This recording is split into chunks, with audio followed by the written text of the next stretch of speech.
Hello guys, welcome back. It's the morning again. Oh, Moser Cockpit's been updated.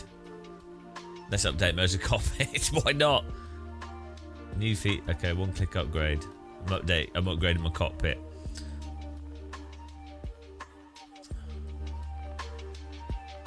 How's everybody doing? Is my cockpit going to upgrade? I'm not sure. I'm ready for cockpit upgrade.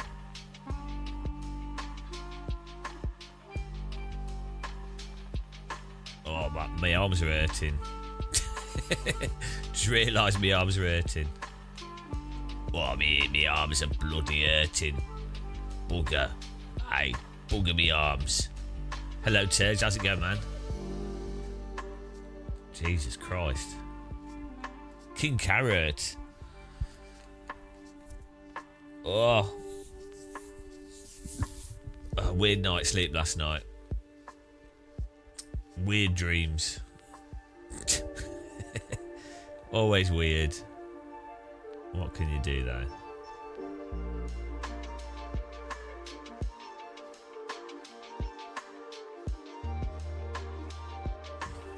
When's this? 9 AM.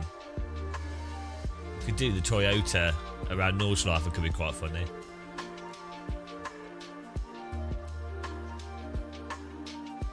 Streaming 20 hours every day.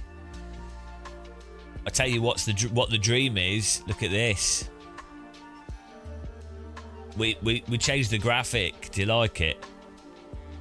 Hang on, we need to add. Can someone write out this name? Naimatakku. Can you write that in chat, please? Naimatakku.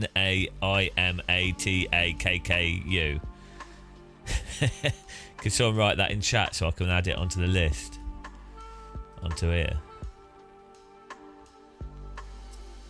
Too fast, I'll tell you again. Naimatakku.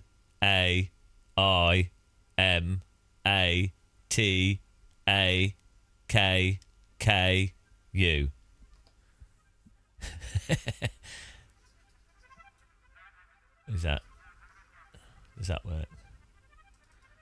I hope someone got it so I can paste it in. There we go, thank you. I can't write that out. I can't even remember words. I genuinely can't remember words. How weird is that? I can't remember words. I can remember places. It's really weird. Like, I could go to places that from when I was like 12 years old, and I can remember, like, I could walk around them in my head. But I can't remember a word. It's crazy. Like, there's places I've visited once. There's places I've been past on a train and I can remember what it looks like from the train window. It's really weird. But I can't remember words. It's crazy. Imagine being mental like that. The dyslexic helping the dyslexic. I think we should petition against the word dyslexia. I think it's really, really not nice, the word. I think it's an unfair word that we have to learn. I think it's offensive. Okay, what are we doing here? I might do some flying today as well, actually. But then it will mean I have to put my change my pedals over, but we can do that. Oh, my feet are hurting, my knees hurting. I've got whole body today. Everything's aching. It's terrible. Maybe we do an Alton Park.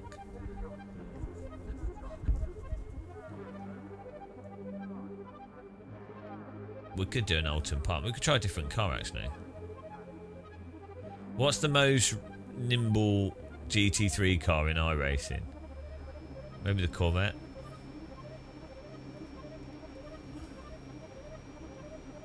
Ah, no, Raven.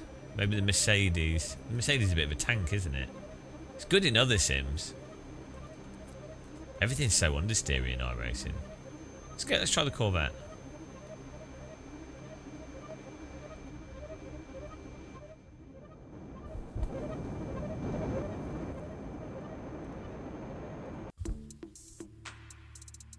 You can't, a Taurus. No, I didn't find a single way of being able to do it. It's all VR. I think what it is the plugin uses the VR headset position and then adjusts opposite to whatever that is. That's how That's how Locked Horizon's done in some other stuff. And it uses the VR head tracking code as part of the way of it working, so...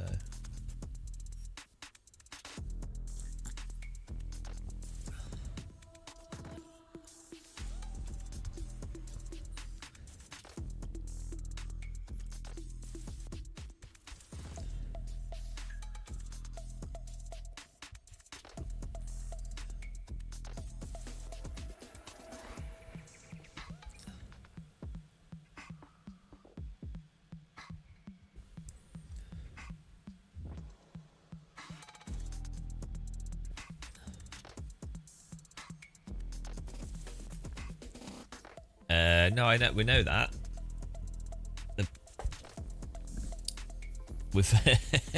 Well, I know people at BeamNG. We've been saying this for a while, but they it's gonna take them a while to get it sorted out. It'll be interesting. Be interesting what they do. Their current road tyre is not terrible, actually, and it's gonna be really interesting for off-road stuff. Yeah.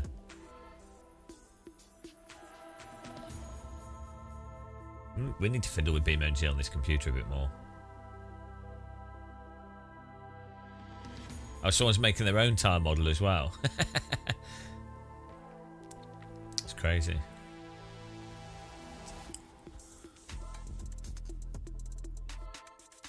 In theory, do you know the last garage? In theory, their physics engine could be used in like other things. Some people have made physics engines for Unreal as well, like just plug-in based physics engines, even just using blueprints, and they actually get pretty good results. Even using fake physics, like it's all made up, but you can actually get cars that are quite drivable. It's surprising, but it wouldn't be good enough for a sim racer. For a real sim racer, because it's too fake. Too fake.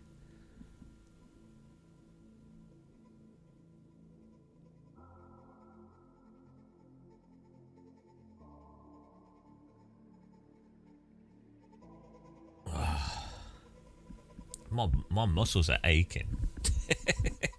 I feel like a right ache.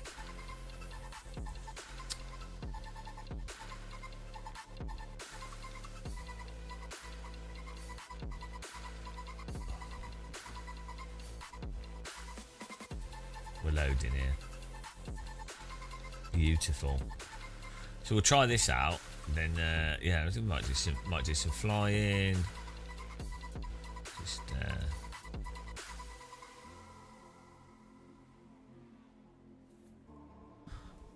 let's see what this drive's like. Blessed be, blessed be. Look at the roll cage in this.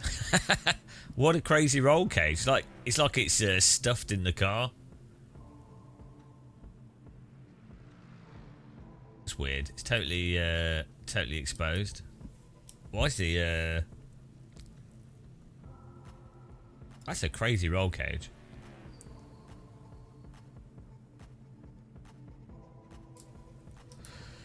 Look at that. Yeah, I don't think you normally see like that the front bar going across that at that height. Maybe it's normally just hidden in the dash. It's weird that they made no real effort to hide it. It looks like one of those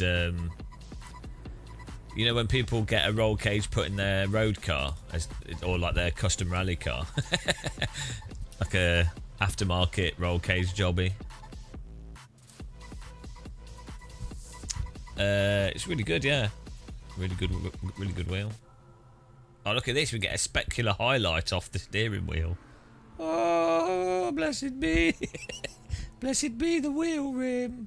Ooh. Ooh. May your wheel rims be blessed.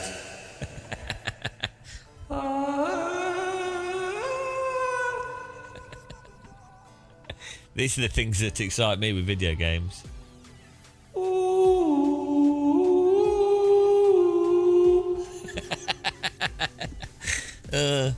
Doesn't take much.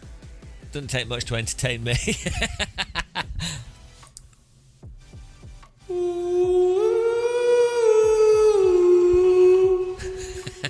Imagine if it made that noise. I'm making myself cry with dumb jokes.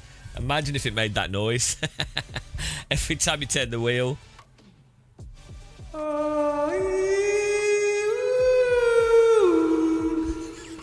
You'd be like, I can't turn. It's a bloody choir in my wheel.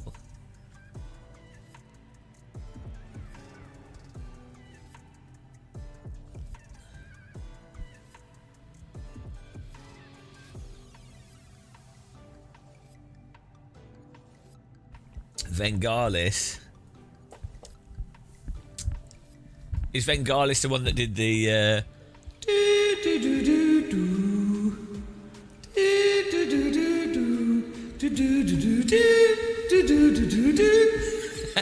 Is that Vengalis or is that the French guy?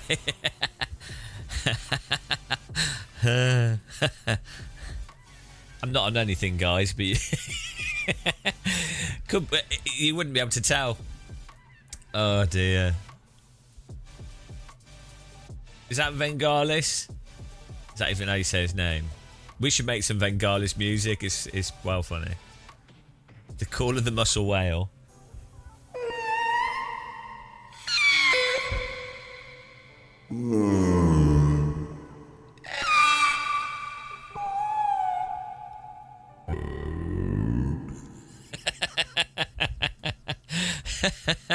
That was whale for this tire model's not acceptable. We're not even going, we're just talking about pretty good, yeah. As opposed to dolphin.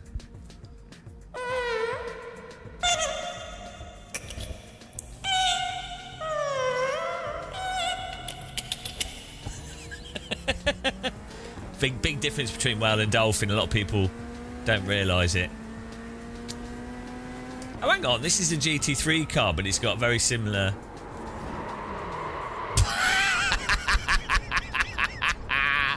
It's got a very similar chassis. Oh, iRacing. iRacing. iRacing. What does a tyre do? We should make a song. The course. You've got to slow down and give up that time.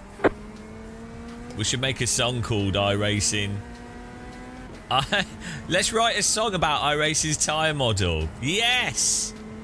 Hello, Abdullah Salman. Let's write a song about iRacing's tyre model.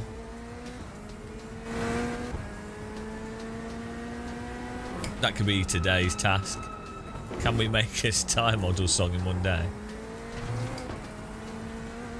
I like this, how this car sounds. Yeah, the GTE version of this car looks the same, but the GTE version is totally different. Why does this... Oh, fuck. That was my fault. I thought the tyres... Tyres would like a... for cutting the course. I thought the tyres would like to get close to some more tyres. Do they race this in IMSA or something? Like, Americans love to put, like, prison bars on their vehicles. I don't know what that's about.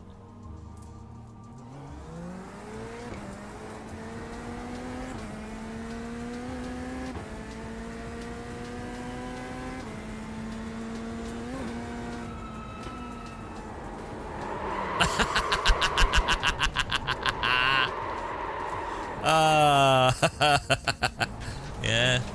Cold tyres, guys. That's exactly what they do. Oh, wrong bit of road. Look at this grass. Not terrible. Could probably find some nice mushrooms in this grass. You cut the course, you've got to slow down and give up that time. This is GT3, supposedly.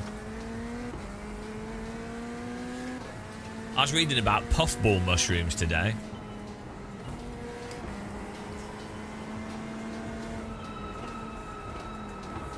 Car ride. Clear. Yeah, I was reading about puffball mushrooms, and it was like, sometimes people mistake them with death cap. I'm like, what, if you're blind? Or like, how? Yeah, okay, if you're mistaking a puffball mushroom with death cap, I'm sorry, but you shouldn't be picking mushrooms, mate. Like, that's like mistaking a London bus with a Formula 1 car. Like, can you imagine? How on earth?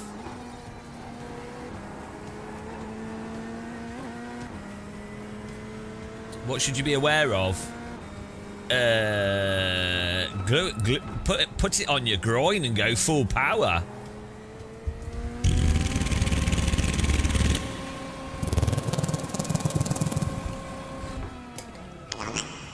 That sounds like a pod racer.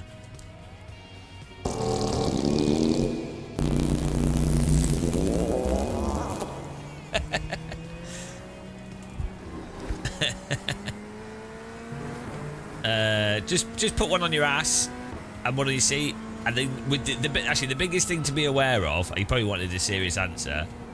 The big thing to be aware of is what you need to do is less is more. Less is more in terms of just have it do slip effect or just have it do gear shift. In fact, mine's turned off at the moment. I don't know why. I need to turn it back on.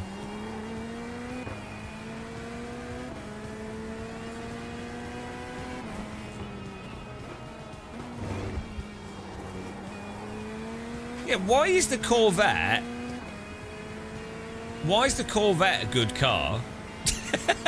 What, like, Americans don't go around corners. How come the Corvette, the GTE car's really good as well?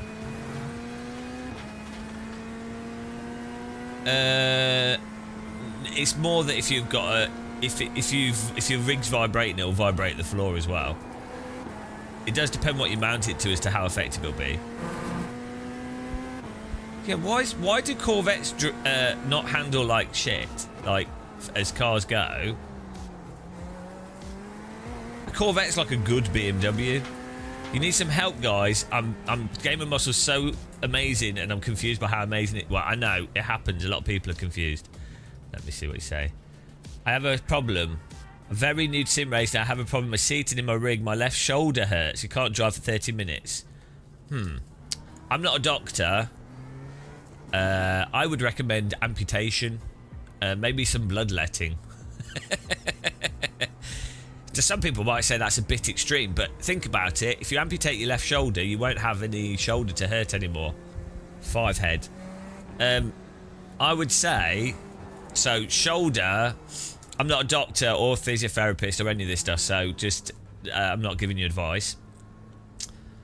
Often, wheel rim size can affect where you're putting your arms to then move, so that can cause more angle on your shoulder blade, which can then cause... Where's your shoulder hurting? That's probably a more important question, because the shoulder's quite big. So wheel height, wheel rim size can affect shoulder, and then posture forwards and backwards can affect the shoulder, but it depends. Are you talking about your shoulder blade? Are you talking like at the back or the front? If you're saying it's one shoulder, you're probably driving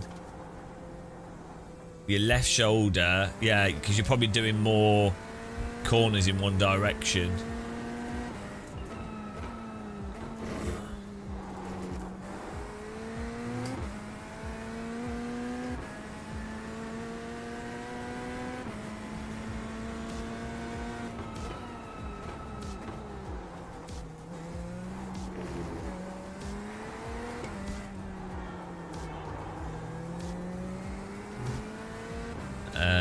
Angle of the seat can help.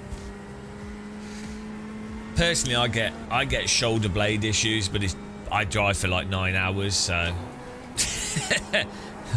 I just deserve it, really, you know. My issue is that I'm too old to be a live streamer. It's my problem. Woo! This car's well good.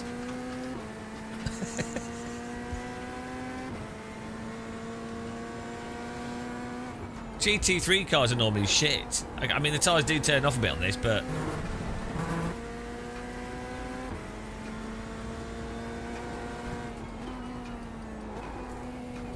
These cars are good in... They're good in AC as well. The Corvette C7R. Why are Corvettes so good? I thought like American cars are normally terrible, right? Whoa, what was the disco? Is the dash broken? We get a disco, is it just a light? Yeah. How did Corvette make such a good car? Like it's like a BMW if a BMW was good. Hello, Samir. Explain your shoulder pain a bit more, and we can maybe suggest some more things. Are you sure it's not a headache from watching Game of Muscle? That can often go down your head into your shoulder. Hello, Danny.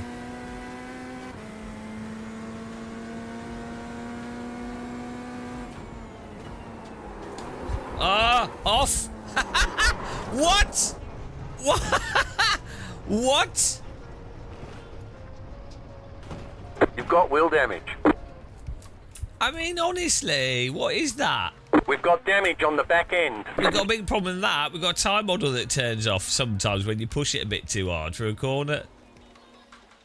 Look, and then it... and it's... Before they fix the tyre model, iRacing. What on earth? What on earth, iRacing? You're meant to have fixed this. Like, the back's gone out, fine. We've gone over the curb, fine. But we've caught it. And then the rear's still got no grip at all. Look at that. Like, it's as if the tyres are completely off even after they've settled. Look. What? Samia. Thank you very much. Oh, well, we're doing the race anyway. C'est l'heure de café. C'est Bonne le... journée. Bonjour,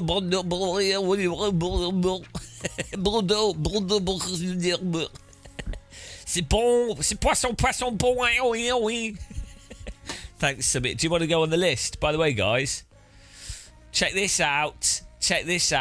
We have,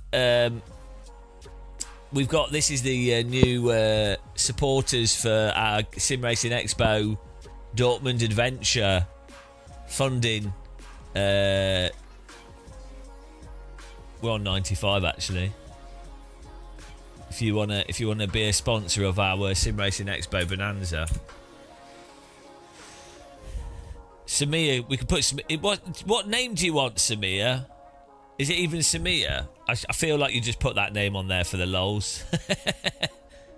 I'm gonna put Samir anyway down here because that's the name you used.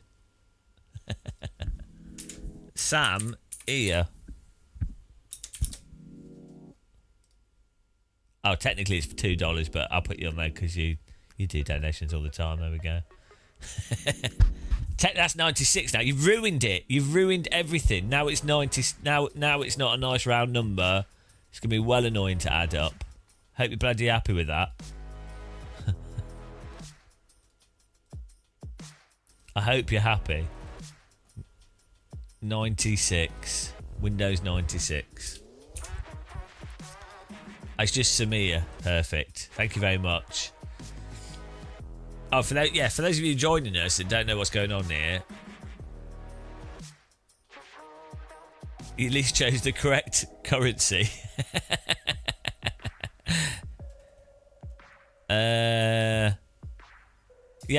What we're trying to do is our Sim Racing Expo trip cost around £580, and then so I don't want to get a corporate sponsor.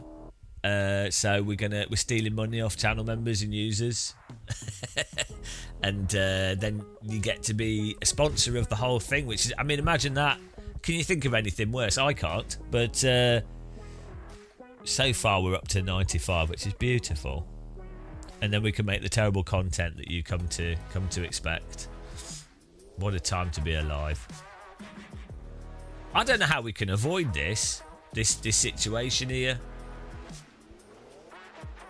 How do we avoid this?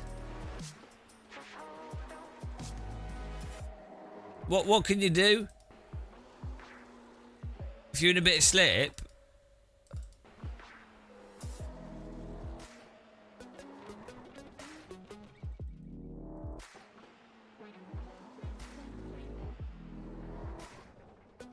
I don't know what you do.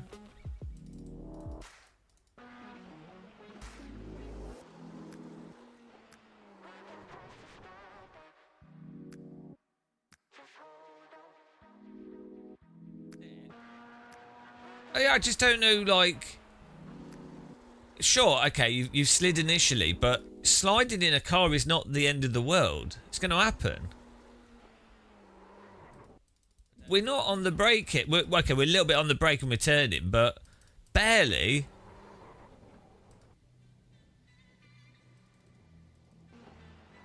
Like... It's weird, isn't it? It's proper weird that they're just happy with that.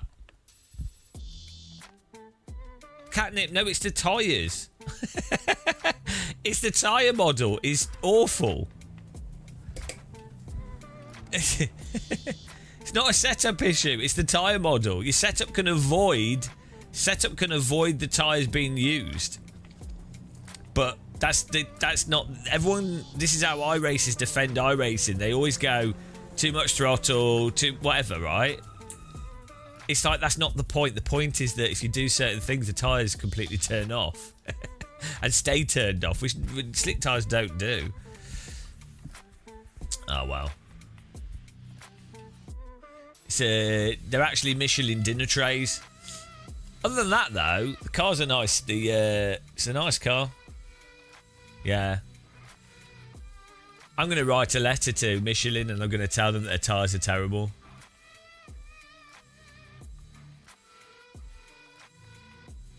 I'm gonna go, look, I've been playing iRacing, which is the world's most realistic simulator, and I'm not going to use your tyres because I'm worried that they will do what they do in iRacing.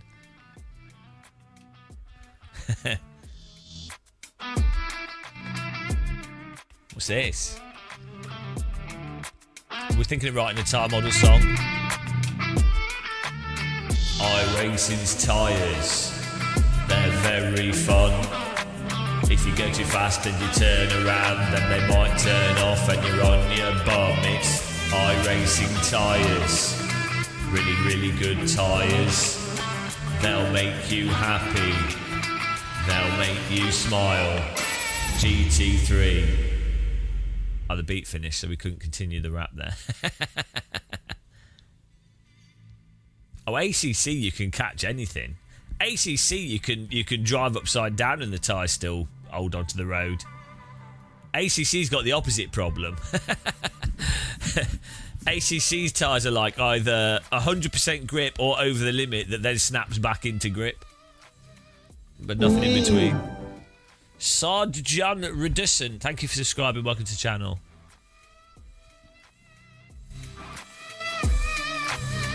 It's time for GT3. Come along and watch me, GT. Oh, it's finished again. The tyre model has always been an issue, but can iRacing still be considered the most realistic? It is. And above a set of Le Mans, well, Le Mans is the ultimate. Yeah, you just have to realise. I'm a fool for questioning. Who am I to question the truth? You know. I'm just an idiot. It's not important, is it, guys? Not important. What is important? The Aussie Tex. Would you like a hello from the whale, Aussie Tex?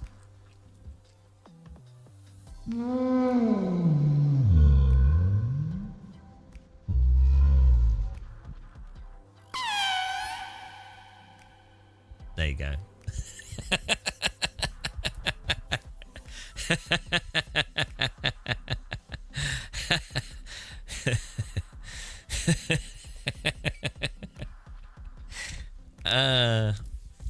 If everyone could speak whale, there's a whale in the ocean now. It's like, oh, hello.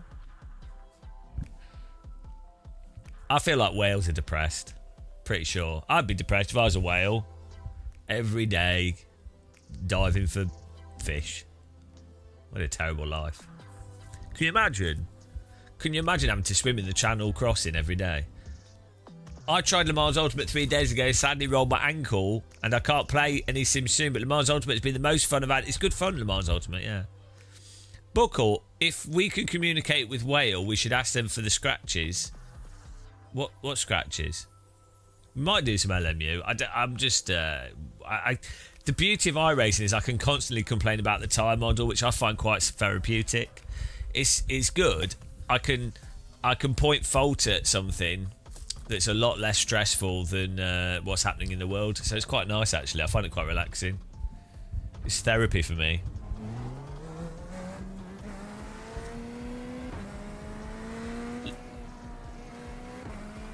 How do they get the scratches? Oh, they get them from squid, yeah. From fighting squid.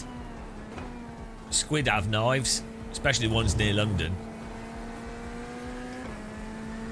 Why do iRacing always run British tracks as if we've never seen the sun? Sure, we haven't seen the sun, but come on, iRacing. iRacing, they're the proper haters of British. Yeah, that's it. The iRacing is more entertaining for live streams. Like, you can't deny it. iRacing is the most entertaining sim and racing game. It's like religion. Some religions are more entertaining than others. Like, some have better silly hats. You know, it's just a fact. Some religions are just got better costumes. Some are boring. Like, some just wear like a robe. And you're like, well, what's funny about that? Do you know what I mean?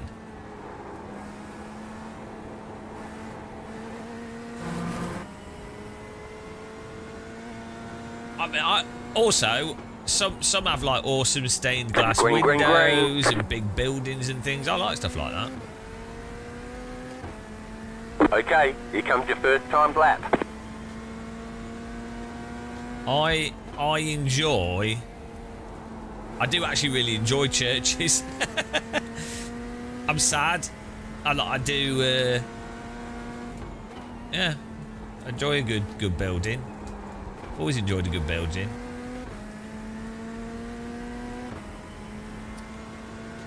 Well, just Raven T, just do what other religious people do. Just interpret the text however you want and then justify it. That's how it works. I'm so religious, and as a result, I'm far more moral than someone that's not religious.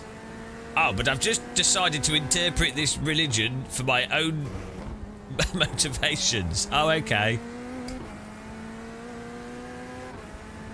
Yeah, well, that's why people watch this channel, Furfox. I'm like the Cologne Cathedral of sim racing YouTube channels. It's only another 400 years until we're done.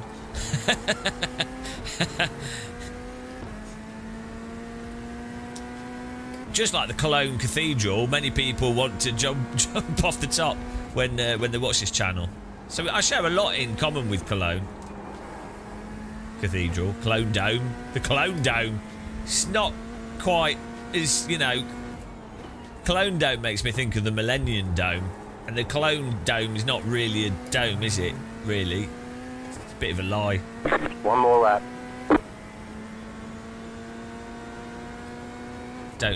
Don't trust him.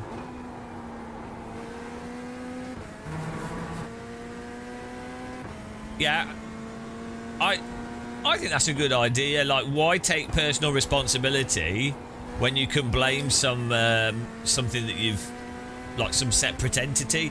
You can see the value in that, though. Like, as a person, what's the point in constantly blaming yourself for something? Like, if you've done something bad, you have to identify that you've done something bad and then not do it again, right? If you've done something good, you have to identify that you've done something good and then try and keep doing it. So in some ways, having a way of conceptualizing an externality, philosophically, can be of utility to that. It can be a way to explain that to people that are a bit dumb, right? So it's not universally bad. The problem is, as soon as you start, like, taking advantage of religion to sell people shit and exploit them and avoid taxes and things, you know, that's where the problems come in, and that tends to happen, weirdly, quite a lot, that otherwise completely positive aspects of religion get co-opted for evil. Weird, that. But yeah, oh well, humans will never learn.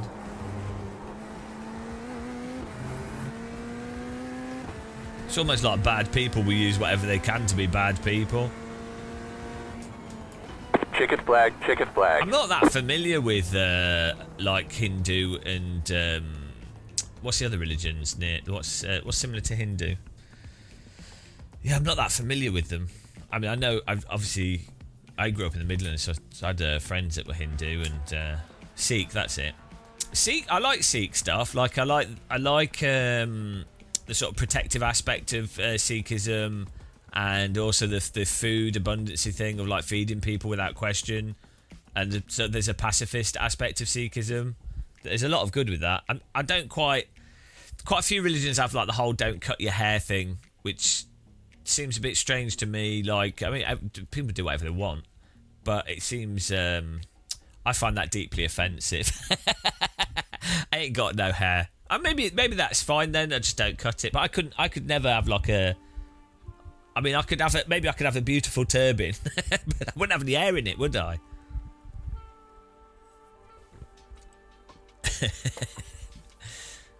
But yeah, no, Sikh religion seems pretty like good actually, from what I understand about it.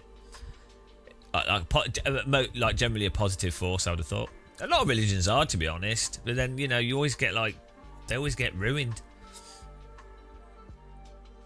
Maybe you just have to grow a really long beard. We got any Sikhs in chat that could tell me what happens if you're bold and Sikh?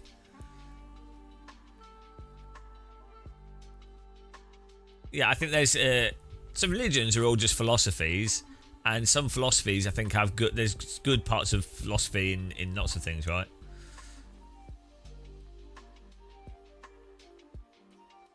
Sikhs offend the bolds. Yeah, ask him what does it. But I'm sure they just they just wear a turban still. But yeah, I like the. I think if you've got a church, if you're going to build a church or like a communal building, then that building needs to be open to anybody. Like you can't just go, "Oh, it's my religion, you can't come in." And then I think using that building as a facility to distribute food and things, I think is a really good idea. So, and that's my experience of Sikhism, so I appreciate that. The only thing that I really dislike and find disgusting are, and these are actually the worst people. These people actually do genuinely disgust me. Morris dancers. There's something about, I don't trust them. I've never trusted Morris dancers, even from when I was a young child. There's something about Morris dancers that really creep me out. One to go. Next time by. Line up on the right side. Do you know what I mean? The estimated strength of field is 2,470. Closed. Pit road is closed. I bet you a lot of sim races Look for opportunity. are Morris dancers. There's something about them. They seem like the kind of... Morris dancers seem like the type of people that would put like a virgin in a wicker man. Do you know what I mean? I really don't trust them. Waiting on the final car to grid.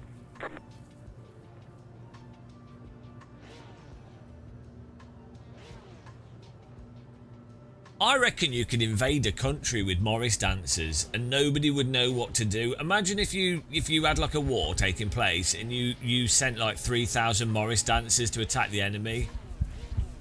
The enemy wouldn't even shoot. They'd just be like, ah!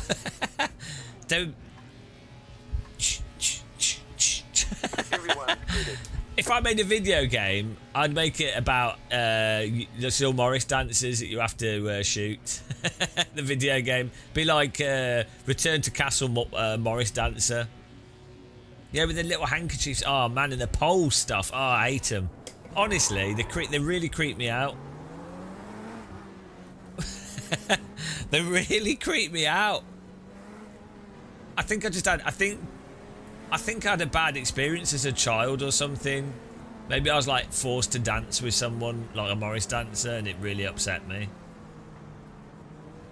See, the thing is, I don't mind the German thing where they wear the German ones. It's not really Morris dancing, but it's probably quite similar. That doesn't bother me.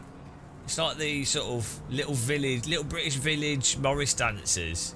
About to go green. It's like it's like Wicker Man. Gives me that kind of vibe. It really creeps me out.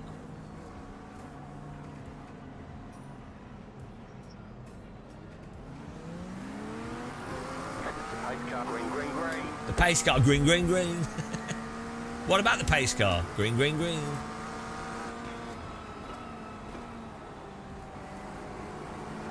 Left side, clear.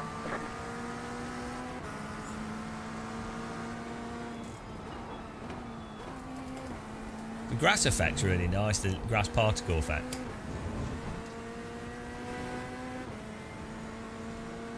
Well, I don't have fun.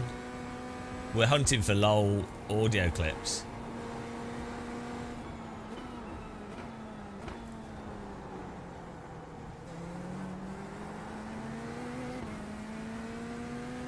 I've declared war on Morris dancers. How does someone wake up and go, I'm gonna be a Morris dancer? How does that happen? Is it like passed on through families? Like, do you know what I mean? How do you find out you're a Morris dancer?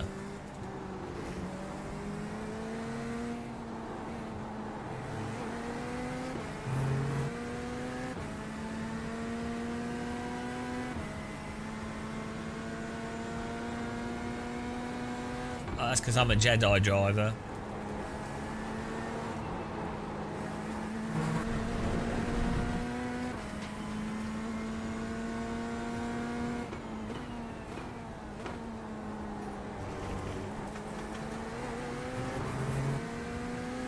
Do they just appear? I don't think they're human. It's just a perversion. I think that Morris dancers like come out of the ground like fungus. You can hear the game. I've turned it up. This car just sounds like a little Hoover. There you go. Can't hear it. Do you want to hear the game? You just lost the game.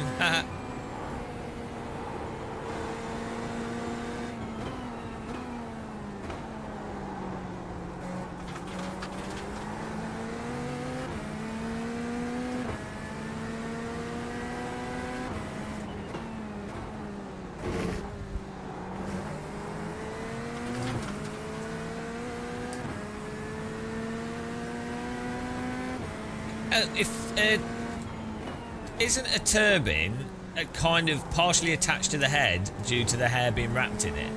If you don't have any hair, I guess the sides of it still stick to your head.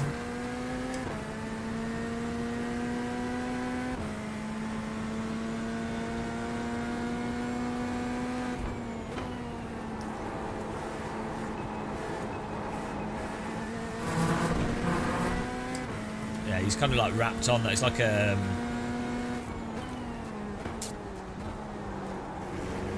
wrap.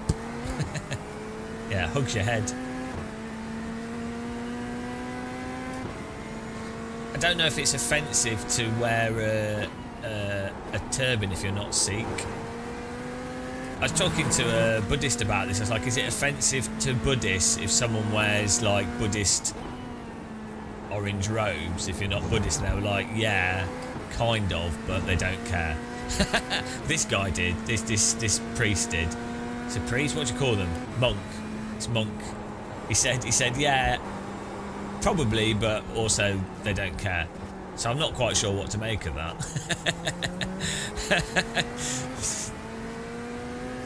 I don't want to upset. You don't want to upset people that are trying to do a good thing.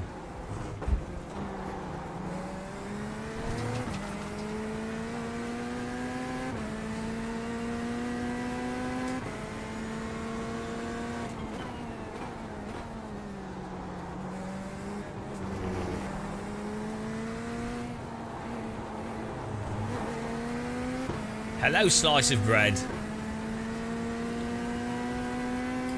And I think that's what it is, Buckle. Yeah. Oh, because there are quite a few scammers taking advantage of people.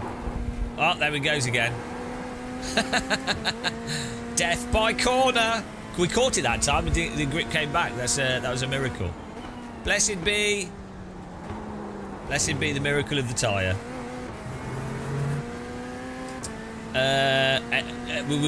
Morris dancers is the target. Thanks for subscribing. I think we can all agree that the world would be better without Morris dancers. I really hate them. I mean, I'm glad that people are getting exercise, but I don't believe that Morris dancers are human. I think they come out of the ground like a fungus, and they genuinely. I would say I have a genuine phobia of Morris dancers. They're more creepy than spiders.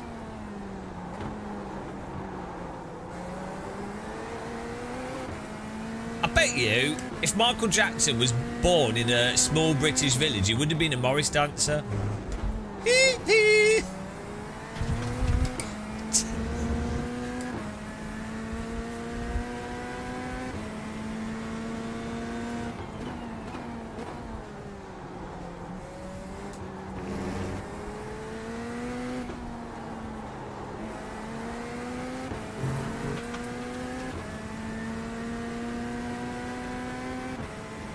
Type Morris dancers scary or Morris dancers okay in chat if you agree with me.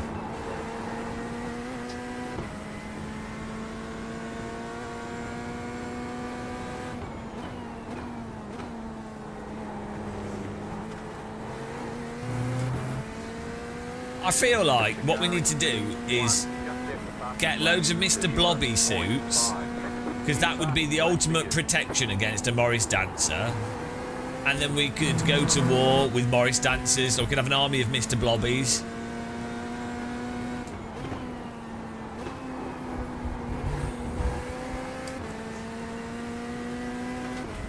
I think that's a good idea. The bells are to intimidate people, exactly, so you know they're coming. Tell me that's not creepy. What's that? Can you hear a bell? It's getting louder. Through the fog. And then emerges a bloody Morris dancer, honestly. Oh, Jesus Christ. Pixel Jetstream. Thank you very much. Pixel Jetstream, you need a logo. He's just donated 50 bloody pounds to our Sim Racing Expo sponsorship fund. Here it is. You can make a logo on ChatGPT or something, or just do a logo if you want to be a logo there. But thank you very much for supporting us. Really do appreciate that. First of 5 logo slots have been destroyed. Beautiful. Thank you. The car in P1 just set the fastest lap, 31.355. I really do appreciate it. As I say, it's basically we're not having to, by doing this, it's me being lazy and taking advantage of you guys, but it means I don't have to get a sponsor to pay for the transport and the hotels and everything. And yeah, I really appreciate it.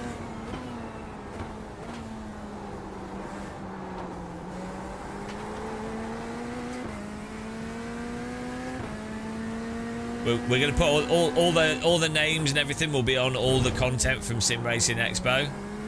Last year we had 250,000 views, I think, of Sim Racing Expo content. To be fair, part of that is because of Evo was being announced, so we got like 80,000 views on a Evo video. But I think we got like 20,000 views on the tour.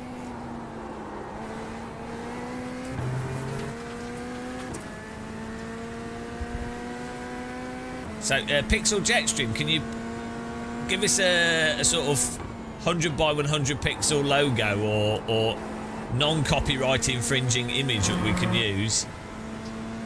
Just paste it in the Game of Muscle Tea Room Discord, and I'll make sure it's on the thing. The car in P1 just set the fastest lap, 31.157.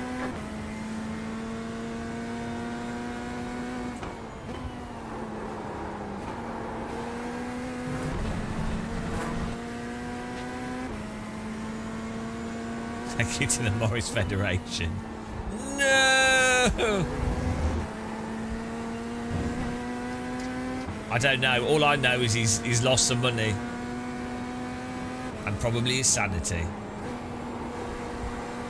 Is it you, Christoph? It wasn't you, was it? Going well. Big matter. You idiots. you already support us loads. See how these people, they're the worst. Christoph, do you know what a Morris dancer is?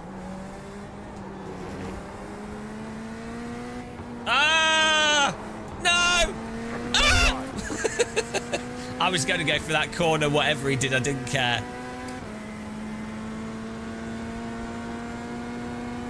That turnip's good for you.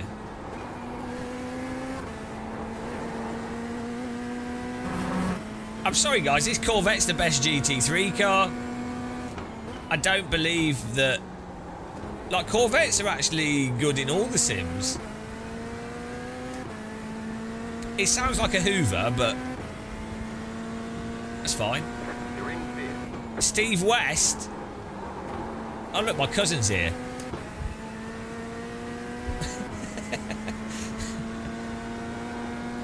Are we related, Steve? Where does your family lineage go back to? Does your family lineage go up to Scotland or something? Probably from the same tribe.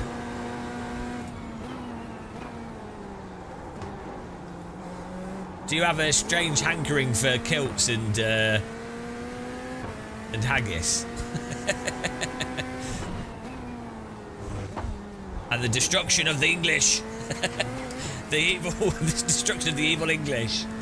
Sometimes I think that's what it is. It's been just inherited.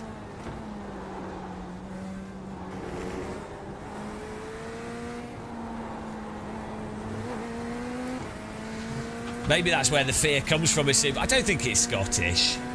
Scottish wouldn't do that. They'd be too busy blowing bagpipes and eating haggis.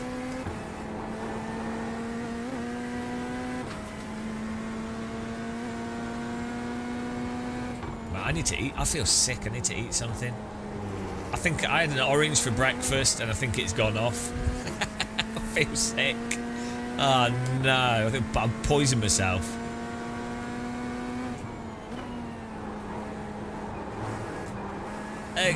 Christoph, if it was you that did the donation, can you message me a logo? Like, just make one in ChatGPT, something stupid. Or, you know, whatever. Just, or something funny, and I'll put that as a logo on the thing. That'd be amazing.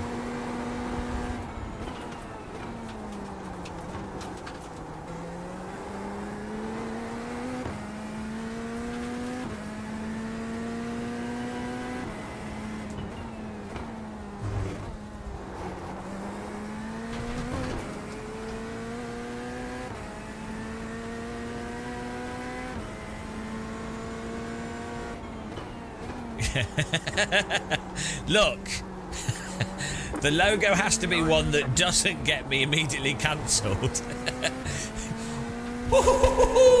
This is the funny logo. What funny logo could you be thinking of? Oh dear.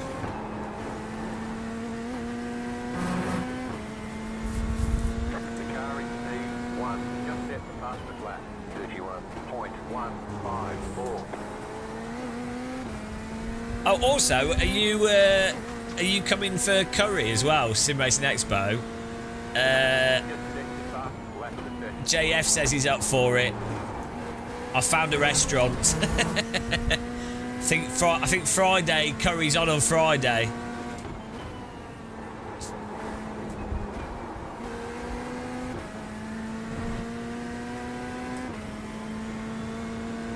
Nice. That'd be awesome. You can, guys. Christoph recommends me books that are incredibly depressing. They're good though.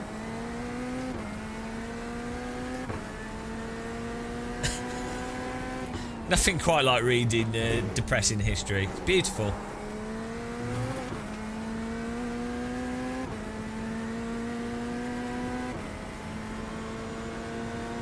Car stop on the left. Car stop ahead. Go right. Oh, he's vanished. We need the X-Files sound effect.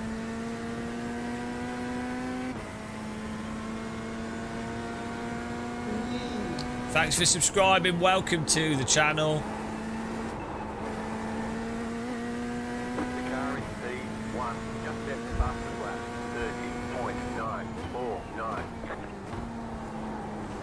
Oh. Right, the other day, right, I had a dream.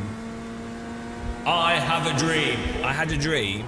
Ah, missing the corner. That's not my dream. My dream is to Apex. I had a dream. I had the most mental dream ever, and it was like an AI generated thing. Like, it's basically what AI would generate, but it was insane. You could make it was like something out of like a science fiction film, where basically, okay, so you had to get this. I know people describing dreams as tedious and boring to listen to, but we had to get on a train, right? It was a really fast train, but it was like a 1950s train with really small, it was thin and small carriages, so like a 1950 train, but it went super duper fast, like faster than the TGV, so like super fast but old. And then you had to get on it and you had to have a partner sat next to you, and then you had to have two people, like a couple sat in front of you, right? And as the train went along, the people swapped over their bodies, so the person on the left would swap over to the person on the right, and vice versa.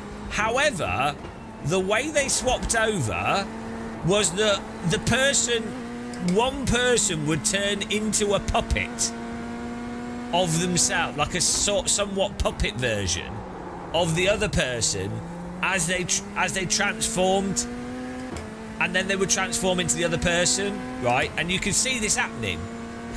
You could see this happening, right? But the worst part was, you knew it was happening to you and the person that you were sat next to. So you were watching it happen to the people in front of you, and you're like, well, that's insane and creepy. But you could feel it happening to yourself. You could feel the transformation from human to puppet to other person. It was mental. It was insane. But you couldn't see yourself transform or the person next to you. You could just see the people in front of you transforming, and you could feel what that experience was like. And then also it's very confusing, because it's like, well, at what point are they the puppet and no longer a person? How does that work? So, yeah, well disturbing. It was like something from like some bizarro, you know, some like super crazy 1980s science fiction film.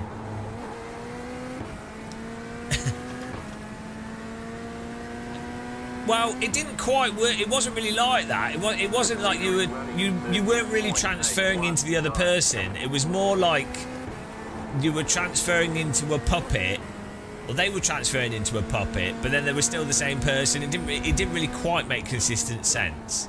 It wasn't like a gender swap thing or whatever. Like, it was more like a transferal into a puppet and then into another person and then back into themselves, but through the process of the other person. Yeah, I get to my doctor and I go, look, doctor, I feel like I feel like a puppet transferring into another person. We are all puppets. A really funny part of the thing, though, before that happened, when we first got on the train, it was just a single-seater train. Like, the train could have, like, one person in front of you, like, one person facing each other, and individual carriages. Somehow the train changed into a train that could accommodate two people. But there was this thing where people had, like, a thing on their mouth. Like, a part of the... they had, like, a... Instead of a seatbelt, the train had, like, a mouth strap. It sounds like a GIMP dream. But it had like a little fabric mouth strap, right? That the passengers had to put over the mouth, just thin. And then I was like, what's that for? Why do you need that? And the person said, the conductor person said, oh, the train's very fast. And so the logic was that the train went so fast, you had to have this little fabric mouth piece because the train was so fast you dribble or something. I don't know. But it was I don't even understand what that's about. It was good fun. The idea of like a Victorian train that travels at 300 miles an hour though is super creepy.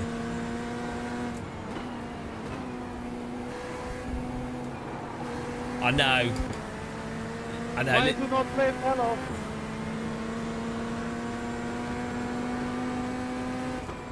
What's this guy doing? Guys, you get the blue flag. Oh, blue flag, please. Do you think this guy will pump me at the end of the race, as is tradition in iRacing?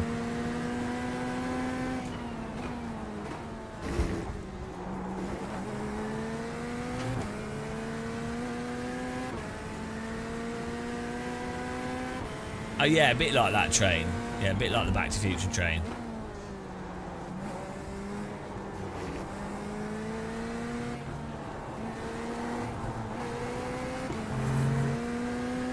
Hello, Itchy. Car behind has gone off. Oh, he's dead. What happened to him? Watch a replay of that. Whoops. Goodbye.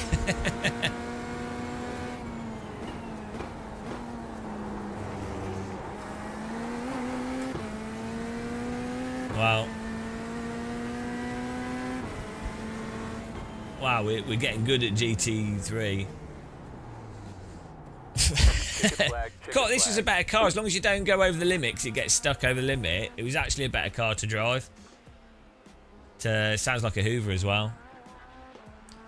Right, Pixel Stream.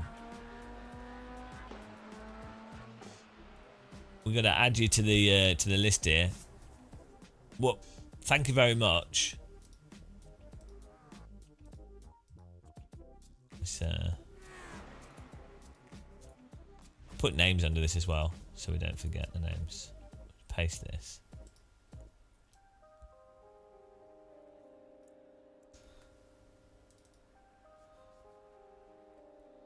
How do you spell Pixel Stream? Pixel Stream. Is that close? Is that good enough? Let's see.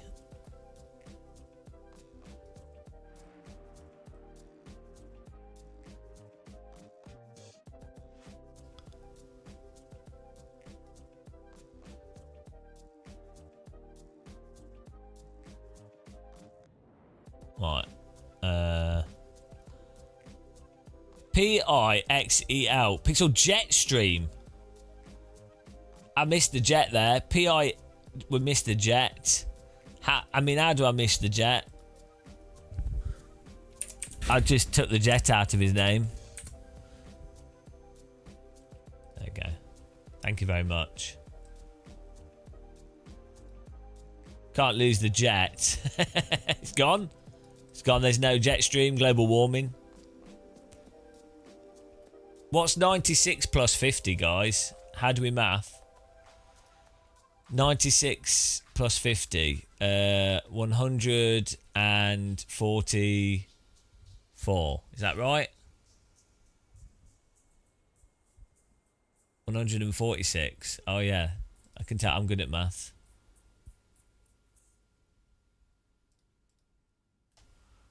I know what I'm doing.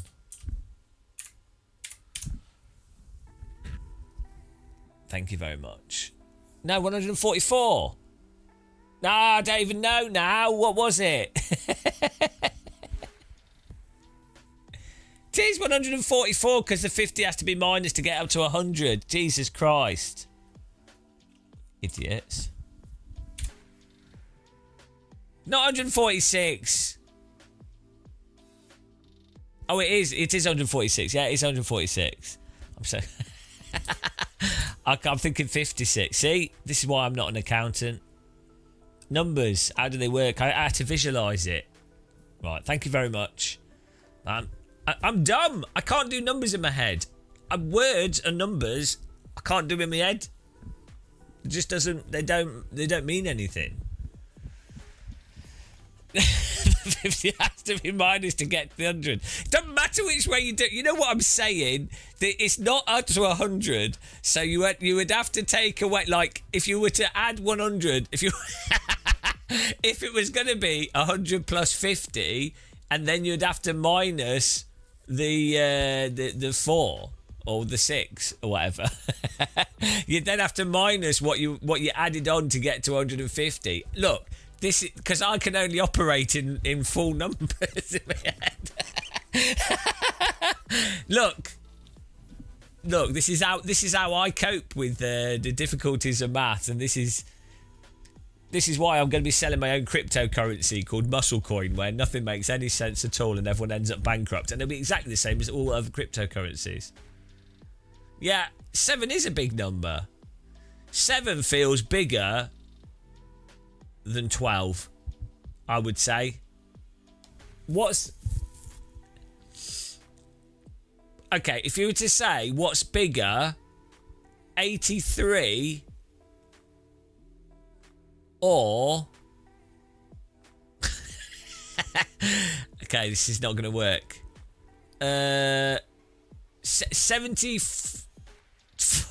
76. Okay, it doesn't really work, does it?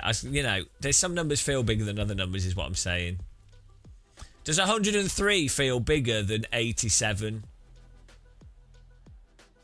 I don't think it does in some ways. Do you know what I mean? Kind of feels a bit smaller. Like 130 feels smaller than 89 or 79 or 78. Because of those pesky zeros. That's how they get you. The zeros don't mean anything, guys. This is me trying to help my daughter with GCSE maths. Makes sense in your head. It probably doesn't make sense in your head. You just believe it makes sense in your head because your brain doesn't want you to feel stupid. It really doesn't make any sense, but your brain is trying to protect you. Yes, what you thought does make sense. Don't worry.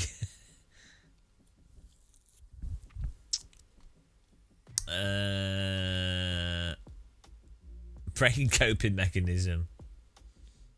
Well, we're going to try the Corvette at Laguna Seca. I think we're onto something here. I need to eat something though, guys. I feel terrible.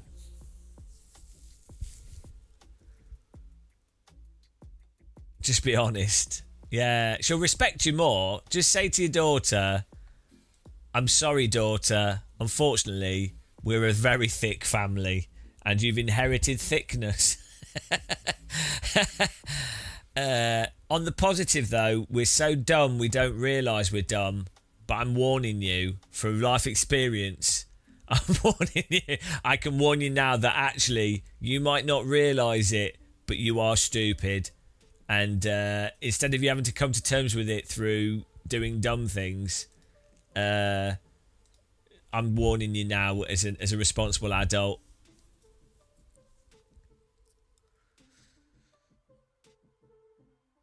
Well, that's it. That's the code warrior. That's the thing, though. You do get reward. On the positive, you can say to her, don't worry, though. Intellect is not tied to being successful in the modern world. In fact, anybody can become a president. Anyone can make millions of pounds. It really doesn't matter. What really matters is how much you're willing to be corrupt. And that's a life lesson that she needs to learn at a young age, really. Like, hard work, empathy, care. No. Corruption, exploitation, and yeah, that's the key to success. And then she'll be prepared for the modern world.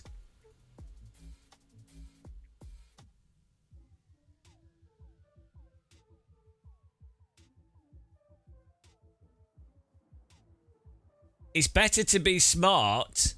Hang on. It is better to be smart and pretend to be dumb than to be dumb to pretend to be smart. I can't even follow that. It's better to be smart and pretend to be dumb than to be dumb and pretend to be smart. What about dumb people that think they're pretending to be smart when they're actually just dumb? They think they're pretending to be... Hang on. A dumb person that thinks they're smart pretending to be dumb? Is that better than being a smart person pretending to be dumb? Hang on. I'm so confused. I guess I'm in the dumb category. I'm dumb pretending to be smart, pretending to be dumb.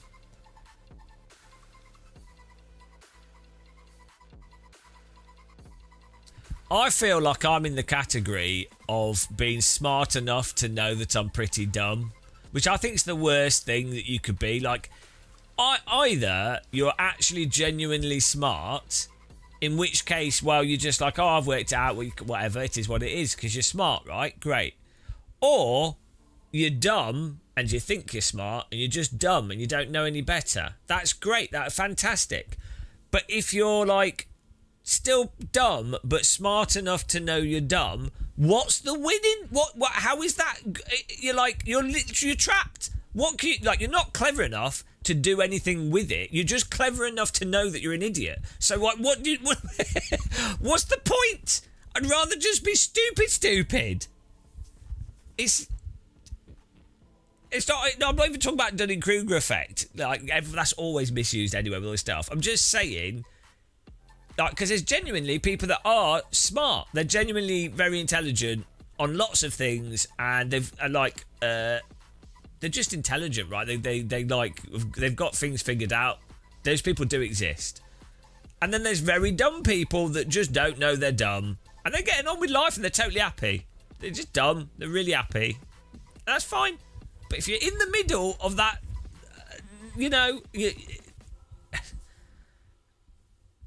it's like if you're a chimpanzee in the zoo. If you were dumb enough, you wouldn't know you're in a zoo, and you'd just be like, oh, well, food seems to come very easily. Oh, it's not a very big world to live in, and there's these weird glass panels with these other chimpanzees with no fur looking at me. But, food comes easily. I can dangle from some stuff. I'm not going to question it, right? And you'd be like, okay.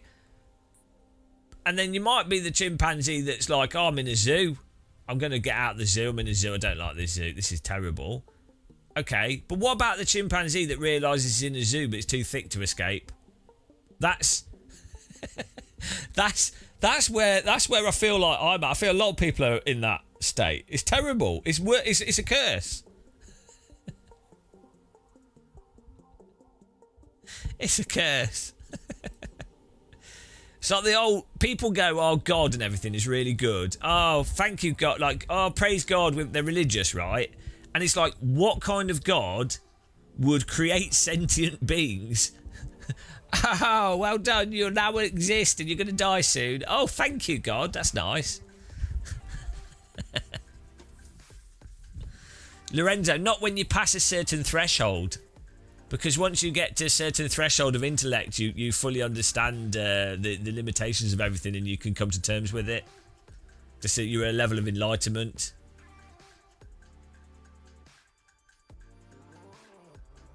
Jimmy Jones, that's it's a comedian. if you're 50%, if you're in the middle, that means that it's 50% of people are stupider than you.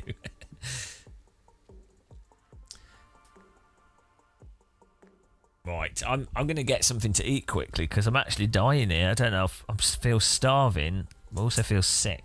I think the orange at 8 had gone off, so I'll be back in a second and get a drink.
No. Jimmy Jones. Game of muscles, lack of emotional intelligence is what gets me. Like that CEO stealing tennis cap from the kid. Yeah, I mean, I can't help it. It's almost as if being a narcissistic sociopath lends itself to being successful at business. Not in all cases, but in a statistically significant number of cases where it can work out for a small minority of people. It's almost as if you start off with a lot of money and power, you can then be a sociopathic narcissist and not be beholden to the same rules that most people would have to be beholden to, and you get rewarded for your sociopathic behaviour due to the inherent problems of the system. And see, that's the problem. That's the problem of the... What we need is an anarcho-socialist society.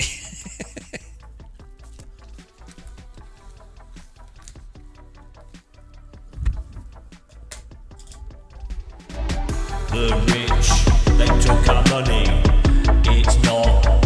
It's not funny. We don't have a place to live unless you game a muscle. He's stealing money from people on the internet. He's driving cars into people on the internet. Lorenzo, some say Game of Muscle steals DD wheels. I am. Yeah. Whatever will be the solution. People of the internet.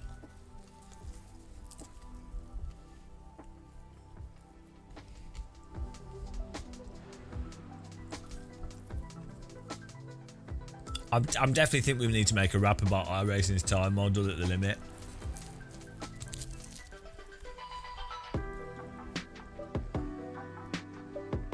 Right.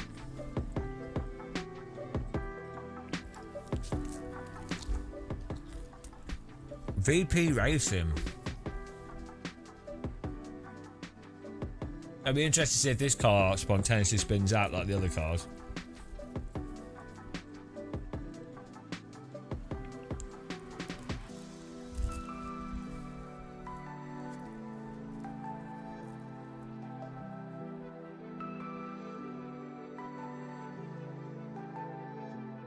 I think the Corvette might be the best GT3 car in our racing though. Is this because it's American and they're biased? The Americans have cheated the system. I think in real life Porsches are better. Aren't they? What's the best GT3 car in real life?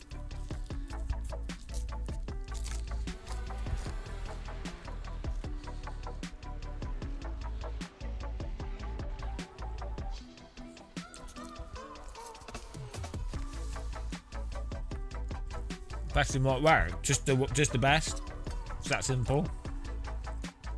I know a programming 3D modelling to explain our racing time model and visualise its flaws. What?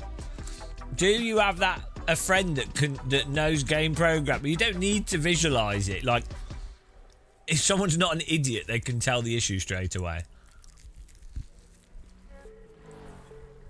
You step on the grid, but the grip don't stick. iRacing's time model still feels like a trick.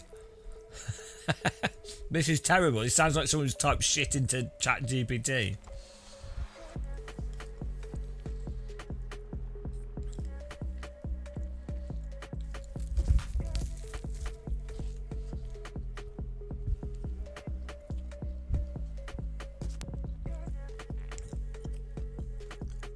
I crash so much.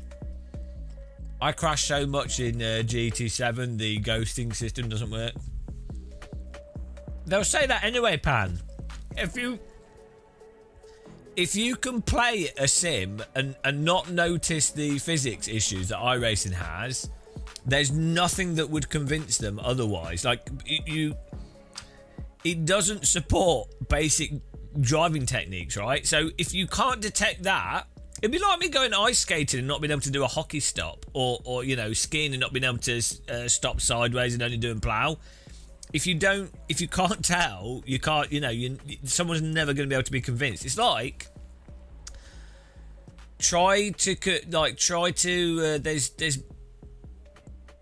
there's lots of things where you just, like, someone just won't, there's nothing you can say.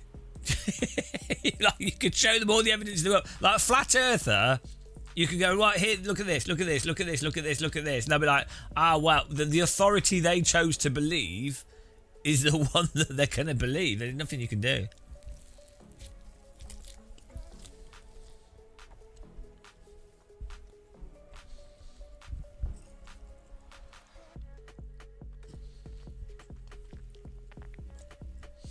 And then what happens with Sims as well is ultimately none of them are like truly on it. None of them are actually spot on to real life, right? So the most you would get someone to concede is they would go, oh yeah, I understand that the whatever game I'm playing is not great, but none of them are, and then they will happen to be enjoying what they're doing, and so then it just comes back down to an irrational enjoyment thing, which is totally fine. But then what it'll be is that it passes their enjoyment quota, and then they do not want to question it or entertain the ideas or any thoughts outside of that, because it ultimately, even if you're critically thinking about something, the reason why people do stuff comes down to a motive. It just comes down to like an emotive thing, right?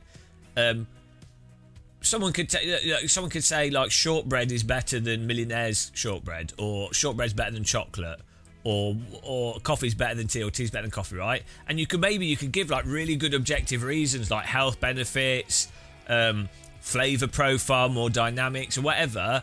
But ultimately, the reason someone's going to go for one thing over another will just be some bizarro subjective thing in their brain, right?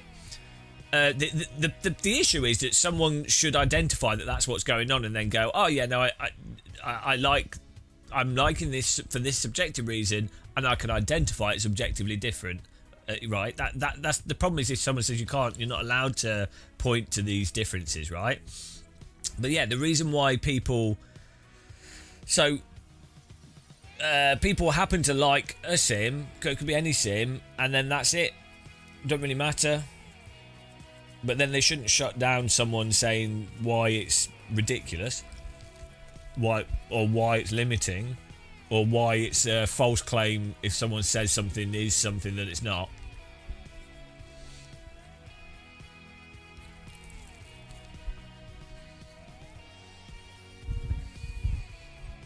Well, fresh shortbread. The thing with shortbread is you can't really get it in the store, and you have to eat it quite quick. It changes its. It tends to absorb like moisture, or the opposite, or dry out. Shortbread's weird like that. I don't think you can really get store-bought shortbread that tastes good, or as good. I mean, that's got a specific taste, but.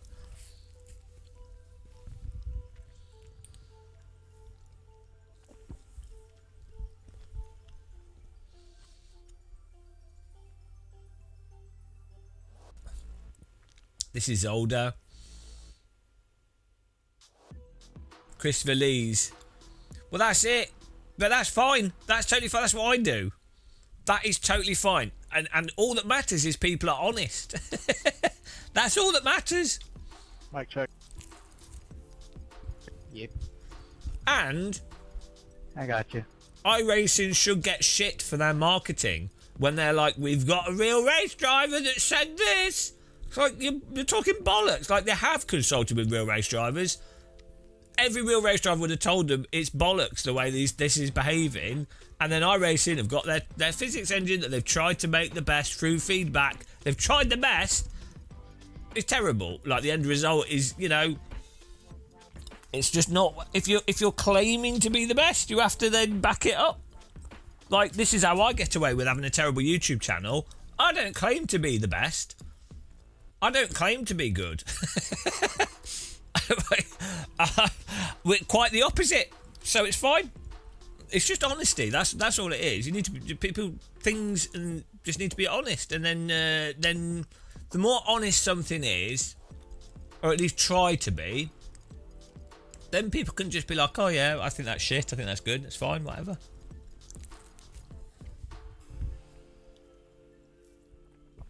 The pace car is out of control. Wow, my alert box is nice and small. Thank you very much for following. Reverse psychology, it's all an elaborate trick.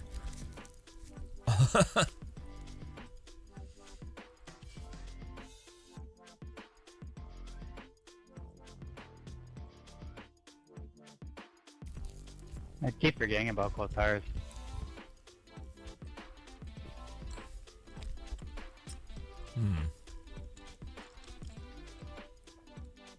Right, that guy says he keeps forgetting about the cold tyres. He probably spun in a stupid way due to the cold tyre.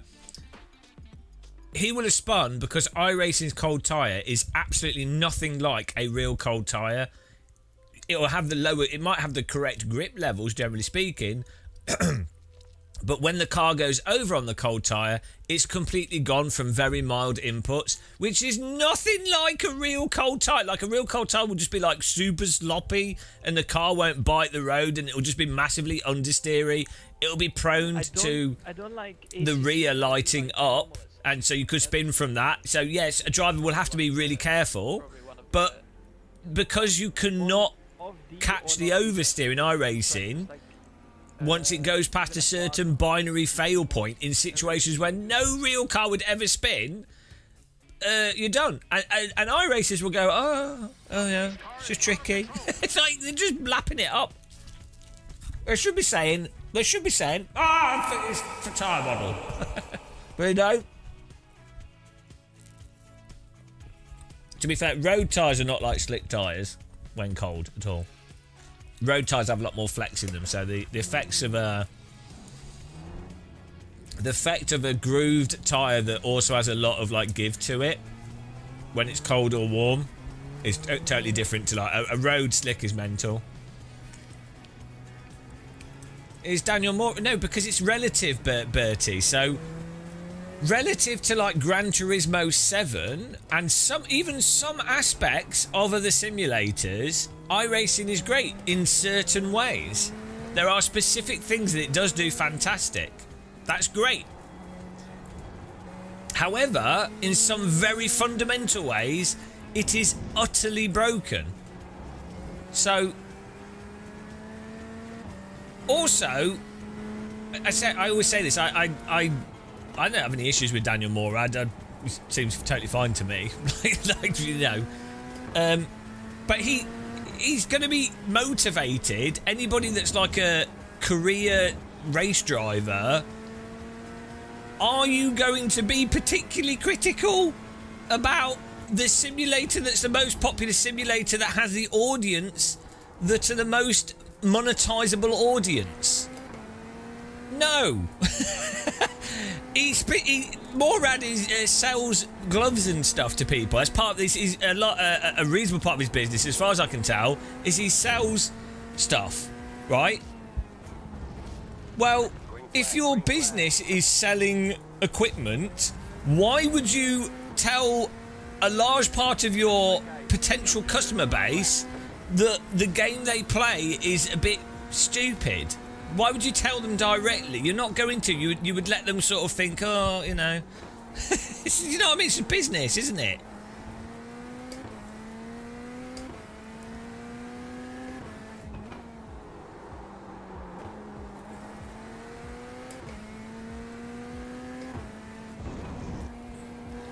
And then what he'll do, and this is what a lot of the real drivers will do. I say real drive, they are real drivers. And what they'll do is they will say some mildly critical things, but they will shit sandwich it. So basically they have enough margin to go, well, I've been very critical about this because I've said this about this. And it's like, you lavished it in positivity so that there was no possible chance that anybody could get could receive what you've said as you saying that there's massive flaws in the simulator, right? Because that's what you have to do.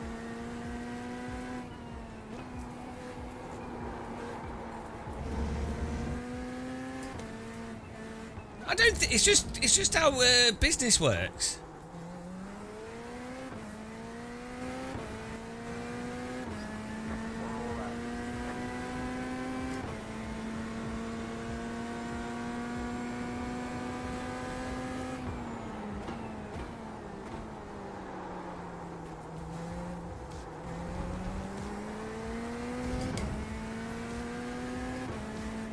It doesn't help as well that sim racers are also insane. So like, if someone is mildly critical of any sim racing title, that entire user base goes mental. They can't deal with critical thinking. It's not just iRacers. Like, oh, you were talking about Morad. Like, he said some general things about ACC, right? Which are totally reasonable things to say. And then he gets absolutely lambasted for being like some like ACC hater or whatever, right? So, obviously, what benefit is there to being critical? There's none. There's no benefit. It's just, unless you're an idiot. Especially if you're like a real driver with other stuff on the line and you're doing other projects, you know. There's the flag. It's over.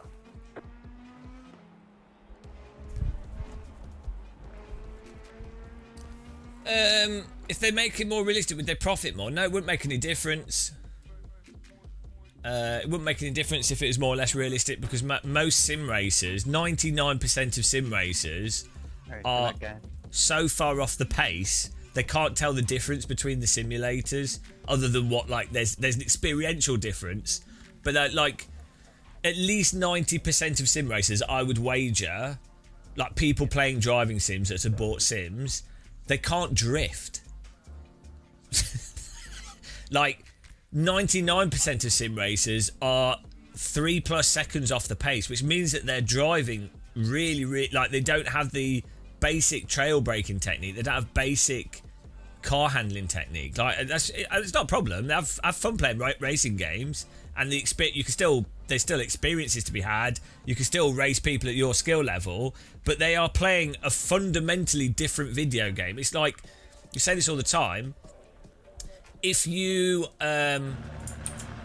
it's like if you buy a sports car, a race car, and you go to a racetrack and you drive it under the limit,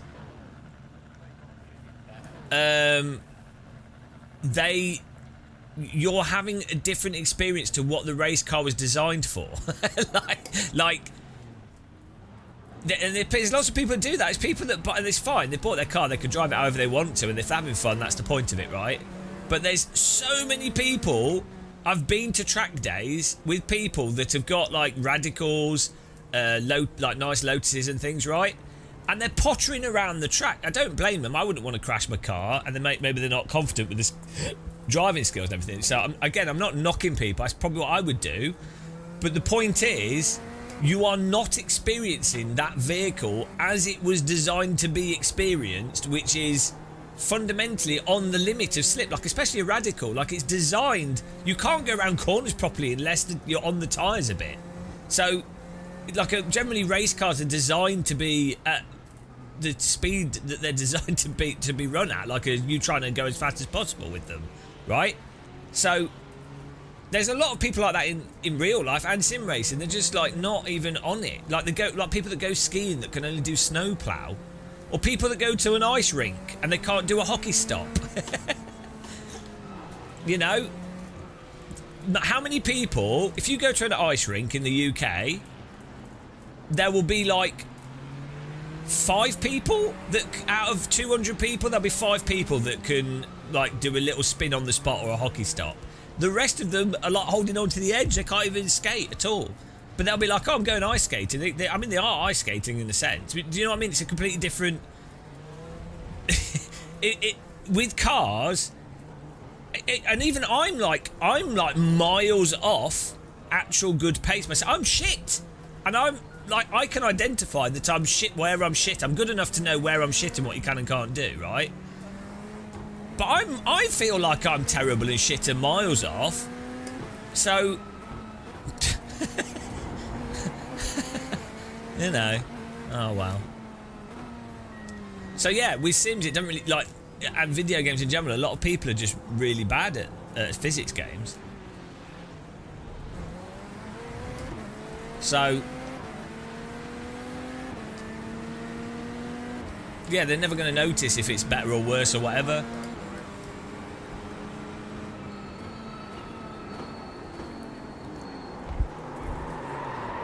The car contact in this is so bad, you can't do a totally normal move through the middle. There's so much space there. Totally normal move by me.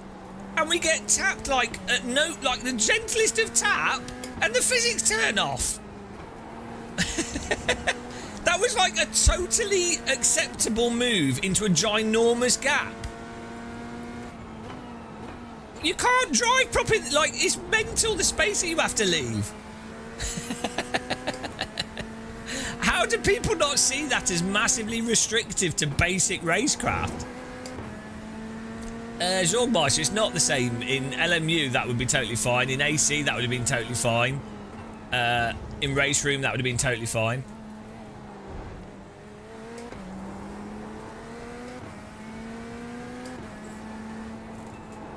That better be in a massive contact from someone.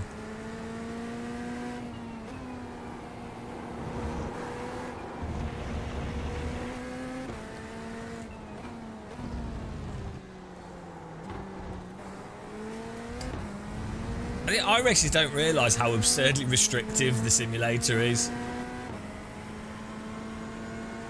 That was like the amount of space that we had to move into there.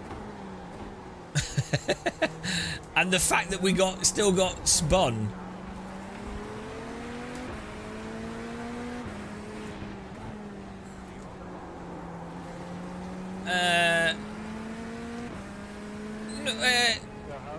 Zorgmeister, we were in a straight line, so the tyres weren't particularly loaded that much. I mean, okay, we're going slightly around that corner, but yeah, if they do knock you, you can just counter steer, so it wouldn't have been a problem. The tyres don't turn off in LMU. The thing in LMU is if you're behind a car and you drive into the inside of rear of a car in front, you will spin. Because it's the same. I think what it does is it causes the front suspension to bottom out. Race Room does the same thing. R Factor 1 did the same thing. And also AMS 1 did the same thing.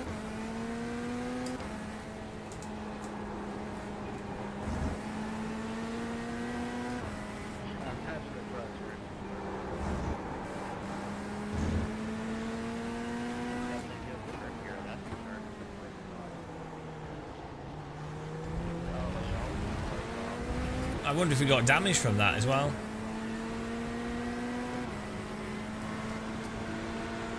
Still there.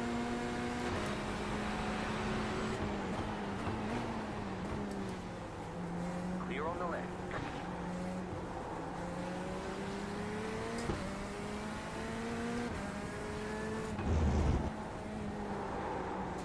Yeah, for some reason this track, these cars don't want to go through the corners. They're not as bad in Alton Park, maybe because it's faster and the corners are not as tight. Right side. Still there. Yeah, the issue with LMU is the force feedback's really dull.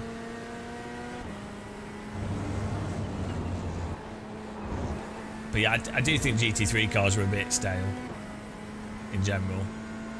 It's just how they are relative to other vehicles, and then Sims are incredibly vague anyway, so I think you need much more active cars in a simulator to make them feel more exciting, you know.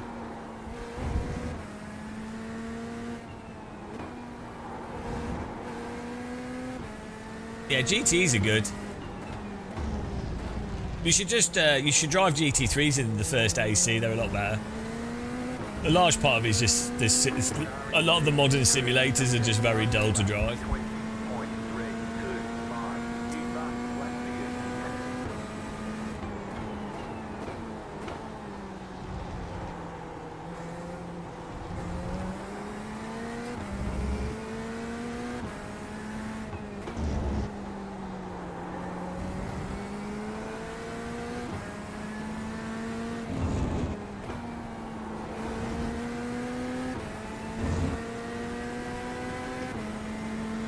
Morning, Jet Red. How's it going, man?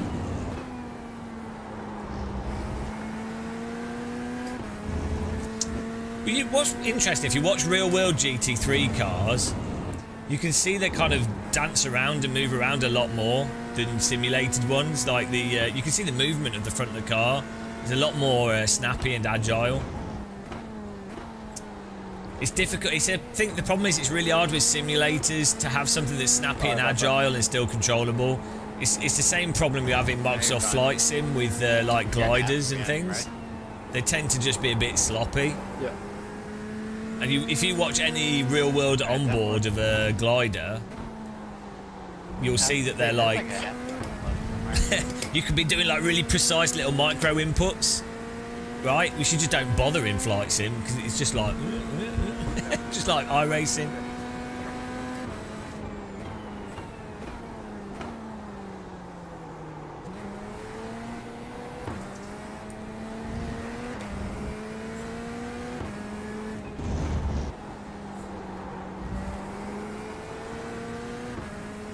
I like gliders. One day we'll fly one. They kind of also terrify me. I'm afraid of heights, and I think flying's amazing, but it also just I've always had a fear of flying, so it's kind of like a mixed feeling, really. And I equally love it as much as it terrifies me.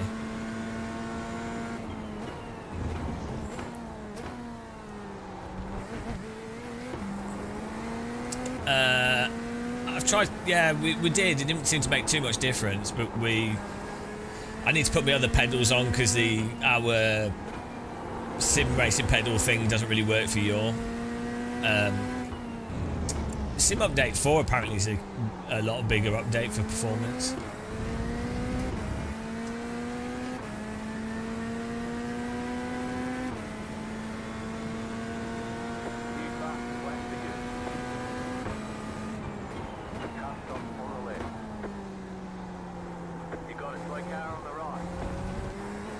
I do think this Corvette is a much nicer car to drive than the other GT3 cars. It's a lot more pokey. It doesn't feel as heavy. It feels a lot more responsive. Like, it feels like a BMW that's hooked up, which for me is a lot more fun to drive. I like cars that respond really quickly to what you do on your pedals, on your wheel, and this car. Still a bit of a tank, obviously, but like the Corvettes seem to, at least initially, like you don't have to give a ton of steering input.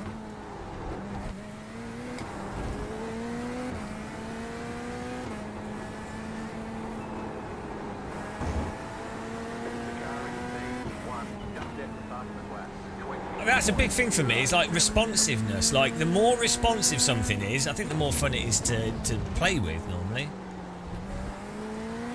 That's why making love to corpses would be boring.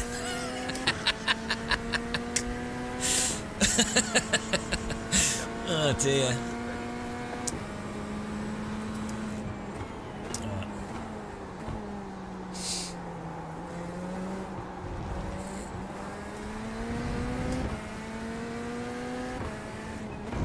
Come on, we're catching up here.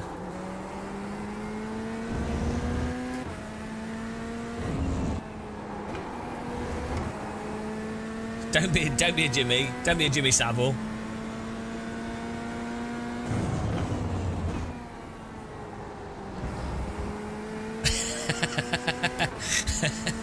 Oh dear.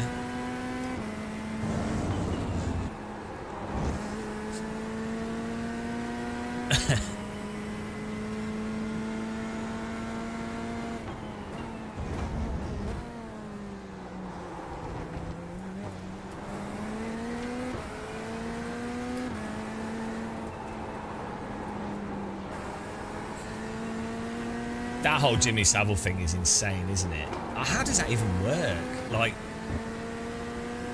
now then, off I go to crematorium. What? Oh dear. Oh dear. Anyway, yeah. Some things are just like, you're just like, do you know what I mean? You're just like, you can't even like process it. Yeah, definitely gave me the creeps as a kid. So did Rolf Harris. Absolutely. I tell you what, Timmy Mallet did as well, though, and I think Timmy Mallet was actually all right, wasn't he? The only one that was a good one on British TV, who actually genuinely was awesome, was Tony Hart. He was good. You could tell he was all right. Still there, hold your line. Clear. The car in C2, just there, past the flag. 20.00. Well, Chuckle Brothers really creeped me out, but I think they were actually genuinely nice people from what I've seen. But Chuckle Brothers creeped me out as well. I just made me stressed. The whole thing of to you, like, just really stressed me out.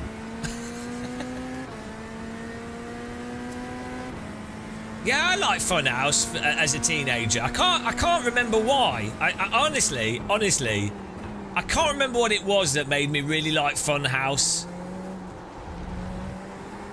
Do any of you guys find twins attractive?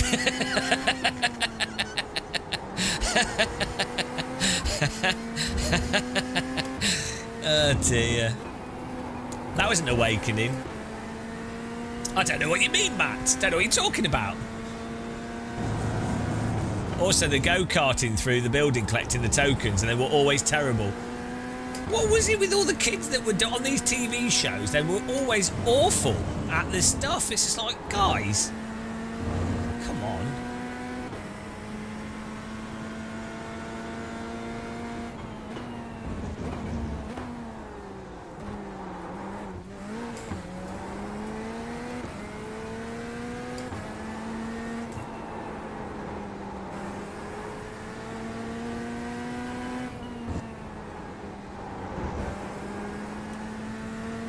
Do you think we got damage from that initial contact?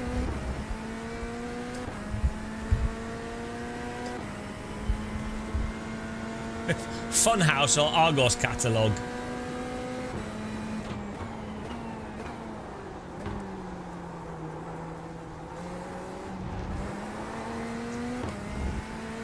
Nightmares, really. There's a documentary about... there we go. This white car nearly... I thought he was going to wreck me. There's a really good documentary about Nightmare on YouTube. If you type it in. Type in Nightmare documentary. It's really interesting. Also, just the way they put it together and the whole project. Really, really good. That it was so dumb, though. It's like every single episode, it's like, you're in a room? All right. Are they? Where else are they going to be? The whole thing takes place in rooms. You're in a room, and in front of you there's a table. Well, okay, yeah. Oh, the kids on that were so bad as well. We suffered. But bloody Crystal Maze as well. Yeah, that was dumb. With like idiot. There we go. Absolute idiots in Crystal Maze, where they were like, couldn't do the most basic of puzzles.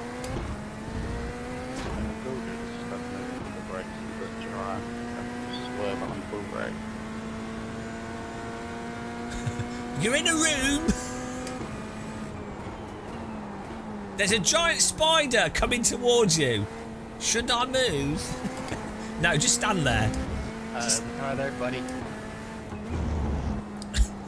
Those programs were so frustrating.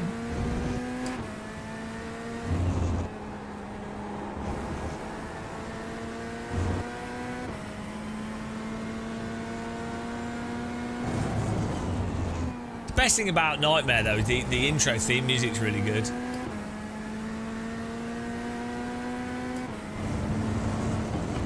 What? Holy hell, you good? Where's he going? Hola, mi bro! Mi bro! Bro! How's it going, Matt?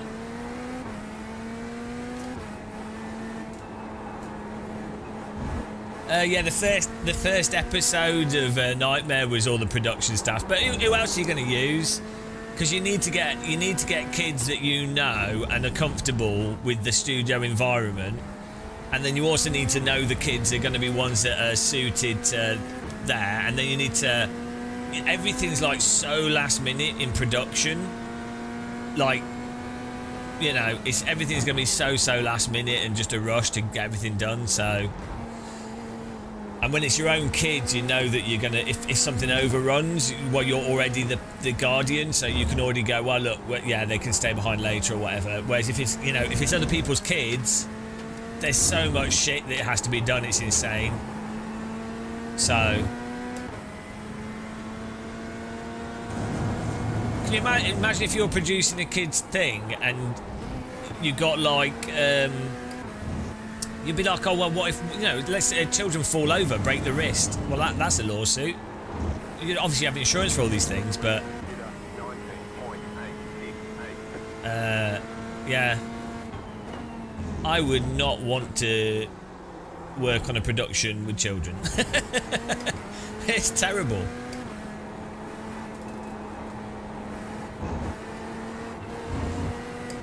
Nowadays, you'd have like a whole, you'd have specialist departments that deal with a lot of the stuff. But yeah.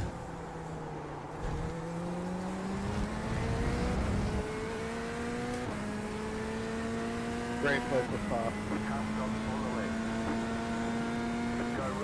Melinda Messenger did Fort Boyard. Don't know why I remember that. Oh, I thought the race had finished. What was that flag? We've still got 2 minutes to go. I thought it'd finished. Fort Boyard was weird as well.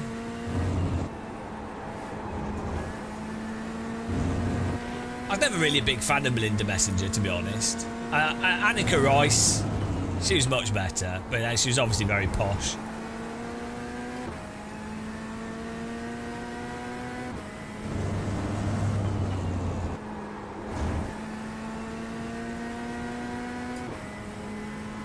Now, I really liked... So when I was a kid, so I must have been like 8 or something, the girl that was in... You know that film with the maze? And, what was it called? What was it called? The one with the maze and the puppets? Bloody hell. Anyone else see the What's another word for a maze? Where she steals her brother. Labyrinth, there you go. Maze. Arinth. Yeah, the girl in that, proper liked her when I was, I must have been like 7 or 8. Because when did that film come out? Like 80... what was that, like 89 or like 93 or something? Yeah, with David Bass. Good, really good film. Oh, you don't want to go that way. That will take you right to the evil house. Well, good. Why don't we have films like that? What? Why is, like, kids' films are shit? Not that I've watched many kids. Maybe they're not. I'm just not seeing them. But there was, like, Jim Henson stuff was amazing. And just, what on earth has happened?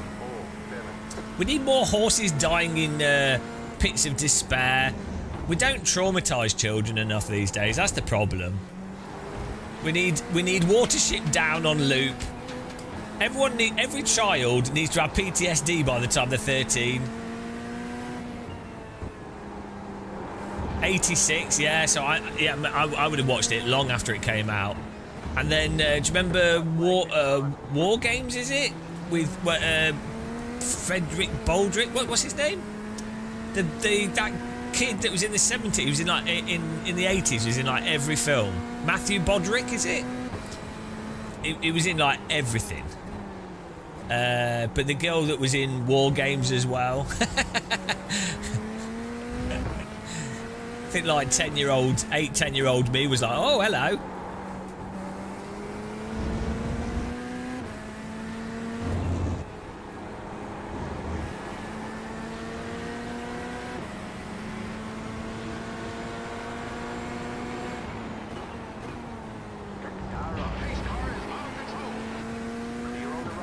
Thanks, Trevor.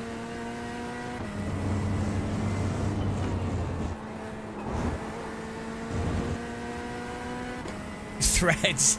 Yeah, we were all wrecked. If you watch films as a kid in the 80s, and because all the my theory is, lots of American adults were all trying to deal with like PTSD from Vietnam War and stuff, and then also following on from World War II. So you would have the adults that had fought in World War II and, you know, were dealing with that, or been, you know, lost people and suffered in World War II. They would have been the people in the high up positions, and then the younger people would have been all like Vietnam vets and stuff. So they, you know, they're all traumatized people. So you end up with really dark stuff because of that. I think that's my theory, at least. But then again, like children's nursery stuff, going like some of those German nursery tales and things, and stories, they're mental. Let's have a look here. Let's have a look at this start. Look, so I contest that I did a good race start. I feel like it was decent. Let's see how much this was iRacing being iRacing. So let's just look at it from my view, and let's see if I was right.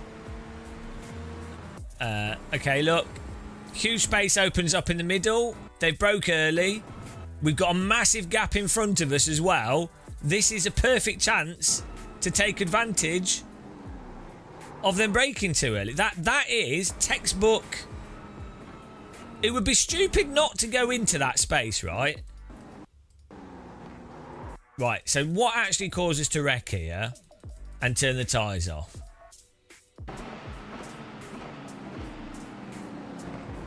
Netcode! It's every time! It's ridiculous! How can you play this? It's like, oh, okay, the gentlest of tap of that car. It's not even, it's like barely a tap. It's barely anything. It's nothing. Like, even if you're like, oh, there's a contact anyway. But how are you meant... Right. If this happens, how are you meant to race properly? How are you meant to race properly? It's like the gentlest of contacts. It's nothing. And there's not even... There's actually space. It's also netcode, but like, let's say we would have contacted anyway, as iRacers say. And the thing is, fine, okay, you have a contact, but then the physics are just off. That's it, totally off. Even if there is a... Look how gentle it is. Even if you're like, well, there's a contact there, the problem isn't the contact. It's the tyres just turning off entirely from that. What is that? How is that not something that, like, why... This, as a video clip, should be something that if you showed an iRacing live streamer or influencer or iRacing player, this should be something that is like, oh shit, iRacing's so broken, it needs to be fixed. This would be like, if this was something like equivalent to this happened in Counter-Strike, everyone would be spamming it on Reddit going, right, that is mental, that needs fixing, that's a really big problem with the game, because clearly you can't then do what's very basic stuff that you'd expect to do in the game. Like...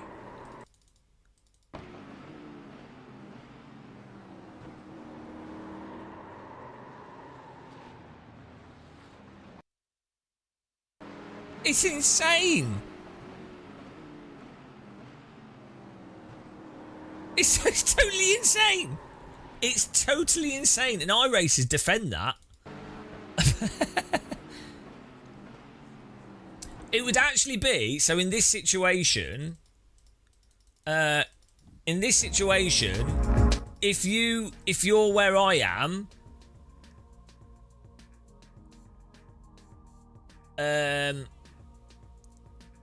if you're where I am and you like these two cars are broke super early.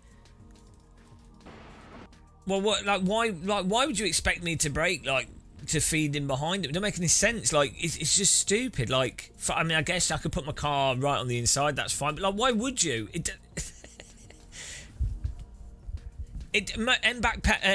Power back doesn't matter. Cold tires can still counter steer. You can still counter steer like this. People have this like complete misunderstanding of how cold tires behave. Yes, it's easier to light them up. Yes, it's a lot easier to spin on cold tires. Yes, the car's not going to perform anywhere near as bitey and grippy as warm tires would. They're terrible cold tires. However, a car does not still just insta turn off from like mild, very mild things. And often you would just counter steer right. The spin itself isn't correct at all. Like, what do you mean? Well, first of all, we're not even touching.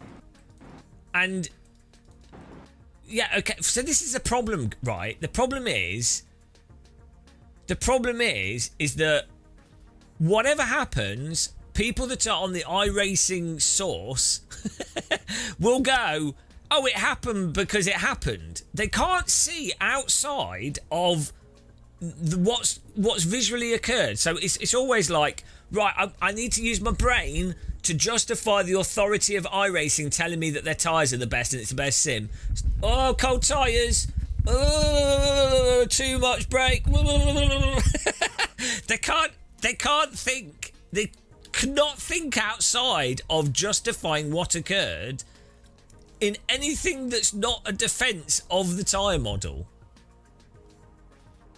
It happened because it happened. It's true. It's mental. It's so mental. They can't see that. Like, do you not like? Do they not watch real races? The pace car is out of control. And also, then okay, you go, oh wow, you know, sometimes you get incidences, right, that are like that in real life. But if you play iRacing a lot, it's like over half the incidences. Exactly, JMS TV. They can't see outside of what's currently the thing. This is how you end up with like terrible things happening in real life, because that's whatever the current thing is, they try to justify, and then somebody, like often evil people, will move the barometer further and further in a terrible direction, and the majority of people will just go, oh well, you know, it's kind of okay, and it just progressively gets worse, and they just accept it because they're not thinking of things outside of a global contextual framework. It's always within the limited context of the current thing. It's insane. It's what causes the downfall of humanity. It's absolutely what ruins. It's what allows for some of the most terrible things to occur.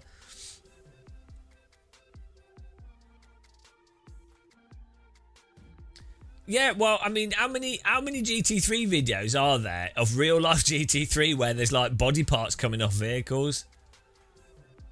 You've never considered yourself evil. No, you're not evil. The people doing that aren't evil. It enables evil. That's the problem. It's like a lot of people that aren't evil in the slightest get... I'm not saying that iRacing's evil, to be clear. I'm just saying this type of thinking enables terrible things to happen. It's limited contextual thinking whilst only ever thinking not applying a greater context or ignoring other evidence. Like, it's a mixture of like cherry picking, justification of the sort of current. I'm not sure what actually words you use. The point is, totally nice people that are well-meaning. It's something that can be exploited by very evil people, and often and is.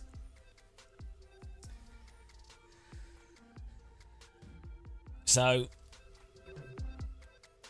obviously with iRacing, it's just a video game, so it doesn't matter. But you know, you'll see it in life. With this is how things march towards awful. It's where we're going, and it's the same. It's exactly the same kind of thinking.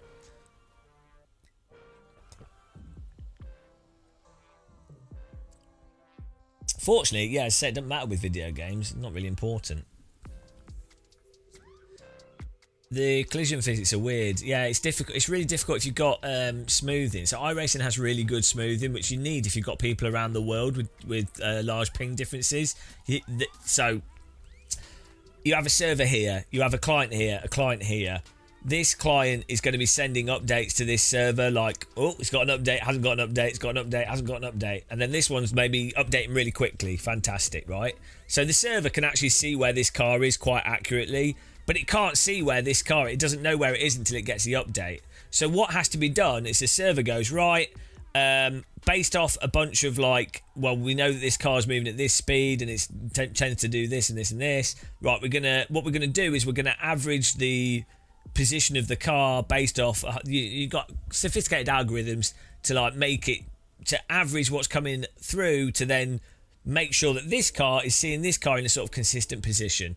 It actually gets very complicated.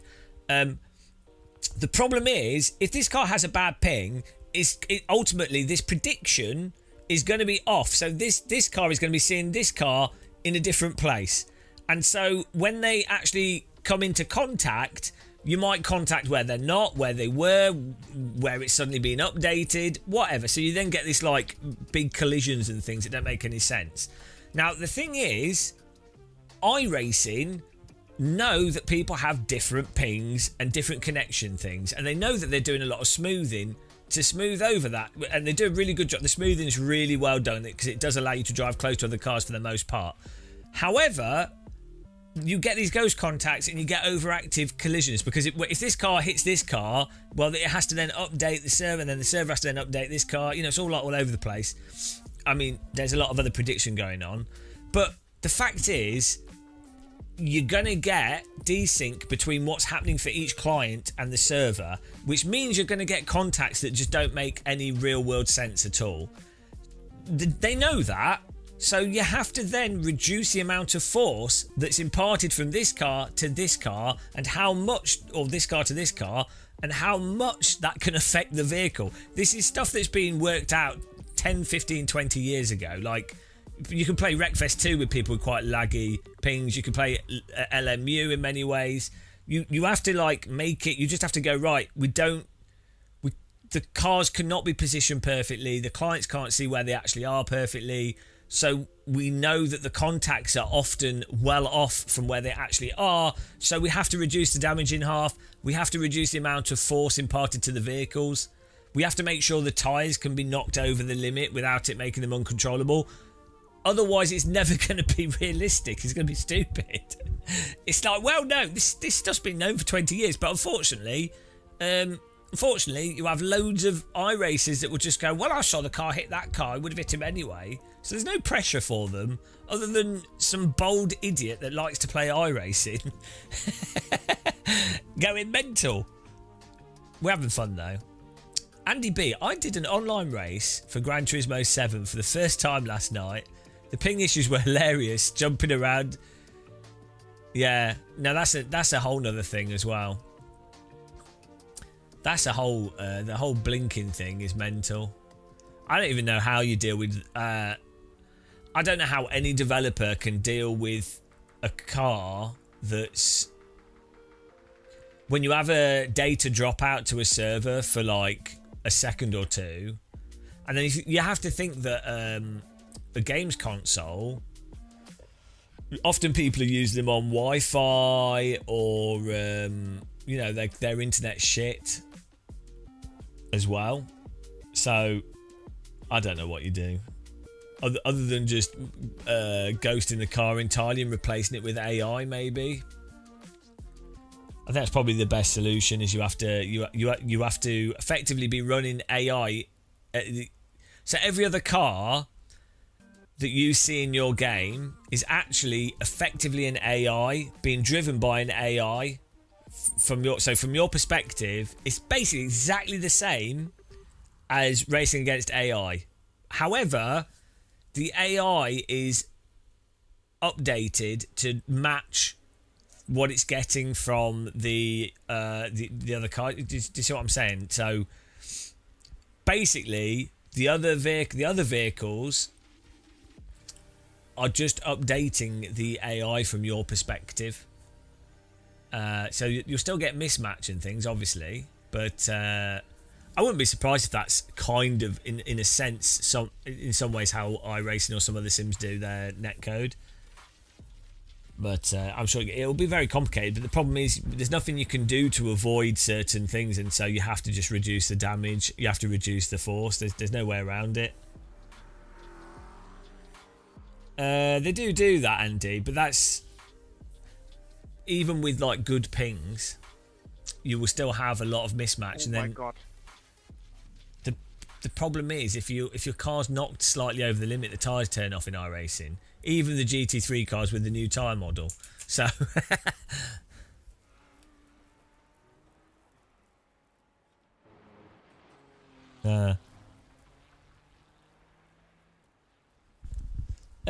Pan ID, they don't need to. So that was something that modders did in R Factor 1. They don't need to do that. Or what you do, like LMU does it spot on, and Race Room. The multiplayer contacts just don't impart the force. No, Lee, it's not. Well, you can join us on our servers, though. Lee Mabbott. Or is it Lee? Is that Lee, or is that Lee's dad? I can't tell. I don't know which one it is. We just know it's Seven Motorsports. Money. Given that you let me in one of your cars, I don't think your decision making is too good. So probably, if you're thinking it's a good idea to get back into sim racing, I would say probably do the opposite of what you think's a good idea. Random call sign. Hello, man. How's it going?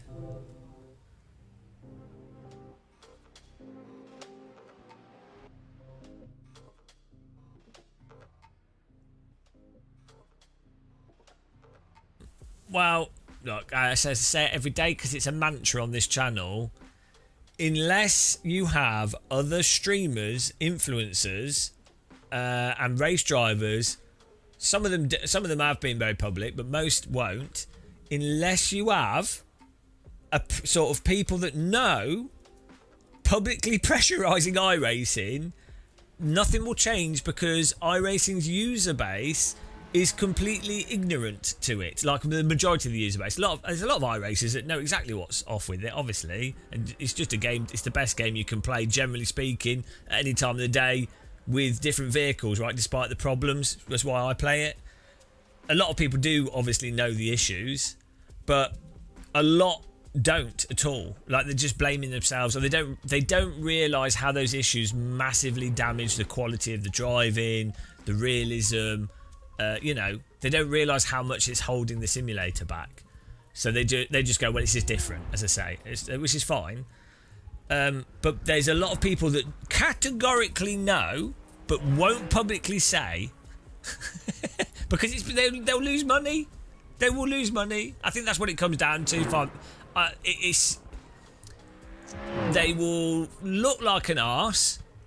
They will have more people whinging at them. They will look like a negative person, and they will also lose a lot of money. So they won't say it. That's what it comes down to. So, and if they want it to be better, the thing is, I think a lot of people aren't playing iRacing that much as well.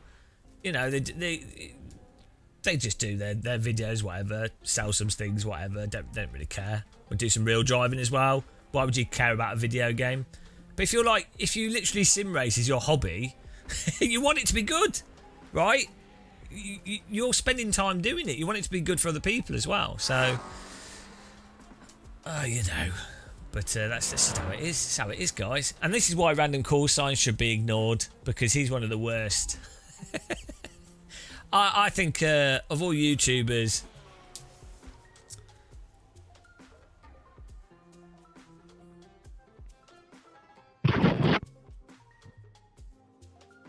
you only want it to be good for me. We could complain more about Flight Sim and Evo not having proper controllable slip. So there's always something to complain about. Don't worry. I'd have to instead of complaining about Sims, we'd have to complain about stuff that actually matters, and then that'd be really depressing.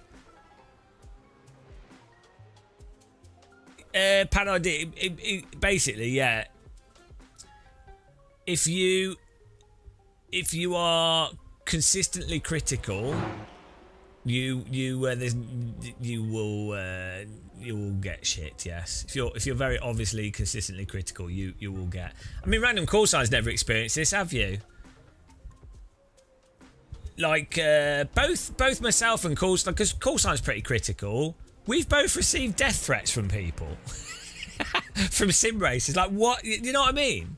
And it's ridiculous. Just saying stuff that's absolutely, like, not even that crazy. So, like, with ACC, for example, saying that they shouldn't really market it as a Assetto Corsa competition with stat tracking and stuff, and then also claim that it has ranking and stuff in it, and then never actually do any real sort of ranking thing in it at all, despite marketing it as that, which is probably... I don't think Kunos did that intentionally. I think it's just marketing... Kunos are so bad at communication, who knows what was going on. So, Kunos weren't trying to trick people, but the reality was just the end result. That's what was presented. So... what's the favourite of his? Depends which one tastes the best. Random. So yeah, and it's not just in sim racing. You know, we say this all the time. It's like in other spaces as well. The most vapid and least critical people do better as influencers. Generally speaking, I have to give credit to like Jimmy Breadtin. Broadbent actually is quite critical of a lot of things, and which is really good because he doesn't have to be. So fair play to Jimmy, I think. But yeah. But then, so what was it? Jimmy was pretty critical of Automobilista 2. Just totally fair comments, and yeah, he got so much bullshit, not just from players, but you know. So, what's the point? Do you be critical and tell people the truth, or do you just go, oh, I'll leave them to their stupidity, and then just collect the money? You know. Ren Sports doing the console launch as well, I think soon, or they're like getting towards it. I want Ren Sport to be good. I want it to do okay. I don't think it will be like a massive sim. What I want from Rensport is and the same for Evo as well, actually. I want Evo and Rensport and Project Motor Racing as well. So I know Evo's not doing console anytime soon as far as I'm aware, but like PMR's launching on console, Rensport's launching on console. We need more console racing sims. So I want Rensport, PMR and Evo to actually do well on console, because it will only build this sort of sim racing space, if that, do you know what I mean? So like there's not much competition on the console space. So I think this is the thing. It's like even if you had iRacing on console would be great, you know. So, well, thing is, Rensport drives totally fine. Like, I don't think it's nowhere near as good as AC, AMS1. I said there's lots of aspects of iRacing that are more realistic than Rensport still, but at least it's got, like, it's drivable. I don't mind how it drives. I don't think it's the most realistic of driving games. I think it's more realistic than GT7, generally speaking. Definitely more realistic than Forza. Evo's better than Rennsport. ACs and MS1 are massively better. But the point is, it's easy to drive. Like, it's controllable. Kind of like a bit like AMS2 is. So, what they need to do with Rennsport is they need to bloody have some interesting cars, not just GT3. Do the console launch with, like, the basic content, basic tracks, some interesting cars. And if they've got the daily races on it, and you can jump in and do a race, and it tracks it, and then you've got, like... I like the idea of the crazy liveries and things. I actually think that's really good. That's controversial in sim racing. But I think that's good. Like, I would like a sim that has, like, Rocket League type stuff in it. So... Is PMR a sim? Yeah, they're trying to make a proper simulator. Like, it drives. From my experience, it was better than Automobilista 2, but that's obviously with whatever setup they were running on a GT3 and GT1 cars. I mean, it's every bit as much a sim as iRacing is. They have, like, super talented people working on it. They're using real data, driver feedback. You know, proper tyre data, proper car data. So by that definition, it's a simulator. Well, so I think what happened with Rennsport is just it's a communication thing. It's just so confusing. They did that whole the ESLR1, which is I think it's mostly a separate thing in many ways to the actual Rennsport game. So you got like two separate things going on there. And then you have, like, having that without the game being out. It's just confusing, isn't it? Like, people want to just play a game, right? They just want to play it. So that was all confusing. Then, like, just the GT3 cars. Then the limited content. Then it being free to play, but people not realising it's free to play. Are you coming to the expo in Dortmund this year? We are. Thank you, Mr. Gabowski. Yeah, so the Rennsport thing is just confusing. A bit like, to be fair, Evo's a little bit less confusing because Kunos had the benefit of their previous games, but, like, it's just confusing. Like, if you were like, here's a game you can play, here's the tracks, here's the cars, here's online ranking. Yeah, and then it's like, yeah, it's the race room thing of like, well, which car do I buy? Do I need to buy this? Should I buy that? It's always just confusing. A driving sim is already confusing to start with. Like, how do you drive? What's a GT3 car? What's a Formula car? What's a good race car? What's a bad race car? It's any borderline realistic game, so like flight sims have this problem as well. Is already like, what do I need a steering wheel? Do I need a gamepad? What do I brake? What's assists? Racing line? It's already confusing. So yeah, my hope is. I mean, I'm definitely biased on this because I know some of the guys at Rennsport and I do like them. I like the guys at other sim companies as well, but like. We need more games on console. I like Project Cars 2 as well, so maybe that biases me to Project Motor Racing. Like I'm a bit jaded by the PC sim racing space, to be honest. Like, I feel like the PC sims, it's just like you need more stuff like Project Cars 2. You know. With actual gameplay or stuff like the 2000s, 90s and 2000s simulators. That's what we need more of.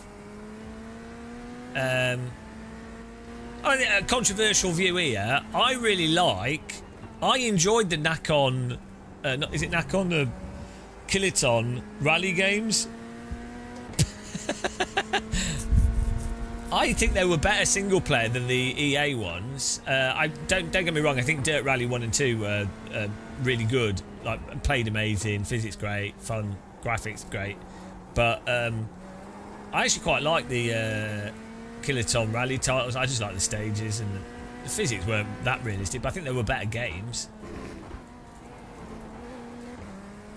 I don't really know about Conspiracy Hardware. By the way, Karl Bogowski, I don't know if I shouted you out. I think I did, but I really do appreciate the 12 months of being a subscriber. Thanks for the support. Yeah, I don't know. I've not really used the Conspit stuff that much. I think, from what I understand, it's good stuff. Yeah, I think the thing is, I'm not really a sim racer. Like, I'm more someone that's just into games design, and it's just accidentally turned out that racing sims, because of physics, physics end up being quite deep game mechanics, and that's what I like, deep game mechanics. It don't have to be in a simulator, but like they just tend to have them. So yeah, I'm just not really. So I would like just good gameplay. That's all I care about.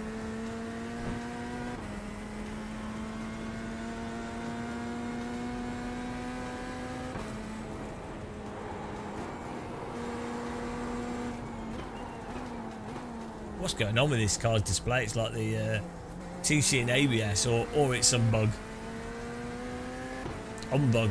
By the way, guys, give Random Call Sign a sub if you haven't. It's free. He does loads of hardware reviews. He's pretty sexy. He has poor taste in music.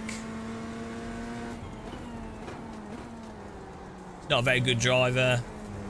Give him a, he's on Twitch as well. Give him a follow. Give him a shout out if we can. You like pain from the Sims you play? I like the entertaining stuff that happens in Sims Online. Like physics games, funny things tend to happen. I think they're more interesting. The more deep the physics are in a game, the more random stuff will happen that's unexpected, and I enjoy that novelty.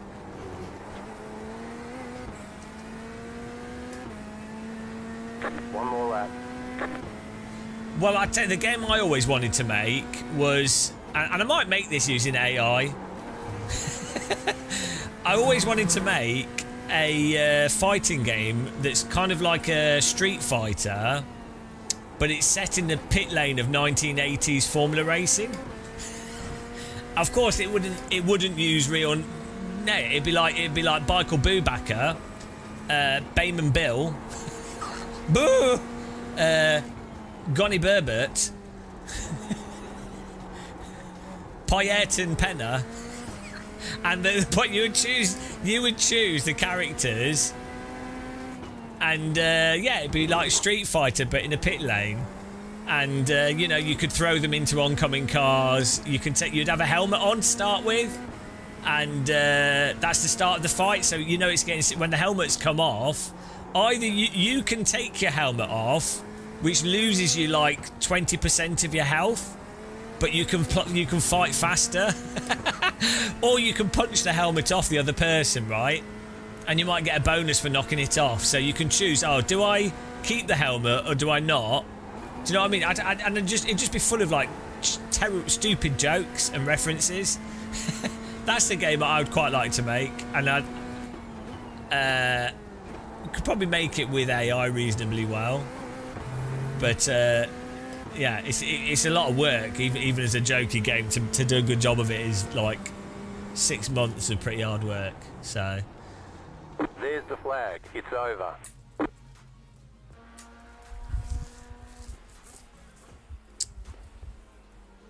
yeah, mini games, smoking, boozing.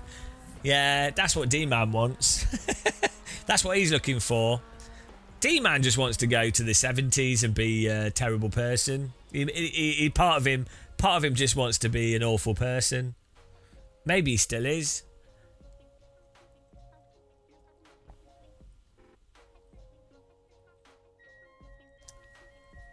Do you remember the NHL Hits games where you could have a fight in the middle of the game? You can do that in some of the NHL games.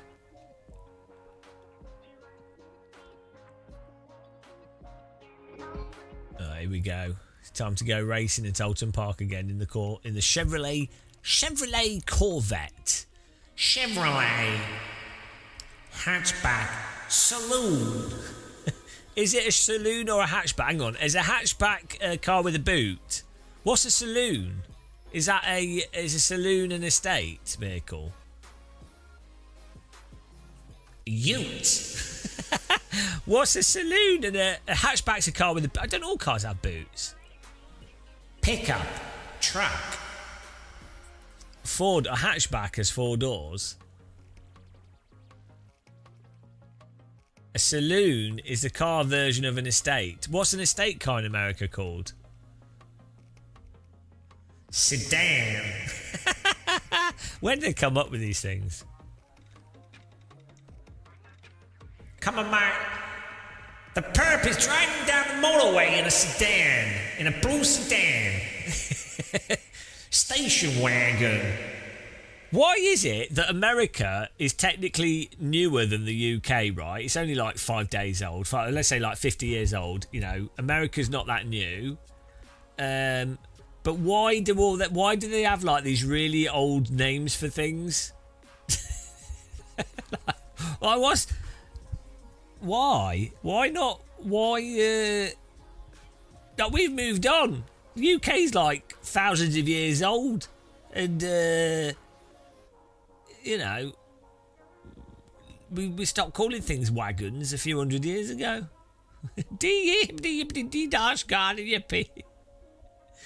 This is why they have all the guns in America as well. They're still stuck in like cowboy times. Well, although to be fair, we have the swords here, so we're stuck in medieval times. Actually, maybe we are more old-fashioned. Wagon wheels.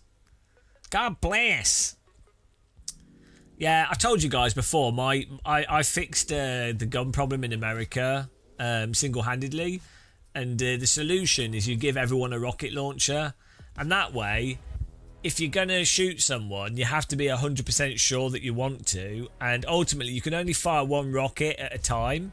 So you're going to, you get one chance, and then, if people don't like you, they can fire their rockets at you. And I think not only, the fact is, rockets are more cool than guns, right? There's just, you can't debate, like, there's no debate, is there? Like, a rocket is cooler than a gun. One left to green. And yeah, you wouldn't have to conceal carry. Everyone would be able to see. Oh, closed. Pit road is closed. She's carrying a rocket launcher. I think it's I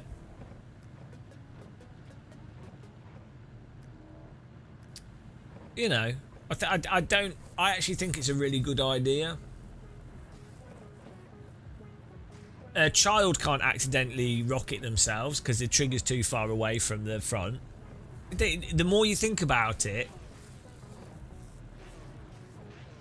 also it doesn't ignite as soon as it comes out of the tube. So unless it's like one of those javelin missiles. Still waiting on 2 cars to grid. Yeah. Once again. But maybe they need. Maybe they need to, Doofer. You could just make doors small enough that you can't walk into a building with a rocket launcher. I really, honestly think this has solved pretty much every issue. Exactly. See, I'm telling you, rockets fix everything. Hey, I've thought about this.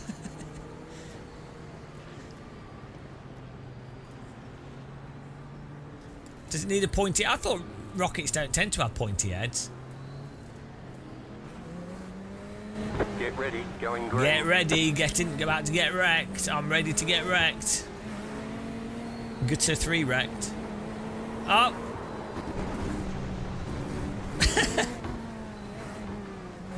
Green, green, green.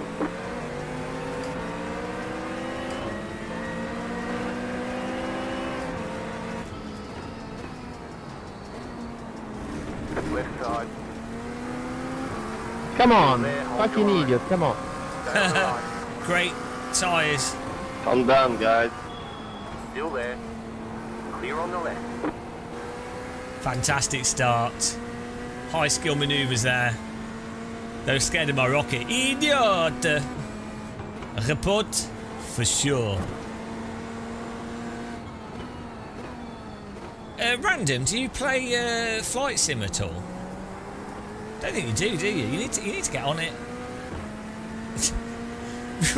Random has no interest in planes whatsoever. Oh, I could see him on DCS though, actually. No. No. Ah, you loser. You love shit stuff. I don't know what's wrong with you. Terrible music. Terrible game. Like, you love really bad games. Tarkov.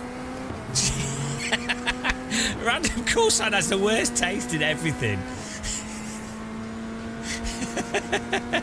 Honestly.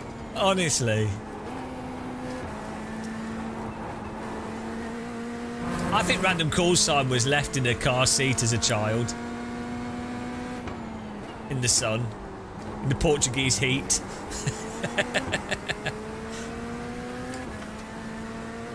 Yeah, Tarkov's just full of cheaters. Tarkov would be amazing if it wasn't full You're in of fifth. mental cheating. It would be an amazing game without cheats. Looks like CS2 has massively improved its cheat detection. I was playing a game yesterday and the game was cancelled due to someone on the other team cheating. I'll be honest, it was cancelled because it was me cheating. No, it was cancelled because someone on the other team was cheating. You got a We strike out could on tell the they were left. cheating because they were landing insane shots. We're like, oh, it's this again. And then it was like, match cancelled. It's like, great. Valve actually did something Yo, good. Claudio, what was that all about, you idiot? The idiot. Yeah, it cancels the loss.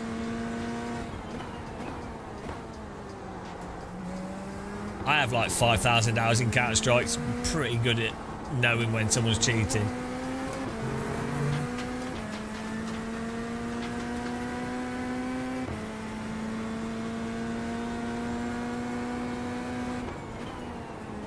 The pace car is out of control.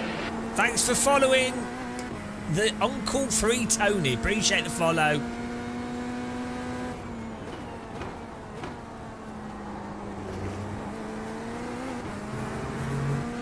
I like the colour of Tom Wiggins' car.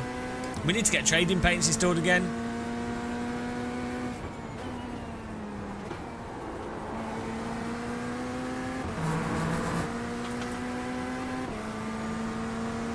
Why did you break that early? The lead has gone off.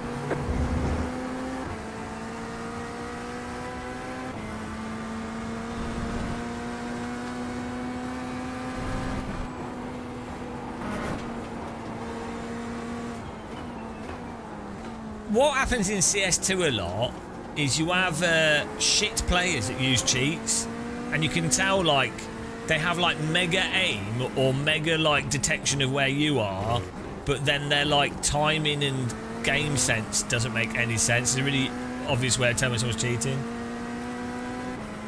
Why do I have the visual wheel on?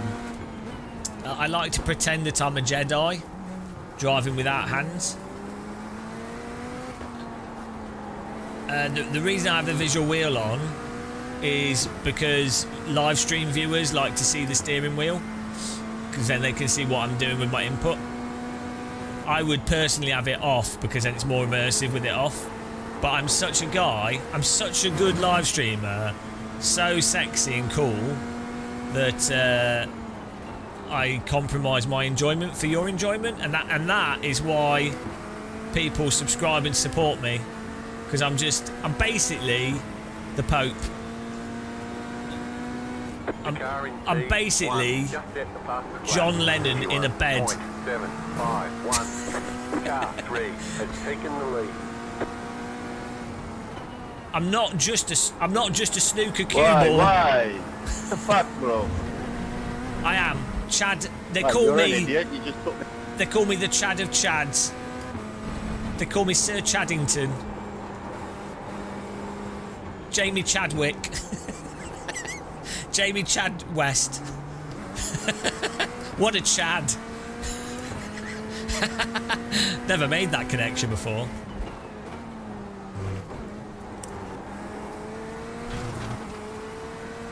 Sir Chad-a-lot. Alpha Chad.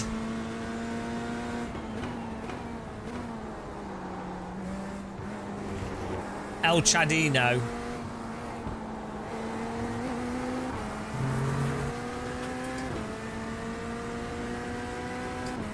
Lord Chad of Chad House.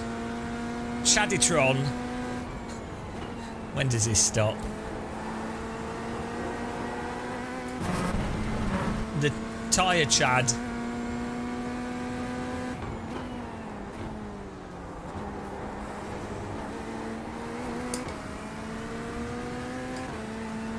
Yeah, we'll get the grandma out again. Lap of the session.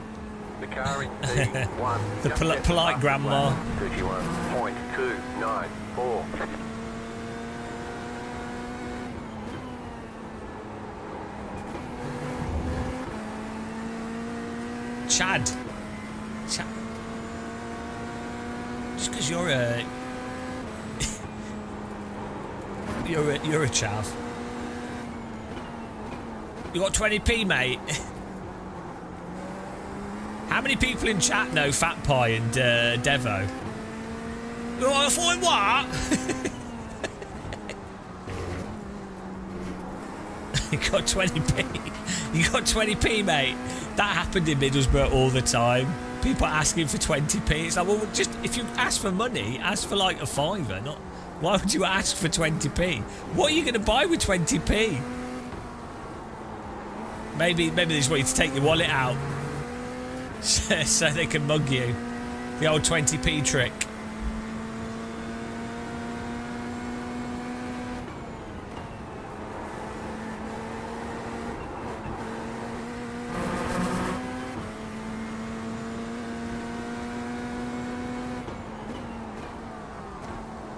I've got a car in my ass, and it's Michael Vos. He's going to put his car in my exhaust pipe.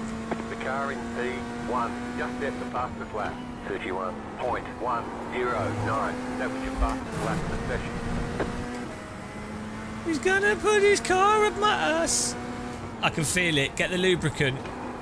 He's coming. He's coming. He's going to come in hard.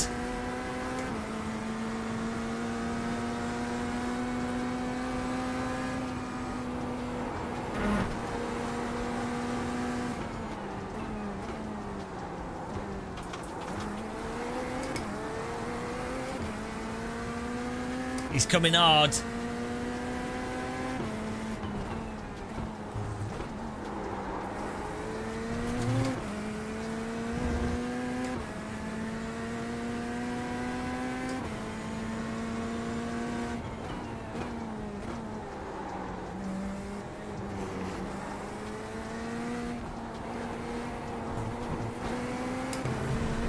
I'm trying to use more girth of the track, but it's slowing me down when the TC goes in on when we hit the grass.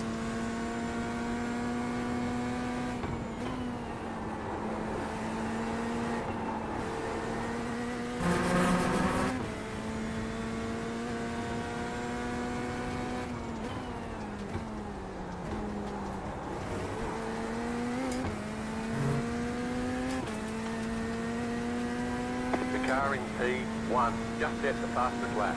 30.915. Just at your fastest lap of the session. Keys, give me 1x. It's a perfectly fine place to put my wheels.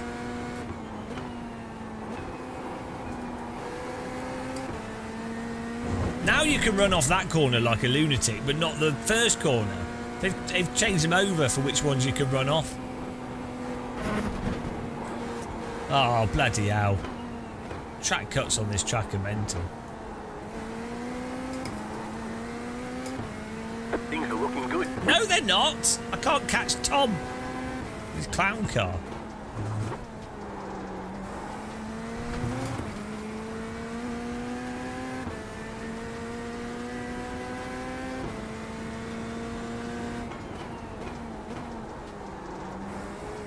The pace car is out of control.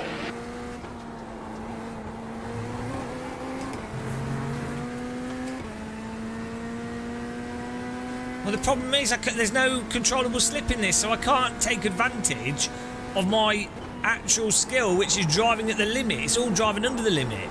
So I'm at it's like driving a steam train.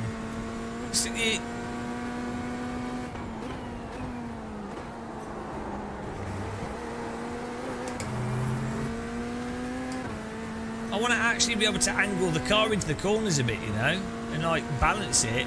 That was your fastest lap of the session.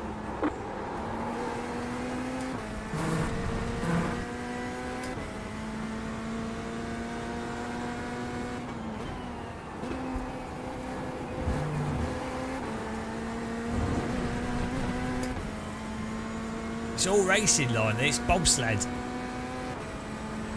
This Corvette's not too bad though, to be fair. Quite like how it handles.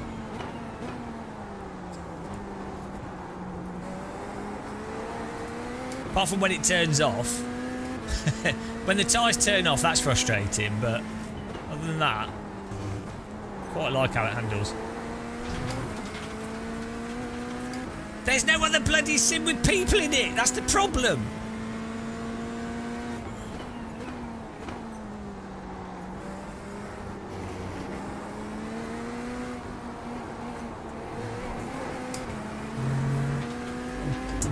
iRacing's monopolised the sim racing space. Yeah, but LMU's just GT3s. Hang on. I do like LMU, but I normally prefer Formula cars. Oh, the force feedback in LMU is absolutely terrible. So, yeah, we will definitely do some ACLFM.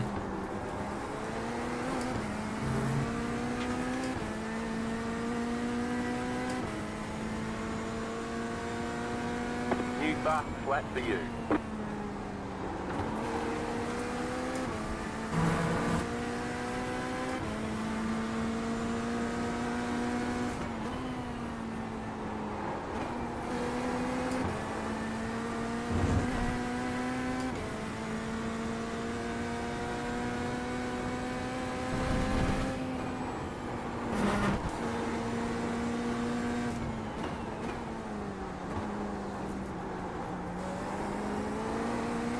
I have no idea how you're meant to overtake a car that's basically the same pace as you on this track. That's a GT3 car.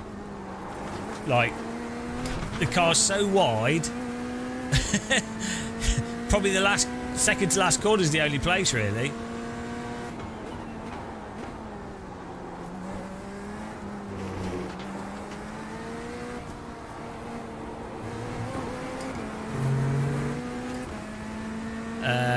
It's going up and down. I only have a budget graphics card, so I just ignore the FPS.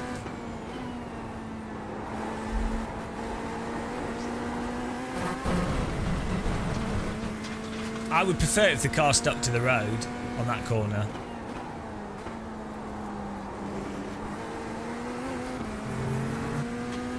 The car in P1 just set the fastest lap. 30.767. Oh my god. You're gonna get a million. Okay. We're gonna get a DQ from 1X's here. They do the British GT series comes here, yeah. Sounded like someone was drowning then. I'm having to bloody concentrate here because this guy's fast. I don't trust the tyres.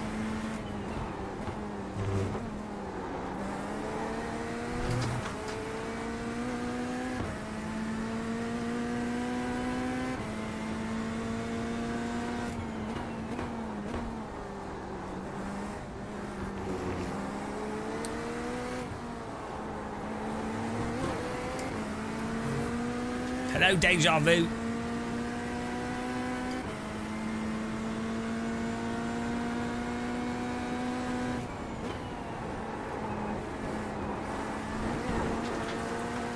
Yeah, I can't. I need to There's no other line I can take through that corner that would allow me to hook it up to get close enough to then get a run to pass on T1. Well, the second to last corner, I mean. This is the big issue with GT3 cars.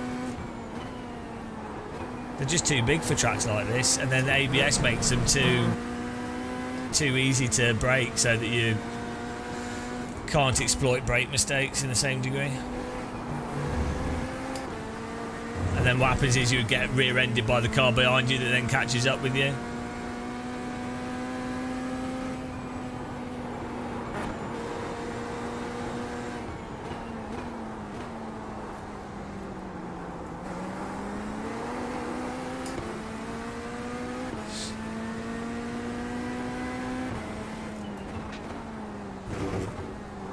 I mean, we could try driving close to him and putting pressure on him, but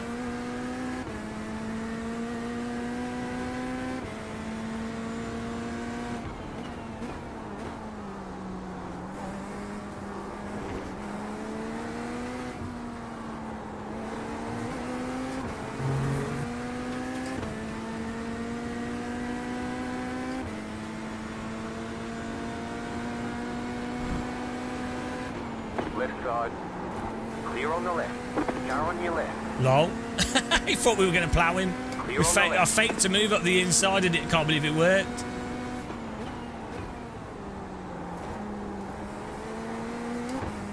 We net code scared him. Yeah, that's how you have to overtake. Oh, he's dead. There you go. It's stupid. That's not racing. Fourth position. That is not racing. It's just lame. This is such a lame overtake. Oh dear. There's an incident ahead. The car in front has gone off. You got a slow car on the left.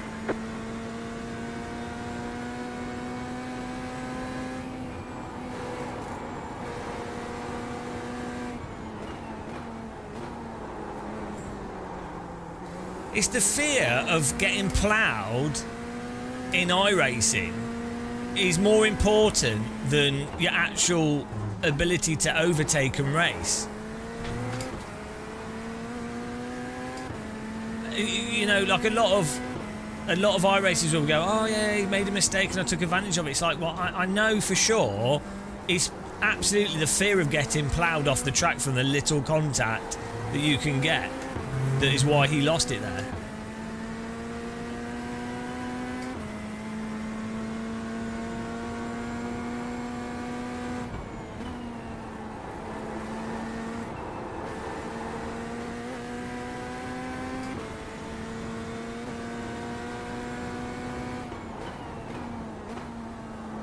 The leader just did a 32.6. So I don't know about you, that felt like a really cheap overtake to me. It didn't feel like a battle, didn't feel like racecraft. Just felt like a cheap overtake. You're now in third. Michael Volse is faster than us though, so he will still wreck us. It's good. It's all good. Balance will be restored. No worries.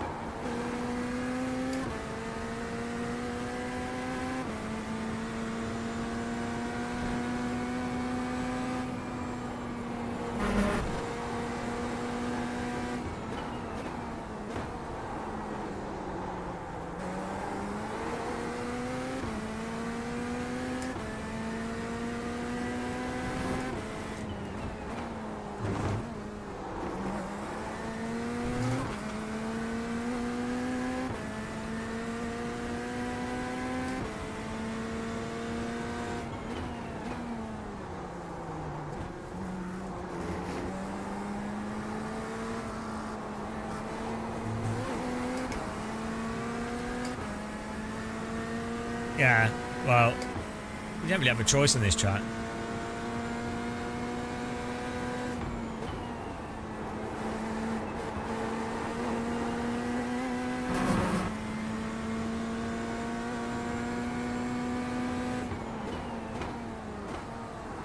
White flag this time. Hello, Munker.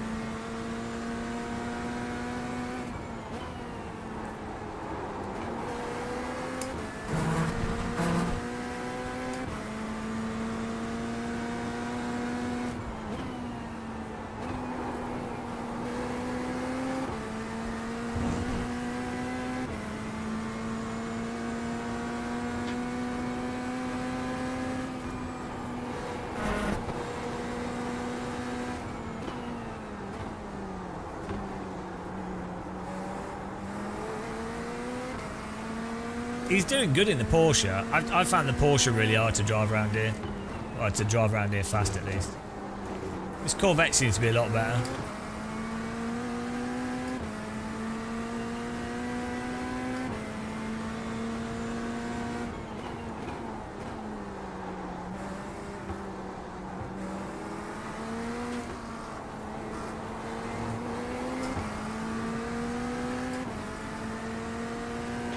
Got a nice little, there's a bit of curb on the right there, never noticed that before.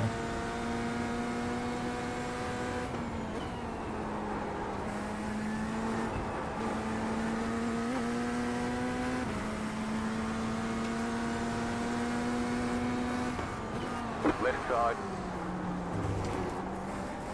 Clear on the left. You can't go around the outside, it doesn't work in iRacing. You got about That's good 5 laps racing. of fuel left. It was alright. Well done, James. Race. Checkered flag, checkered flag. Alton Great Park. job. You did really well. Right, let's have a look. Let's have a look at the lame overtake.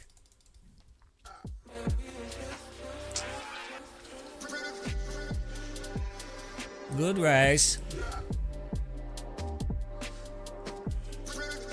Yeah, well done, mate. Good race, man. Good race. Tom Wiggins. Here we go. Look.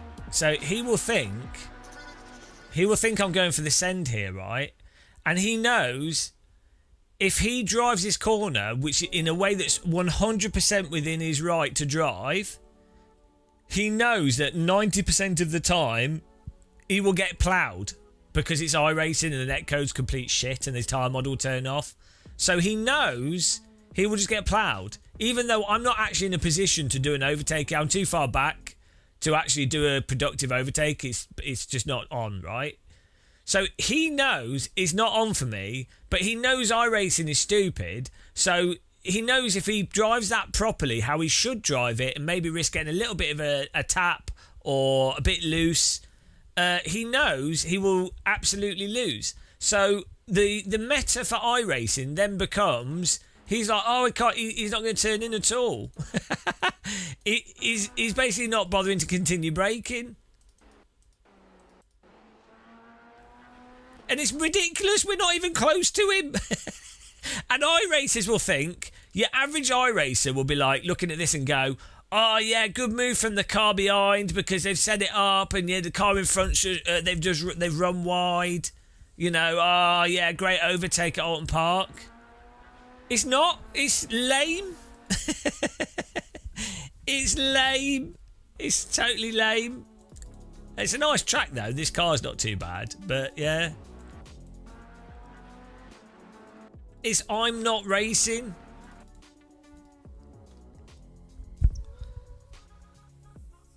Yeah, but Bongo Racing, you can say that, but it's not. It's driving around iRacing's massive technical flaws.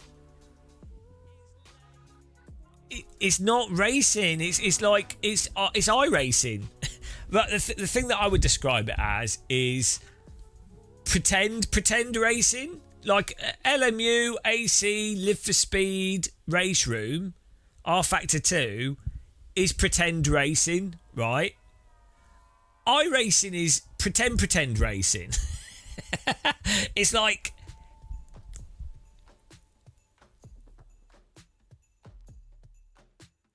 you know, it's like not only are you sort of pretending to race, but you're also pretend to race iRacing. I'm saying it's double pretend.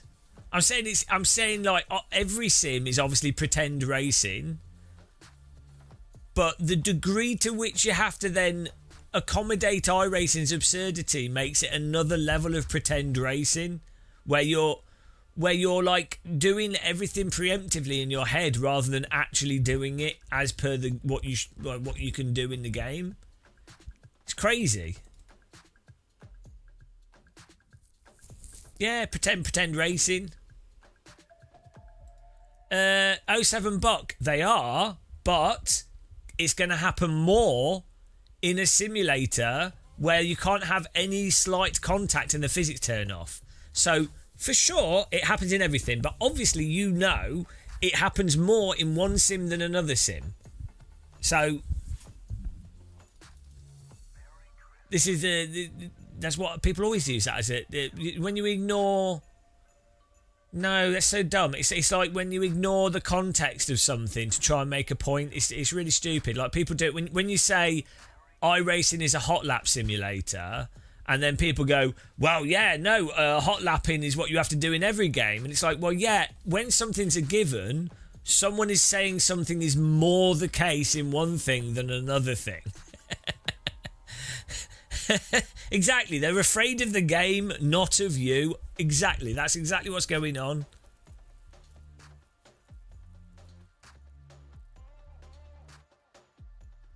Bongo racing, that's true. I know, I agree with you. Being followed by someone does add pressure, and people do make mistakes from the pressure. But that's hard enough as it is, right? If you then add into that the fact that your car will explode if someone dares to like look at it, and that your tyres can't be caught if you go slightly over the limit, it's on a whole nother level of like just not actually racing, and you don't even have the balancing part through the corner, right? It's just not there. Do I enjoy this game? Yeah, it's entertaining to play. I enjoy the tracks, and I don't mind how this Corvette handles, to be honest. And there's not many games you can jump in and have competitive races with people, because most sims don't have the online structure. Also, I like the force feedback from Marvin's force feedback app. I like the camera setting in this. It doesn't make me motion sick. I actually quite like the graphics in iRacing. Like, I think it should run better, but I quite like how it looks. And I like the audio in iRacing. But the thing is, I don't feel like I need to say the positives over and over again, because I think people are intelligent enough to know the positives. Yeah, the voice chat is really good. I don't get it doesn't make me sad or upset people pointing out negatives. I know it does for some people. So some people they're much more emotively roller coastery, so they need like 3 positives to be said for them to be in a positive mood, so that when a negative or critical thing's said, their roller coaster of emotion is only ever put at a neutral. So the problem is if you're around like Germans, Dutch, and lots of British people, but if you're around people that are generally Eastern European, they don't feel like they need to massage positivity, because they're much more neutral in terms of emotion from critical stuff. So yeah, whereas a lot of Americans, a lot of people, they're emotionally up and down, so they get really upset when people are critical. So if you want to, yeah. They expect you to say loads of positive things first before you say something critical. Otherwise, you're a negative person. That's what that is. And yeah, I'm not happy with the state of the game. That's true, because a lot of influencers, a lot of YouTubers, and even real race drivers absolutely know exactly the stuff I'm pointing out, and they won't say it publicly. And a lot of iRacers just keep going, won't just ignore it. So sadly, I unfortunately have to like bore everyone to death by pointing out the stupid stuff, under the false hope that it might eventually trickle through in some capacity. it might potentially do something positive for sim racing, but it obviously won't. But I'm an idiot, so yeah. I'm just an idiot. But we all know I'm an idiot, so it's fine. Everyone can just laugh at me. What happened at the start of this?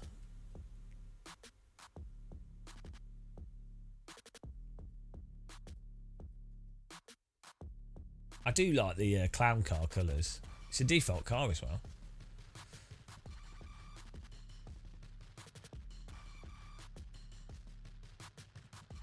Oh yeah, also iRacing put in their marketing that they consult with real drivers who they clearly obviously ignore, or they can't actually get their physics to work properly. And then they also they say specifically that iRacing is the most realistic. So if a company's going to say stuff like that that's patently not true in many ways, then they should be called out on it. I think that's the job as an idiot YouTuber, is to be honest. So the Mustang's good. I like this Corvette, to be honest.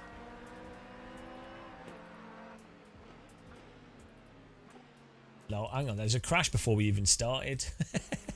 What happened here?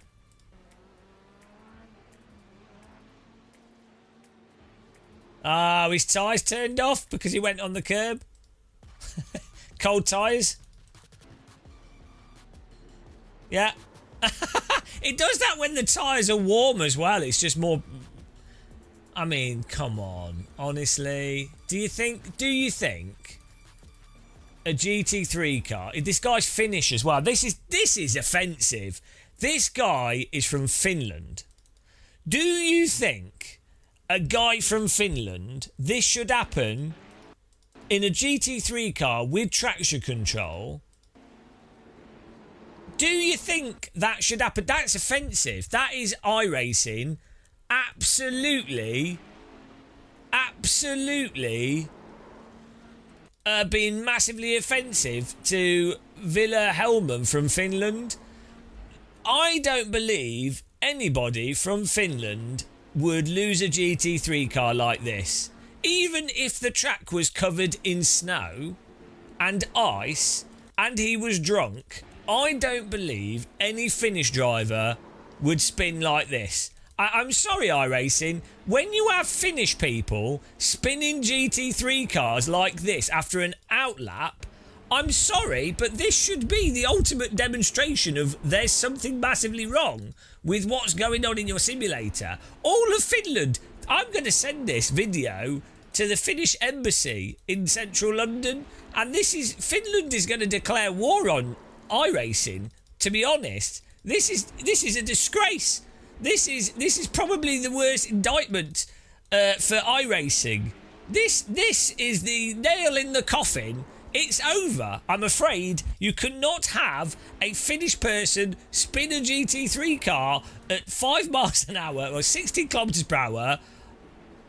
I mean, come on, iRacing. What's your defence? I don't think you have one. I don't think you can have one. I think this is it. This is the glove that fits.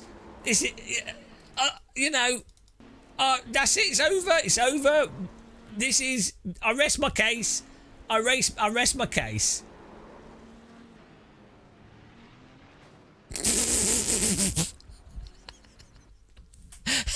He hits the other car as well.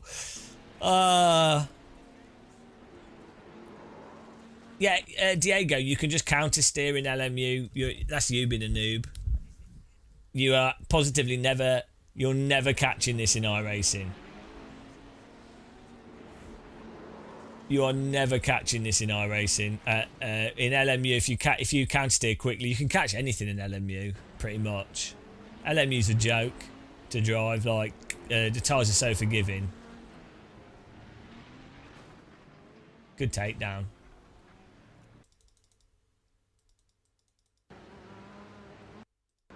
You don't need to see his inputs. At this point here, his inputs are irrelevant, and therein lies the problem. At this point here, it's over. He might as well just get out of the car. He might as well pause space-time, get out of the car and go for a drink. It's over. The idea that his inputs are to blame is absurd. It's over. At that point, it's over. It's done. It's over. Yeah, it's over. Gone. It's over. At that point, it's over. Game over.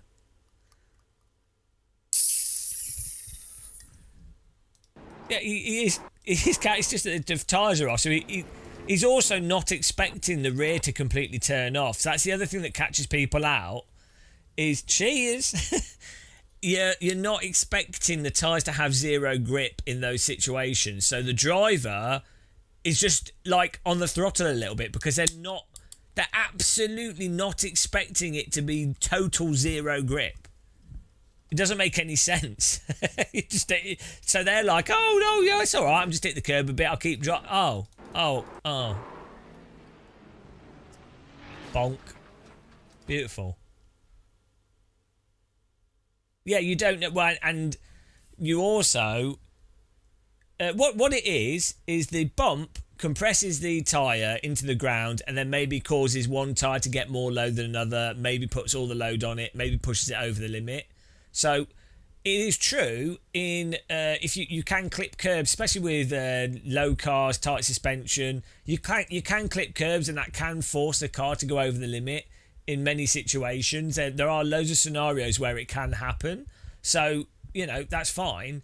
However, if you're not absolutely poning it, or if it's the tyres are warm-ish, or if you're like not doing anything ridiculous, if you counter steer straight away when one tyre goes, the grip returns pretty quickly, right? Like, it's not the end of the world. Or like, generally speaking, it's probably only going to happen if you're pushing a little bit, right? It's not when you're like... Do you know what I mean? It's like iRacing is like absolutely the worst case, and then you can't do anything with it. So it's not that it doesn't sometimes happen. It's like the car contacts in any sim or anything, right? You do have weird stuff that happens in real life all the time. You see it. There's really mental crashes all the time in real life. A little tap on the back and the car goes totally flying, rolls over. It's real life is very complicated. So these things happen. The problem is it's everything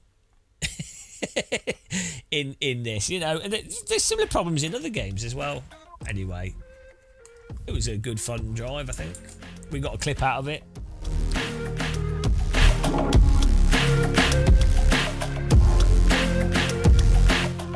iRacing absolutely dissed that guy's time model. Should we ask the whale what he thinks? Should we go to the whale?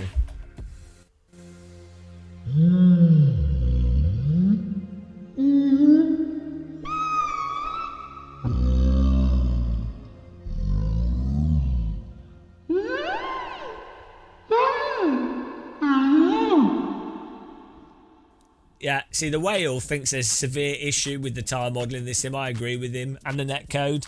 Let's ask the dolphin what the dolphin thinks of it.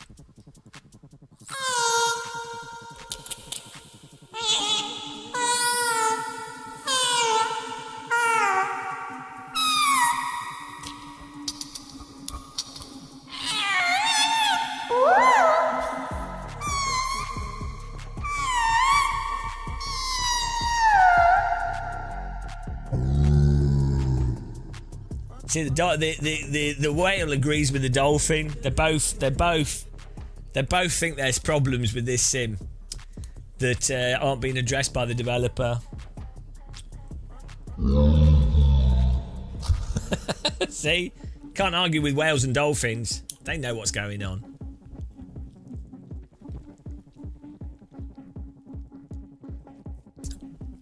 Well, have you ever tried having an argument with a dolphin?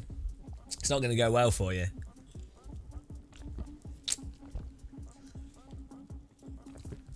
How would I know what Sasquatch sounds like? Are you stupid? Did you see the video of the giants running through the countryside?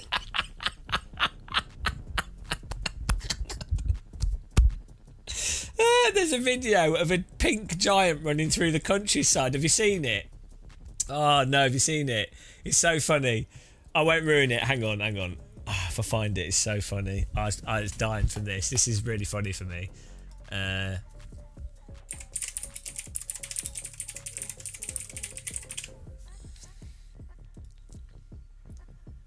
I'm not going to be able to find it.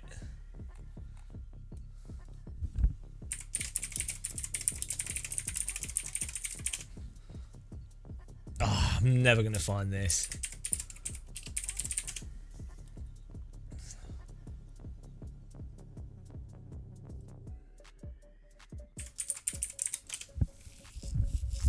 No, I'm never going to be able to find it.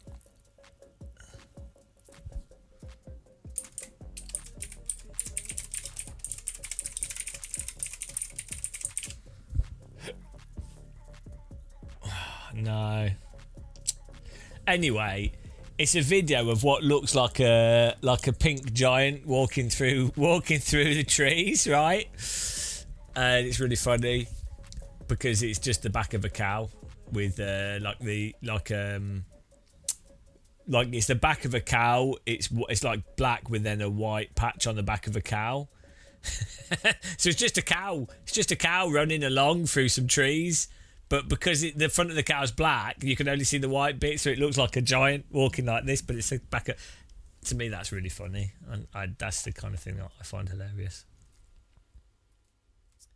Come on, who were they killing? Killer dolphins?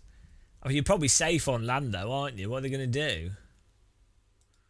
That's the great thing about like killer whales, sharks, killer dolphins. What? Ooh, come and get me on land. You know, just don't go in the water. Right. By the way, guys, those of you that have joined us, we're filling up the teacup for our Sim Racing Expo sponsored trip. Beautiful. We've got the new screen sorted out. We've got the bronze, silver, gold. Look at that. The gold's even gold. It's beautiful. If you want to be a sponsor of our Sim Racing Expo 2025 coverage, you can be. We've already got one logo taken up by Pixel Jetstream. Yeah,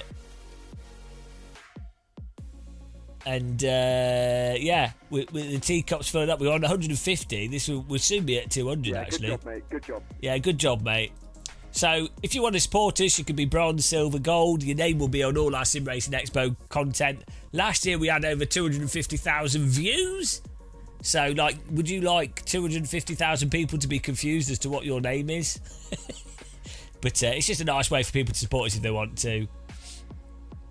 Is stuck. It's because the T can only go up to 100 at a time. I'm not. I've fallen out with flags. I'm no longer flag. I'm anti-flag. Apart from flagging. No, it's not 300 for. It's the total. It adds up. Yeah, I spend £100 a day on food. I only eat at Gymkhana every day. Michelin star or go home. Michelin star or go home. Caviar, cold leaf tuna kebab. No, it's the total, the whole thing. So the food is actually probably like £50 maximum, but it's kind of, you know, like the transport in general is like 300. The hotel's like €70 a night, and then there'll be like food and stuff probably work out at about 80 or 100 total, I'd imagine. Well, probably a little bit less actually. Probably like £50 for food. It's not asking for 300 for food. It's the total amount. 580 is the total. The food is just in there. I mean, we could have replaced the food with the flights, but the point was, is that anything basically having the flights paid for is that's amazing. So we've already passed that. So I'm already happy. We're already good, basically. You know, it's all a bonus. No, it's the same thing. It's each day. Because I have to change room every day. It's 70. It's not the hotel rooms are £370 a night. What hotel am I staying at? Are you claiming that this presentation is confusing? It's the total. It's the total amount. Oh, come on. This bed is dirty. Incinerate this bed. Look, it's like €70 a night. It's probably more than that actually. Can't remember what the total is, but yeah. So the last one is 2 hotels because the flight is only £100, but then it's like 50. Well, return is like £80 to get to the airport. and we might have to get a taxi. I don't think we will. I'll probably be able to get trains, so that saves a lot. But just to get to the airport is like 80, and then on the German side, Sim Racing Expo is an hour from Dusseldorf, which is the nearest airport. So that's between another like a 45 to it could either be, it depends. If I can get a Deutschlander pass and use the local trains, it will only be 50 euros, but there's a good chance we'll have to get the ICE train. It's on the 16th of October. D3 plus 4 hotel room, they're the best. The D is for day. The day, I think it's 17th of October. Just go on the website. No, I'm not getting first class tickets. But it's not just the train. It's basically all transport aside from the aeroplane. That's it, Shumi. It's exploitation. So, yeah, what I was really hoping is that the poorest, most desperate viewers will support us. Like the ones that have the least amount of money, and the ones that are like suffering the most, having a bad time, and the most susceptible to parasocial manipulation. They want receipts. Receipts after Sim Racing Expo. We have a receipt of everything. full receipts. The Game of Muscle tax system. Full report and justification for every expense. For every single thing. I bought this cup of tea because I was thirsty and there was no other place to get a cup of tea from in this location. Like, you know when you use like a company credit card and you have to justify it all?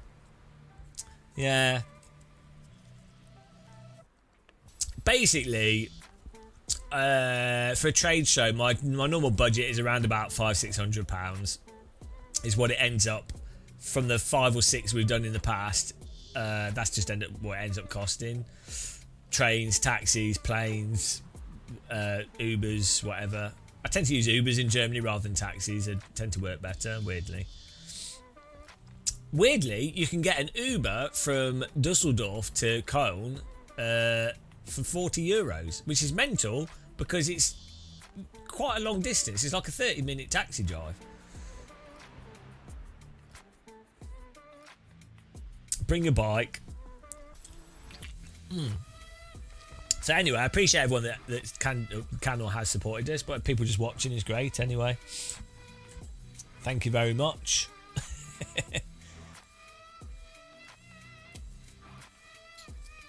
$70's not feasible a night.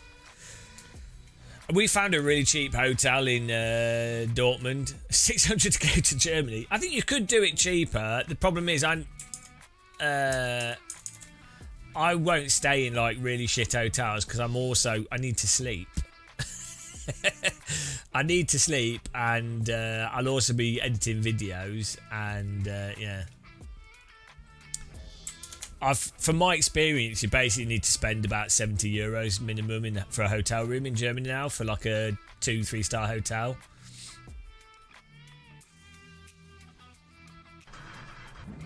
Yeah. You probably could actually shoot me. Weirdly though, Germany does have a Germany has like some really strict rules about camping illegally. Much more strict than the UK. I don't think they actually care though. I think you'll just get moved on. But on paper, they actually like stealth camping and stuff is a lot more stringently regulated than the UK. Quite interesting. I was looking into it for like, because a lot of people go to the Nordschleife for 24 and there's all designated campsites, but obviously some people stealth camp, but you can get absolutely slaughtered.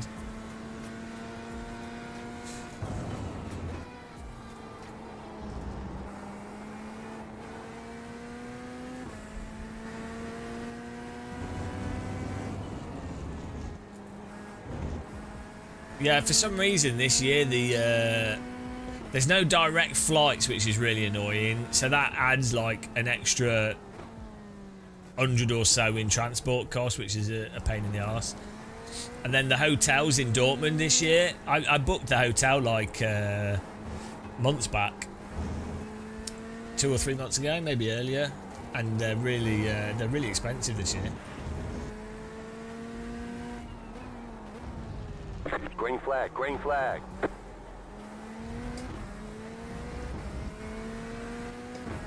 Okay, here comes your first time black. Just green screen the whole thing, yeah. I don't think anyone will notice, will they?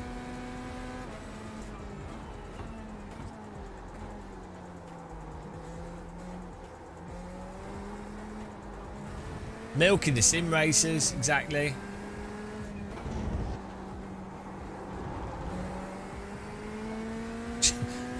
Probably a lot of the stuff will be the same, so no one will notice.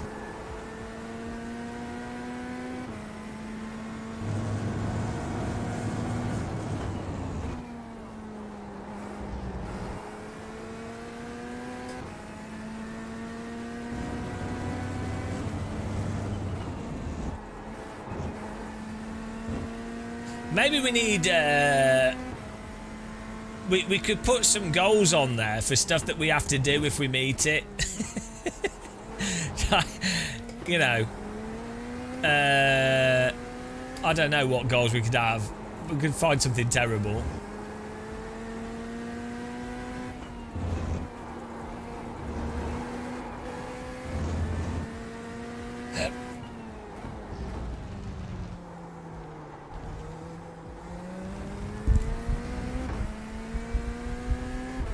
One more lap.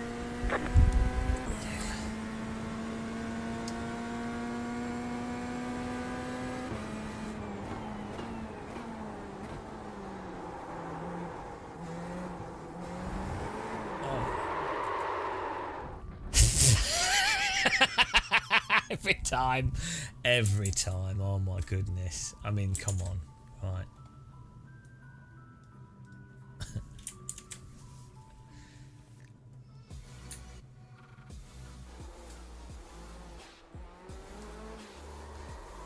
Like, this is a car with TC for this very reason.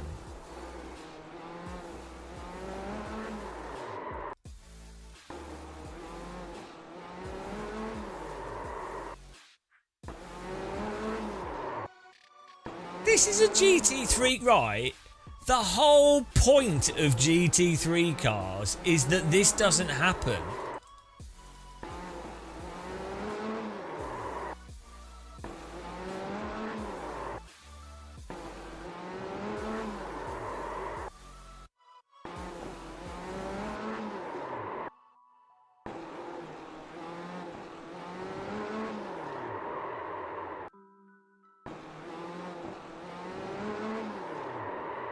Can you imagine a real-world GT3? Like, what's even worse, right?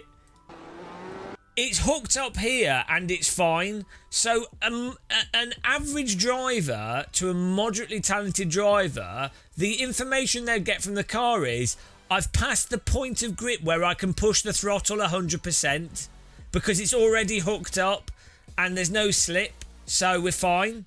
So... yeah, the reason is because it's completely counterintuitive to every way that you design a vehicle. Like, you wouldn't want a car, like, and also, look at my throttle input. As soon as it spins up, I'm off it straight away as well. Trying to brake and accelerate to catch it. Like, absolutely, this is where you would design a GT3 car to not spin. Because why would it doesn't make any sense? If you were a shit driver, you're probably going to be stabbing the accelerator, whatever. But you'd be like, right, I'm coming out the corner, I'm got on the throttle, the car's hooked up. Okay, it's fine. It should be fine now.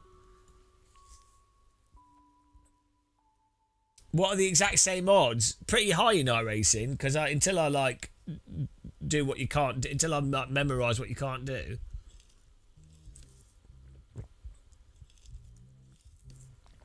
Anyway, Oh well. It is what it is, guys. You have to deal with it. Take it on the chin. Oh, thanks for The following. pace car is out of control. Afferupt. Appreciate the follow.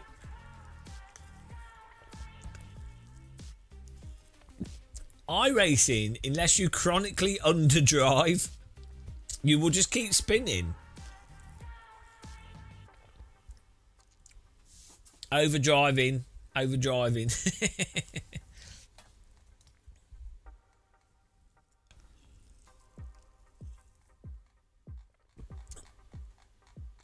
Right. It's all good. We're ready. We're ready for another race. We might have to do some racing with subs or something else in a bit. I'll do some Microsoft Flight Sim. No, like, so the thing is, Shumi, the newer tyres are just more vague, and also like you have to just do it before any force feedback as well. So this is why I would say is, ironically, they've actually made the new force feed, the new physics are actually worse than the old physics, because if you're someone that actually drives to the limit, it's still just as abrupt. It's just that it's vague and then abrupt. Whereas previously it would be at the limit sooner, so you would feel it through the force feedback more directly, right? So they've actually made it worse, and then loads of people have parroted that it's got better because they've not actually critically broke down how it's changed and how that's affected the actual driving. It's not about feeling the wheels slipping. The point should be is that you're actually pushing to the limit. You can obviously tell that the tyres are slipping. That's not the point. The point is you should be able to hold that slip. Oh my dear God. It's just people don't know what they're talking about. They just don't get it. There's no it's impossible. They don't understand that it's not about being able to feel what's happening. It's that you should be able to drive a car on the limit. You should be able to respond to it. Yes, you can just stay under the limit. That's fine. And vibrations will let you know that you're pushing the car more or less. But the goal is to ignore. The goal is to get the car to the limit. That's driving. So everything before that is basically pointless.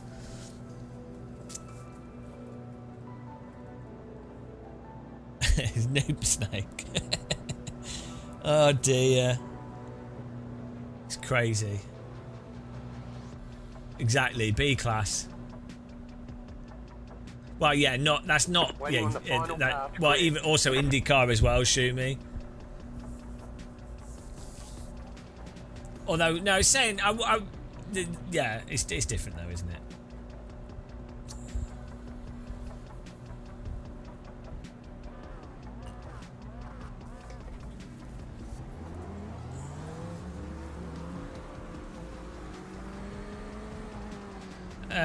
Yeah, most of the cars in iRacing are hard to spin if you're actually going and on the throttle. In many ways.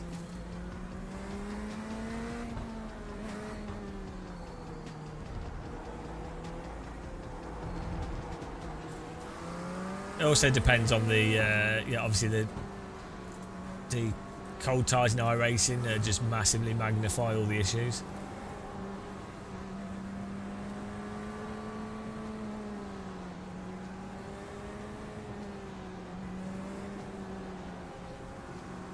Why is this running so bad? Look at them warming. They're all warming the tyres up. I bet they spin on the first corner.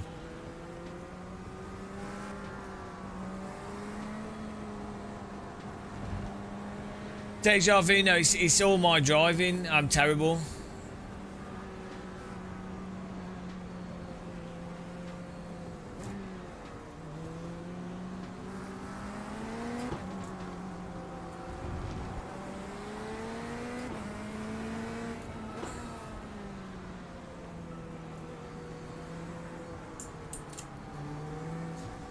Thing is, it's Jetstar 6 car. it's merely coincidence we don't have these issues in a bunch of the other simulators that most people consider to be more realistic in tar behaviour. Catch But, that you know, fixed car.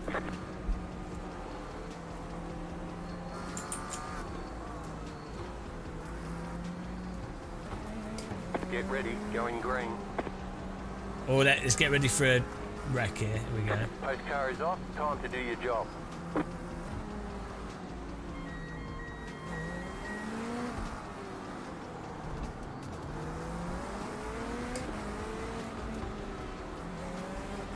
Green, green, green.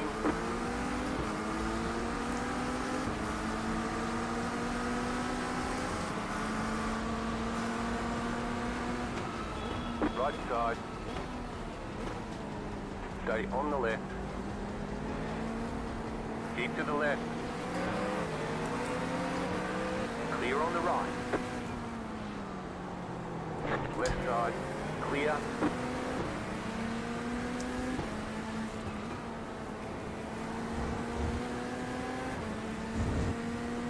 There was a miraculous clean T1 there.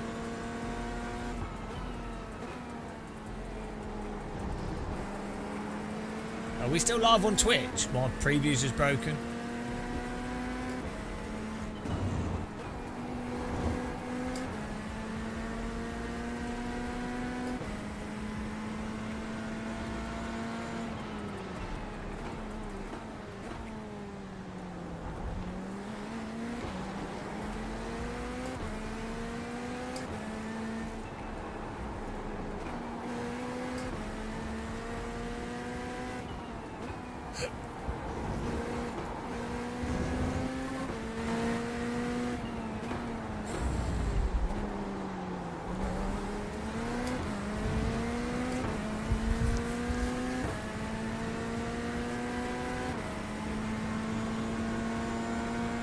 You're in the top 10.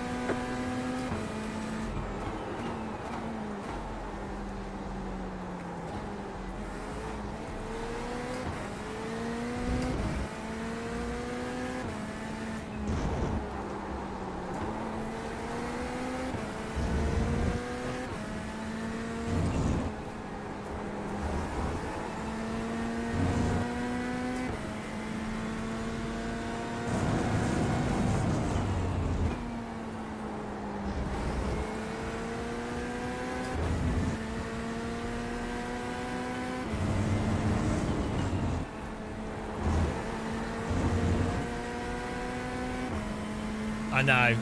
They need warming up. No, don't worry, they'll crash into each other.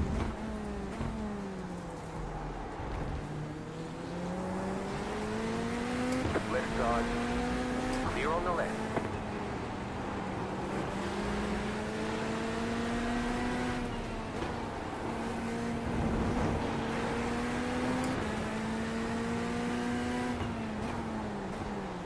Oh look, Mr. Move in the braking zone. Because he thought I was going to go for move up the inside. Lucky I didn't.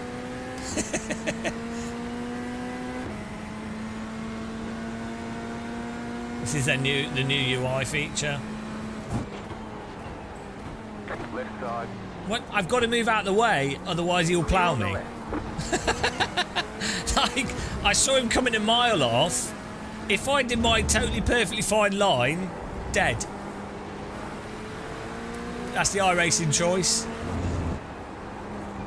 Fair play to him though. That's how you have to overtake in this, I guess. Car right. I should have sent it on the other car. Still there. Still there. Clear on the right. Car on He your turned left. into me. Clear on the left. I held a straight line. Why did, like, no, you can't just come off a corner and drive into the car that's on the track. That's what will happen. I'm sorry.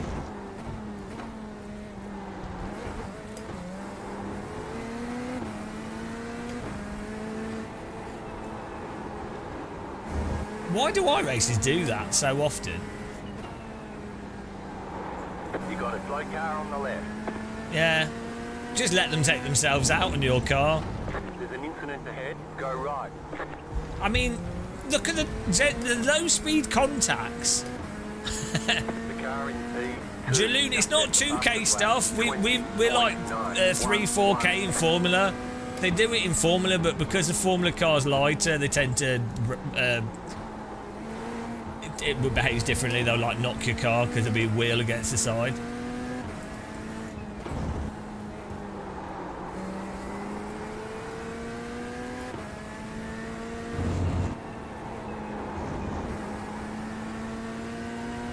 Yeah, back to iRacing.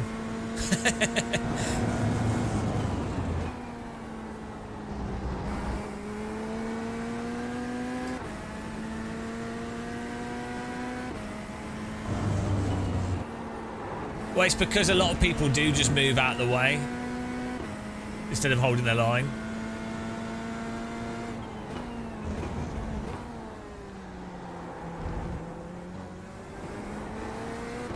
Okay, fair enough.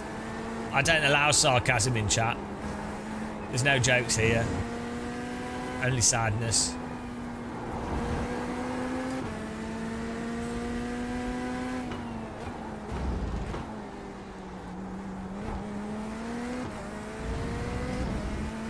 The car in P2 just set the fastest lap, 20.625.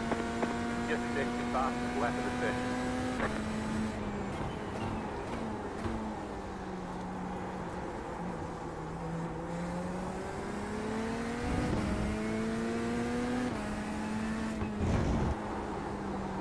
Unfortunately, the setups they put on these GT3 cars are really reluctant to turn into these corners. You have to like...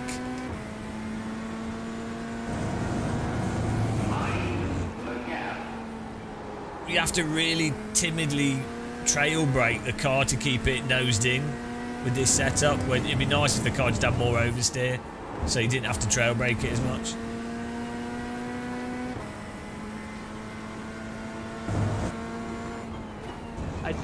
I don't like ACC, but I do like the normal SC.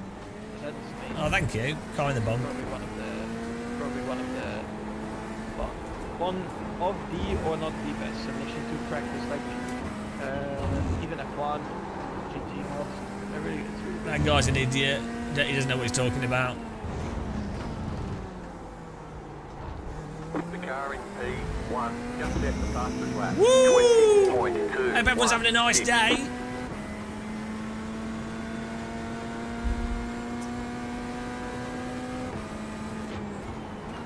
Unless you're in a race with me, I hope you're having a very bad day.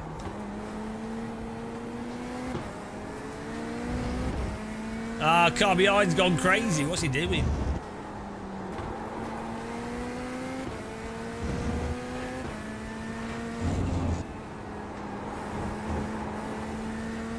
This car seemed like the best GT3 car. You're pulling away from the car behind. It seems to handle like a nice BMW.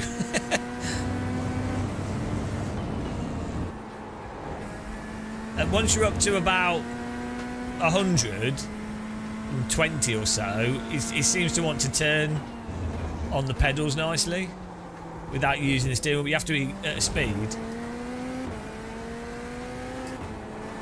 Don't know, seemed like the most responsive to me.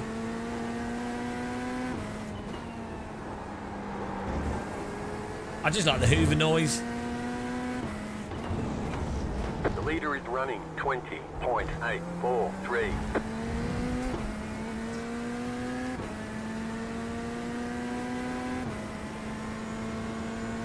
Just set your fastest lap of the session.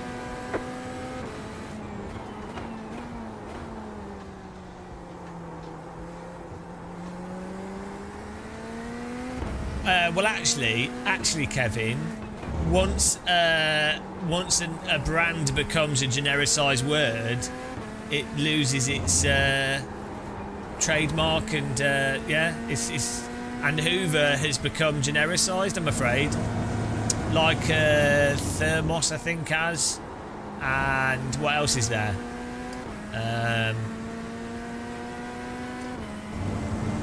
What are some other examples? Kleenex.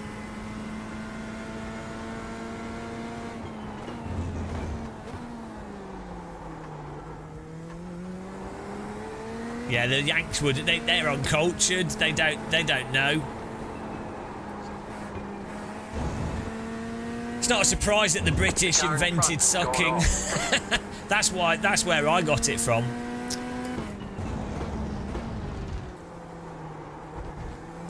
No one sucks as hard as me. Car 4 is now leading.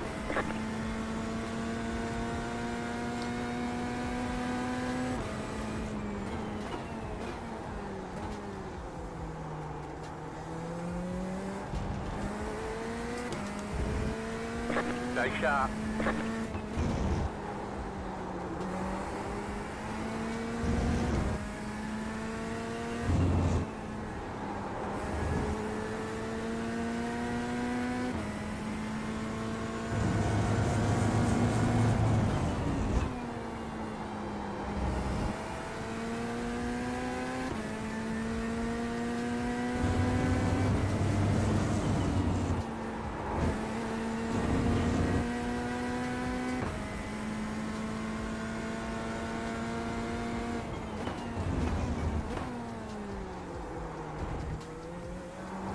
Yeah, if anyone could think of a goal we can have for our Sim Racing Expo sponsorship, like if we get to 300, like something we can do that's not illegal, not illegal, but I'm up for doing something that's humiliating. As long as it's only humiliating to me, it doesn't affect anyone else. We could, if we pass 400, I could wear Lidl trainers to Sim Racing Expo. I quite like them. It's not really humiliating. I'll show you the list here. It's just so like $2 to get your name, or £2 to get your name on the all our content as a bronze, 5 to have a silver, be bigger name, and gold to have an even bigger name. And there'll be all our Sim Racing Expo content will have the sponsor names on it, and then 50 is like you can have your logo on the sponsor page for all our content. And yeah, just don't, if you donate, and then tell me what you want. Basically, just covers all our expenses for that trip. Empty pockets. I don't know about that.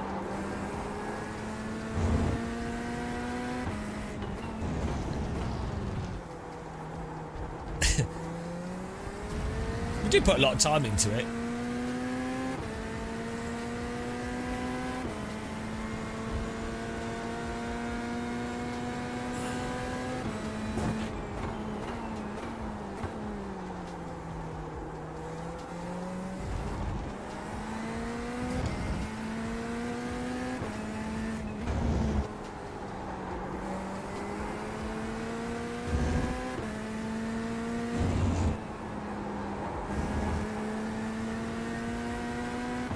Oh, we do a lot of live streams, yeah.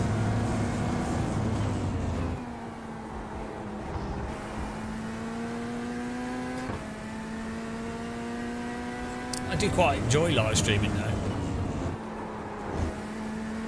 Should probably do more videos than live streams, but I kind of feel like we use the live streams now to also test equipment like this Moser Formula wheel, and then I feel like our review videos will be better because I'll be like, well, we spent 300 hours using this equipment, so you know, and I play all the simulators, so I feel like that makes it better.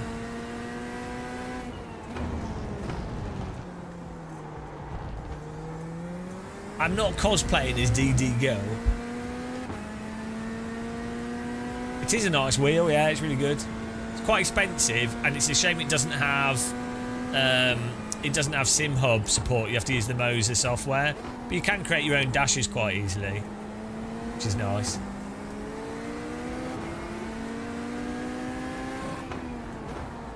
Oh, here we go. It's time to get punted. Time to get punted, guys. I'm going to hold an inside line on the corners. Just a stable inside Car line. right. Still there. Stay on the left. Clear. Here we go. We're gonna do absolute basic racecraft here. So I'm gonna preemptively. We will hold the inside line, and if they go to the outside, we will then move back across so that they can't just sweep into us like people tend to do. But basically, you know, the most bog standard defensive driving. Nothing vague. We're just going to put our car on the inside of the corners.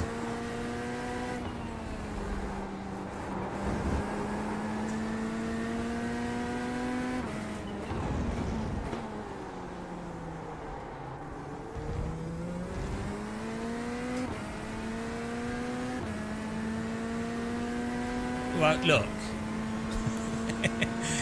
I'd have to sever my legs and have servo motor legs. This is a very... That would be full-on commitment. Too much commitment.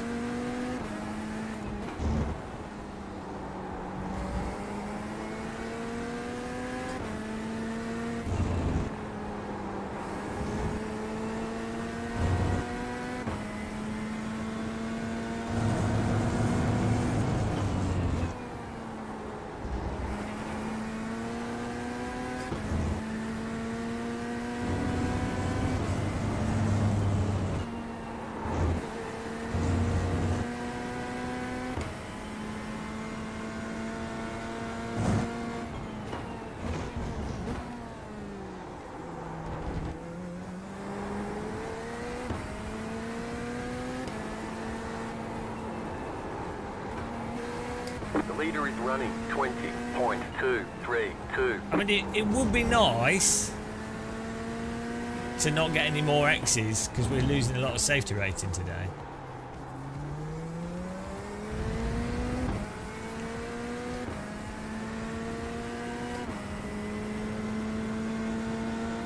Eight to cover 2 a day. Yeah. I tried to take tea bags to Sim Racing Expo to give to people.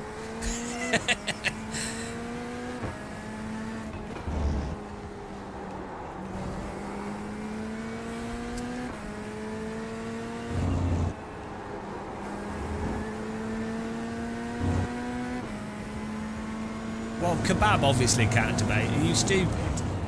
How is that a choice? Are you actually an idiot?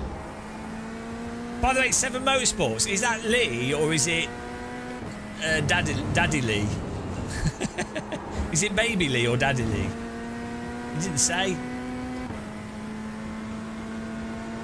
Is it Brian? That's right, isn't it? Brian or Lee? I'm terrible with names.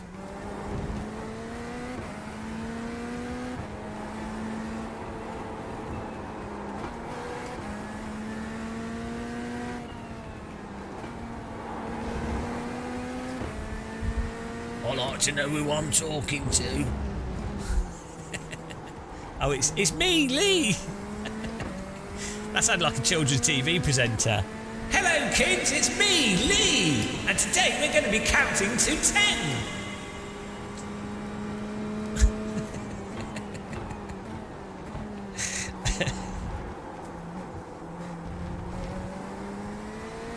Oh no, it looks like Keir Starmer's ruined the economy.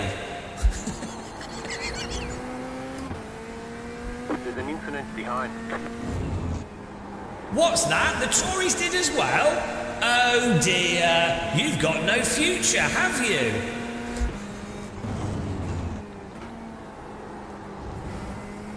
Have the adults ruined your life preemptively? What a shame.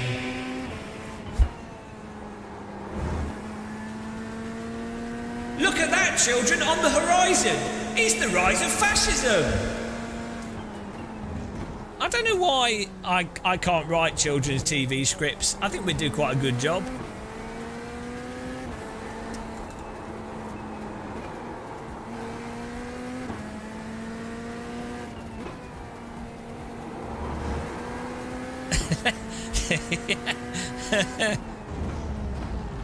white flag, white flag. Oh no, it's the scary box. But let's take a look in this scary box.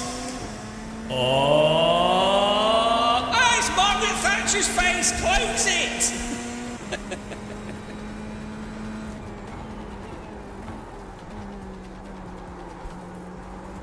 We've got a special guest today, children. It's none other than Anne Whitcomb. Now, there's no need to cry.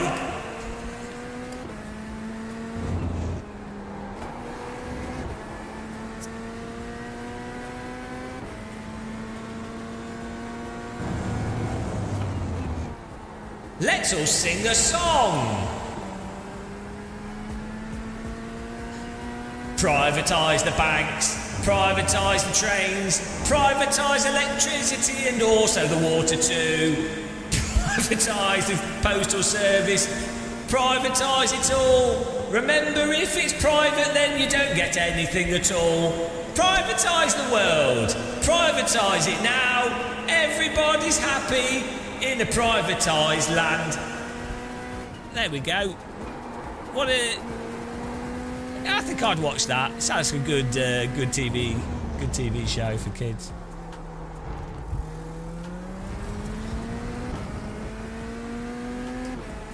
Oh, we've got 6th place there. Beautiful driving.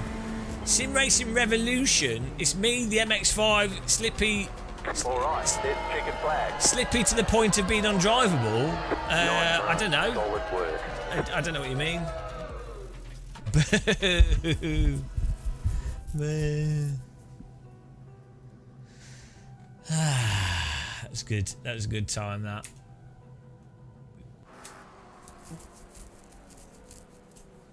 What happened in this? Nothing happened in this, guys. All the cars that warm their tyres up at the start. All the tyres that warm the cars up. Maybe that's the way it works. You spin on every corner. You have to drive preemptively in iRacing. So what you need to do, and this is good for every sim, you need to load up the centrifugal track. So it's just a circle. If you go into test mode and you go to centrifugal track, and then just try and do like slides. I'll show you now. Actually, I'll just look at this and then.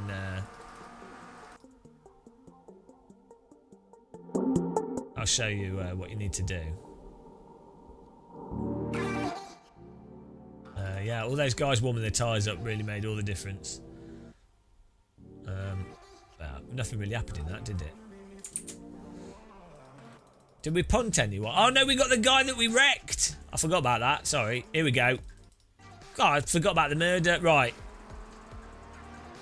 That's... Okay, that's probably on me, actually. I mean, he did... He's overtook here. We are driving in a straight line, but yeah, I probably should have. I probably should have moved to the left a bit. I think we did kill him. Oh dear. I mean, he is there. We didn't leave the space, but I mean, he's come off the curb. He's come off the curbing into us as much as we are driving in a straight line. But yeah, we could have been a bit over to the left.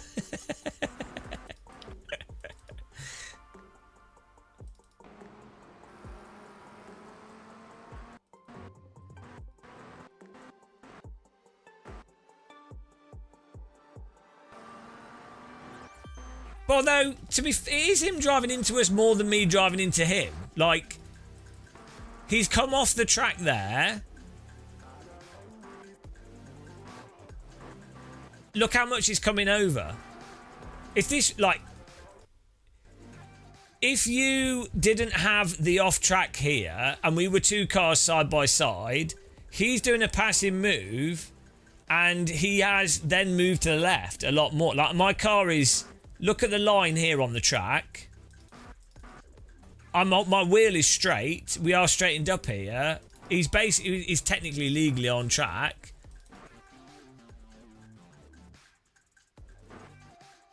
Like, he has to... Like, you can't just drive into a car that's still on the track, can you? So, like, I have a right to my space as much as he does. You can actually see the line on the track here. We are actually still moving to the left. So...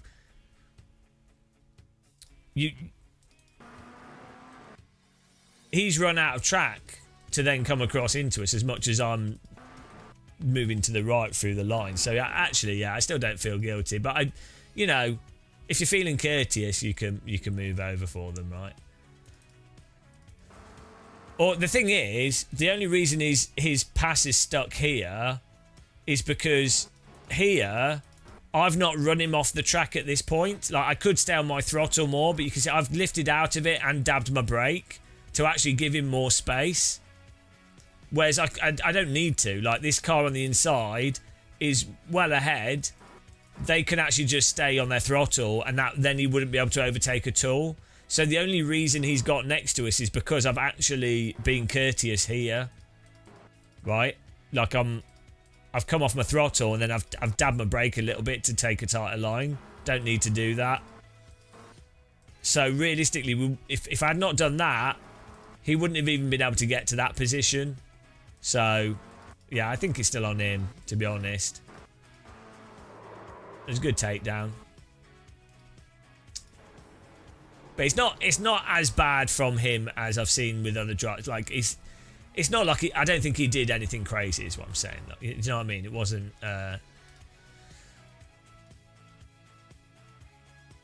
It's not like it wasn't a bad move from him. It was a pretty standard racing incident. So, yeah.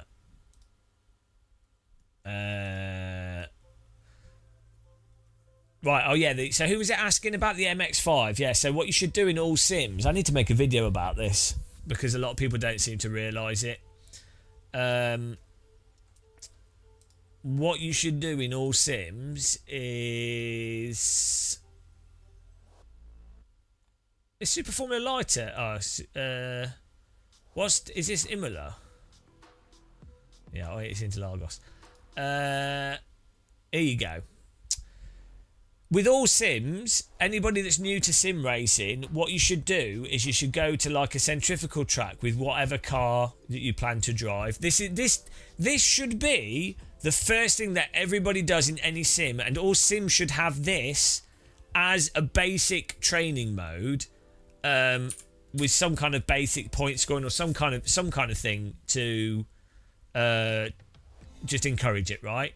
And this is what all driver coaches, all YouTube advice, all sim racing training people should be telling people to do. I will do it. I need to do a video on this. I'm sure some of them probably have, to be honest, because it'd be absolutely stupid if they haven't.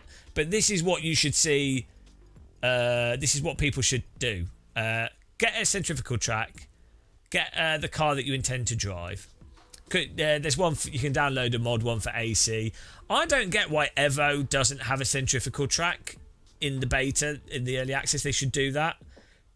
Because if you're a developer of a sim and you're testing cars, you need a centrifugal track and a test track with like a figure of 8 with different radius corners for you to see how the car's responding, because you need those specific radius corners rather than just testing on a circuit. I'm sure they do have like test stuff, but like it's really weird that you wouldn't just include that by default in a game or a sim, because it's the most obvious thing to do. Oh, my pockets! MTY pockets! Thank you very much. MTY pockets is in the gold camp. Thank you. Let me just put this on here.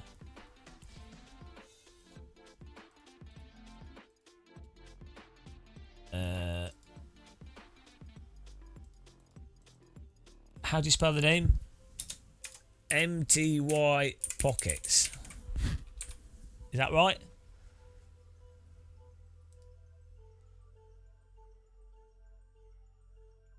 I don't expect people to sponsor us. Only people that have money to waste and nothing better to do with money.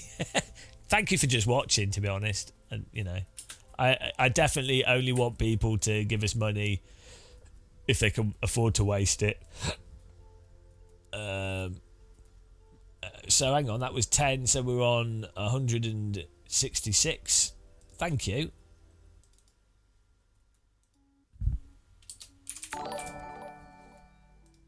Geoder with the Sponsor sub. Cash Kappa. Thank you very much, Geoder. if you're already a channel member or Patreon or whatever, we'll have a separate page as well, and your names will be on the content as well. Just so you know.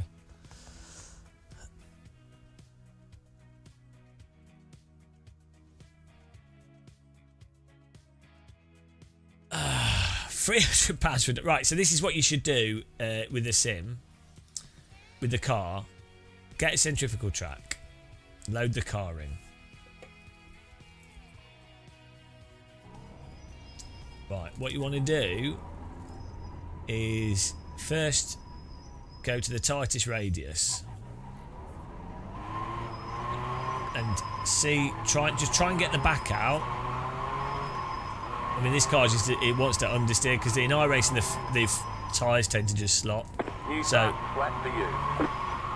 the front's generally just understeer on this. So it's very hard to lose it. Try to drive around the tightest line.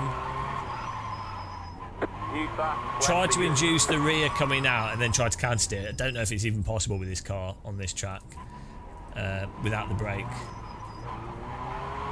There you go. So you can do it on this one. So you want to... First, a good thing to do is to just have the wheel at a fixed... whatever fixed angle it is to go around the corner and feel what it feels like for the rear to come out, like when you get on the throttle.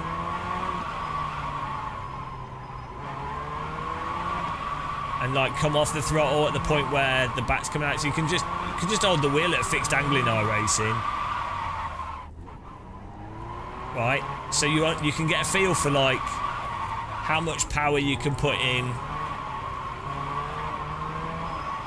But basically what you want to be able to do is see the line here.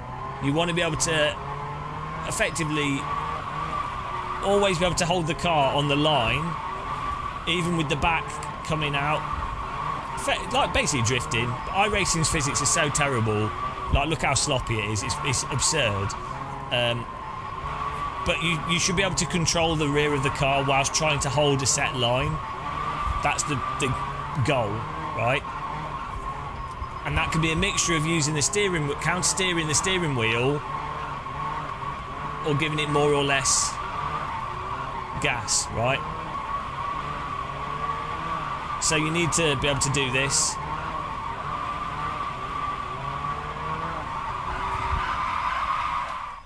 So you need to do that and have a feel for that on the different lines.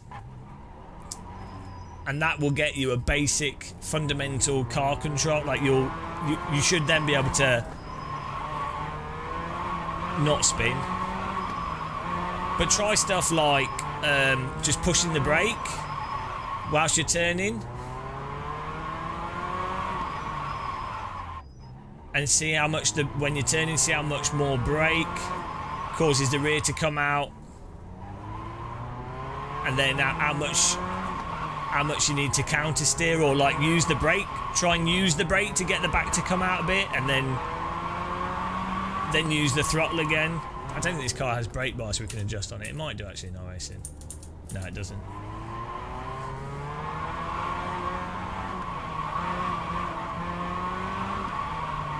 Basically, it is effectively just drifting, learning how to drift all cars. What you will find though, and so another thing that's worthwhile doing, a really good thing to do on iRacing, again, I don't know why, this would be the first thing that anybody, if you were genuinely trying to teach people how to drive iRacing's insane tyre model, what you also want to do is get a track like Silverstone. Silverstone's perfect for this because it has the perfect corner on it that breaks the physics in iRacing. Where's Silverstone? So I could use a search. It does have a search box, which is good. Silverstone. So Silverstone circuit. Grand Prix, I think. Yeah, there we go. So what you want is a track like Silverstone, and you want to bind. There's a teleportation button that you can use in practice mode. So you just need to bind this to your wheel. I'll show you. Loading. But it's Brooklyn's Corner. Basically breaks physics engines. Brooklyn's Corner is the ultimate corner to test driving sim physics, especially sims that have like thermal simulation on the tire model, because it's a really long braking zone and it's from like a high speed to then like a low speed, and it's enough of a corner that you're at load on the rear right for a long period of time, and you're also trail braking for a long period of time, and the corner also increases in radius. So what it basically is, it's the perfect corner for causing, if you have sims with thermal simulation, or God knows what's going on with them, but more complex tyre models, it's a perfect corner that demonstrates tyres turning off and not working properly. So it's a really good track for having a feel for the one of the worst possible situations.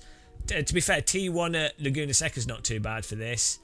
And if it was downhill, it would be better because it would magnify it. But anyway, go to settings and go to the controls, key bindings.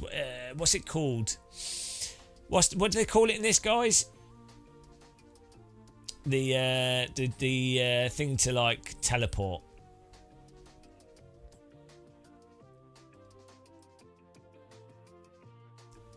Oh, it's this one, custom sector. No. Active reset, they call it. There we go. So,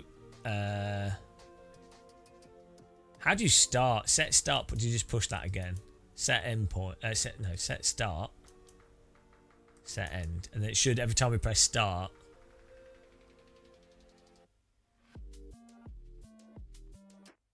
No. How do you start the teleport?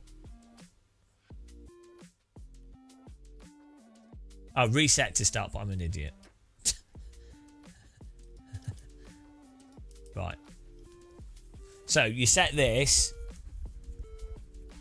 and then what you want to do is, I think it will reset to where the tires were previously. So.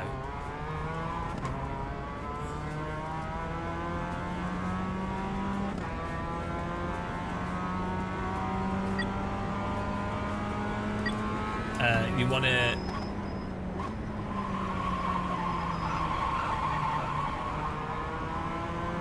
go to the cold tires on this car are hilarious as well. I actually prefer how it drives on the cold tires because at least it rotates. When the tires are warm on the MX-5, it's a bit weird.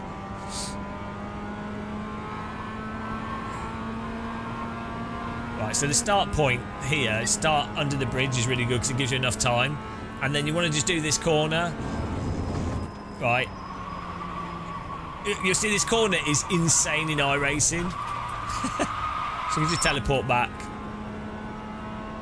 Right.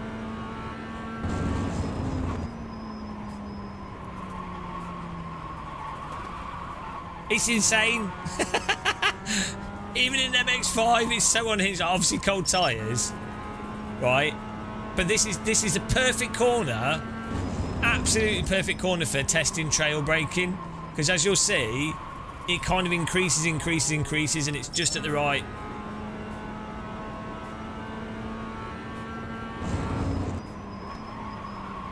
Also, you're downshifting as well, which unsettles the car. But if you can do this corner reasonably fast, and if you can do this corner whilst also, you should be able to counter steer on trail braking. You should be able to counter steer that rear from when you trail brake too much. That is, it exposes how effing awful iRacing's tyre model is. But that is how you get a good feel for cars under trail braking. That type of corner is perfect. That is what every driver coach should be saying in all their videos, but they don't, because I don't know what they're doing. Maybe because it exposes how shit the physics in this game are. AC1 also has a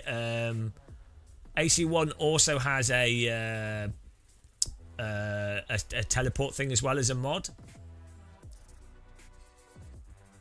No, actually, it's better to do it with the cold tyres, Aldis, because the cold tyres still have the same dog shit physics. It's just lower grip, so it's more exaggerated. Sure, you'd want to practice it with the warm tyres, and you'll notice that they do just then turn off. But actually, practicing it with the cold tyres will get you a lot more reactive and sensitive to being able to identify how completely messed up the physics in iRacing are. So yeah, do it in both. But if you can do it in cold tyres, you'll find it a lot easier generally to do it with the warm tyres. Probably won't oversteer as much on the warm tyres. But this is why in real life as well they will do like testing on skid tracks or low grip surfaces or even those trolley things, because it accentuates lower grip. In some ways, the thing is, in real life it's different in that the timing ends up being slightly different, and cars are still actually, unlike iRacing, cars are actually still quite controllable in many ways in low grip. Like much more, they look much less unhinged than simulated cars, which is why, for example, if you go to like drift limits or something, drift limits, or one of those like little like silly drift center type things where you can just they've got a bit of road that's been wet with oil, or they use water or whatever.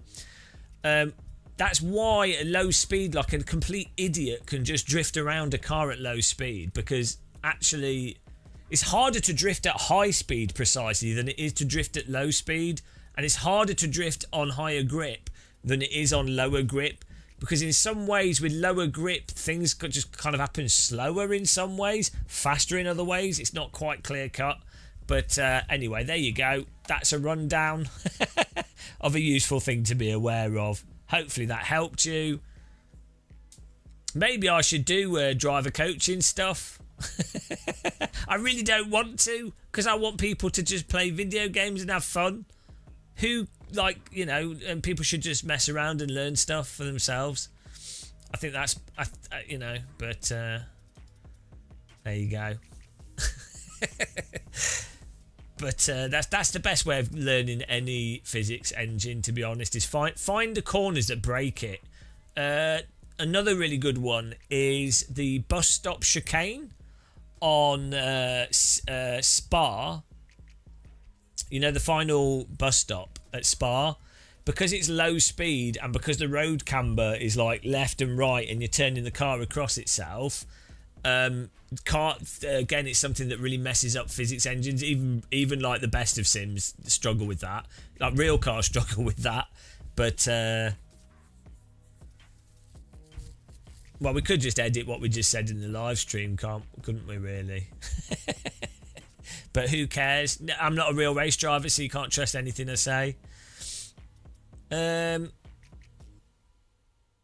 might do another Alton part. Let's try. I'm going to try the Porsche actually again. I didn't really like it last time, but we'll give it a go. Hang on, what's going on here?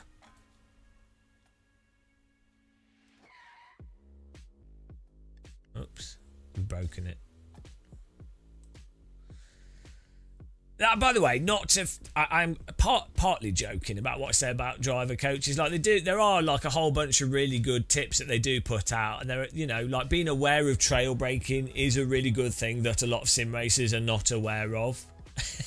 So, and there's a lot of basic racecraft stuff that they cover, which is really good stuff to be aware of. Like Danny Lee's done a lot of shorts, and like his videos drive me crazy. but they do put like Swolio, Danny. They do put a lot of good stuff out that is actually really useful. Swolio's book has a lot of information in it that's useful, but it does drive me mental that they don't. A lot of the driver coaches, they just won't say that the simulator's shit. Or they won't say, oh, it's great fun, but this simulator is bollocksed in this way, so be aware of this is how it's bollocksed. Like, if I was doing a coaching thing on Counter-Strike, I'd be like, right, actually, using cover in this way would probably be better, like, logically speaking. However, because of the way the tick system works and the update system works, you're much better off sweeping around the corner like a tit going left and right than you are doing snap peeking, because the person camping with the netcode syncrasy, you have Pika's advantage now, whereas you didn't in the past. So yeah, logically, it's bad, and it's because the game's like arbitrary, like all video games. But you would say they would all say the video game.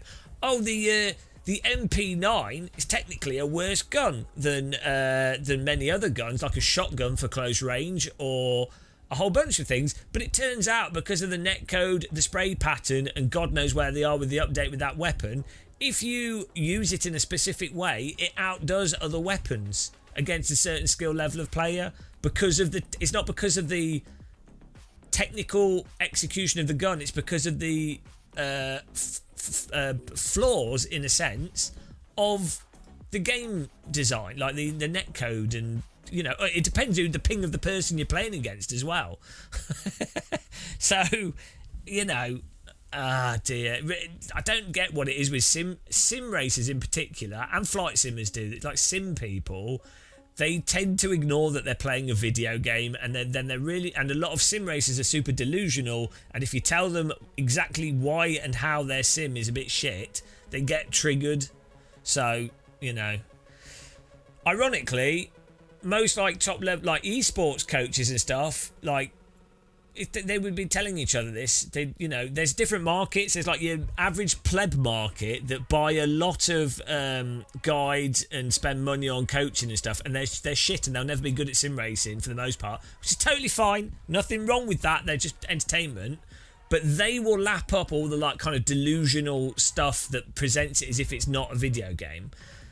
When you have esports drivers helping each other out to be better at esports stuff, immediately the first thing that they will say to each other is, yep, this has this physics issue that R Factor 2 has, or this has this tyre issue, or this cooling. They'll break it down like to the actual pertinent points of the video game because they're not, they all know the sim so well, like way better than I ever would, that all that's relevant is like these macro technical issues, like this setup causes this specific thing.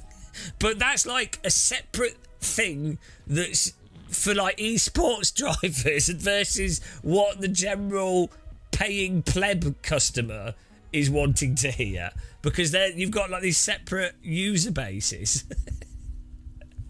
Oh dear, sim racing is so dumb.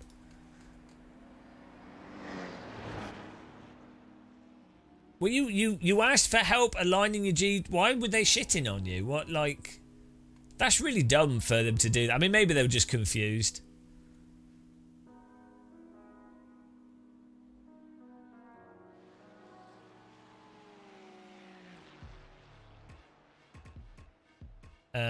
Fair enough. Yeah, I'm not saying all coaches are like that. Obviously, I'm just saying it's a quite a common trope. Yeah, why were they shitting on? Are you sure they weren't just being stupid? I mean, the problem you get is like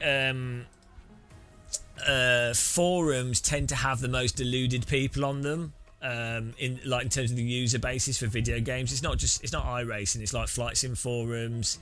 Any racing sim, any simulator, any video game, the forums have like the most deluded fanboys on them.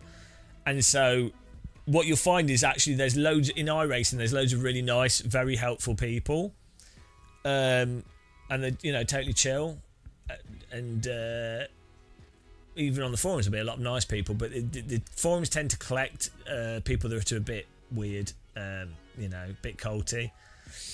You'll see the same thing on Reddit as well, like the subreddits for specific games. They tend to collect people that are like cults for that video game. It's not even about the game, it's like an identity. Their identity is tied into that video game. It's super weird. I don't think it's healthy. But yeah. It is what it is. But no, like G293 should be a perfectly good wheel to start sim racing with.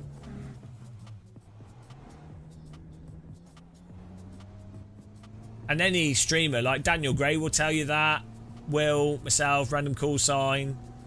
Any like YouTuber, streamer will tell you that. Most sim racers will tell you that.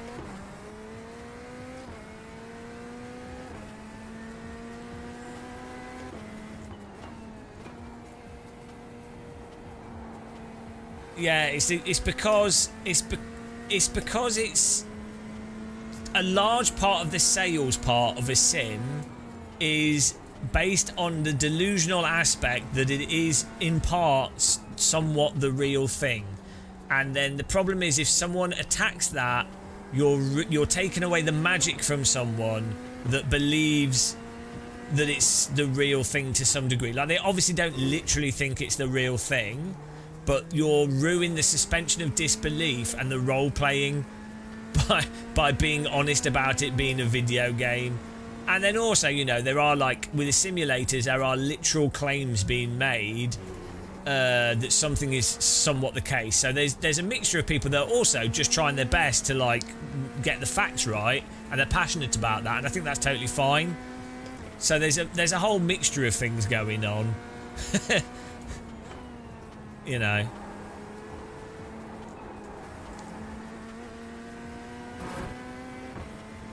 But also with Sims, you have to invest so much time into them. And any hobby that's complicated, Green flag, green flag.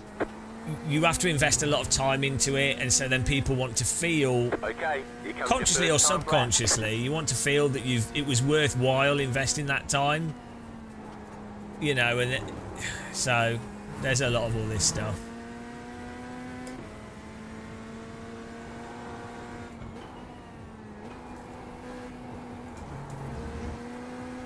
Yeah, so this is another reason why I go on about the iRacing's time model and netcode so much, is that I'm really aware of how much it, like, puts people off sim racing, and something that I think is quite fun. It's terrible, but it's quite fun, right? Hang on, this isn't a Porsche. Oh, we've accidentally picked the same car. Yeah, the problem is the netcode and time model absolutely punishes new drivers that are doing absolutely the right thing. It's wrecking them. And then, worst of all, they're taking it out on themselves, not the simulator. And it's like, well, they might... I wonder how many people that would have got into and really enjoy sim racing only came across iRacing because everyone said, oh, it's the bestest, whatever, and then just quit when they would have probably really have enjoyed playing Race Room, AC, LMU, whatever, doing drifting and what have you, or cruising. It genuinely could be one of the best hobbies or things that they would do, but they played iRacing and they were like, oh shit, what's this? You know, One more lap. and they'll have spent like £20 to £100 on it, and they'll be like, well, you know, if this is the best and this is what the best is, not that there aren't people that iRacing's got to sim racing as well, but I almost, like myself personally, I almost stopped sim racing because of R Factor 1.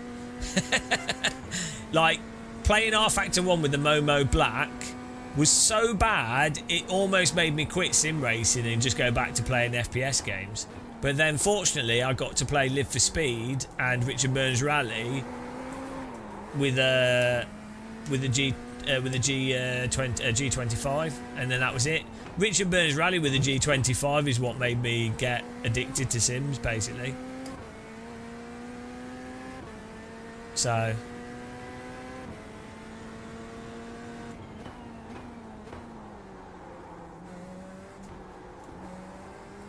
yeah, fortunately we were going fast enough and I counter-steered very quickly, so we're okay. That's why I say, once you're going over about 130 kilometers an hour in this car, you can counter-steer and it will slot back slowly. A lot of cars in iRacing are like that. It's almost as if they were maybe designed to, that the tyres work best when driven in oval conditions.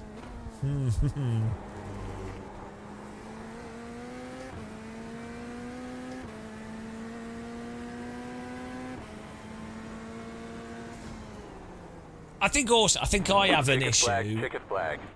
I have a personal issue. It's probably a bit irrational with,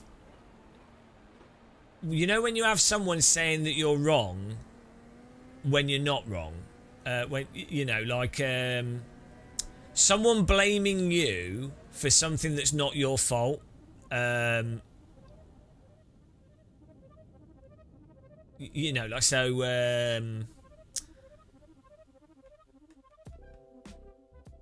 it's hard to explain. Like, so well, you know, someone's doing something actually totally correct, but then they're told that they're doing it wrong when they're not. Like, there's loads of examples of this when you're a child. You can be told, oh, you know, afternoon coffee. Thank you very much, Samir. Afternoon Kaffee. Yeah, like a kid might be being like drawing or playing on a piano or keyboard or something. Yeah, like being married. But you know, like a kid could be doing something creative and then they're told, oh, don't do that, whatever. Or they're told, oh, you have to do this like this way, or you have to learn things in this way. And it's like, no, they don't. They really don't. There's like different people have different ways of doing things. But a child will accept the authority and then they will take it out on themselves and internalize that. And I think because I had like a lot of special needs education going through school, I was confronted constantly with bullshit of like school stuff, like copy stuff off a board. I can't remember it. It's not my fault.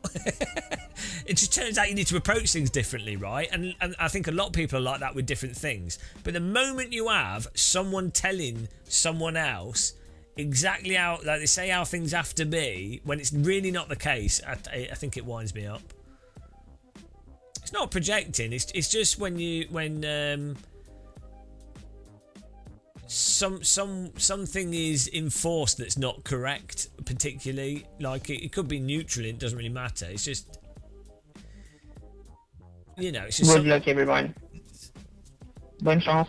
Someone being made to feel like they're wrong when they're not actually wrong. It bugs me. Yeah. Good luck, guys. One to go. Next time by. Line up on the left side. The estimated SOF is 1,987. Pit road is closed right now. Keep it clean. The DNF today would hurt our points a lot. Waiting on the final car to grid. Here we go. Bonne chance, Guillaume. Time for a punt in. Merci. I did go to special class with the special kids. Yeah, it's well good.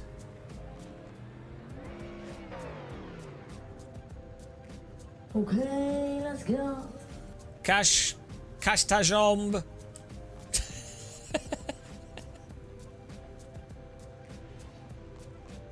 Everyone's gridded.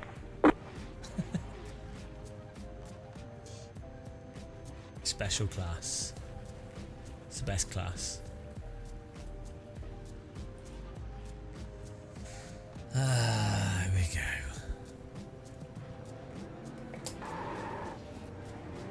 Fully gridded.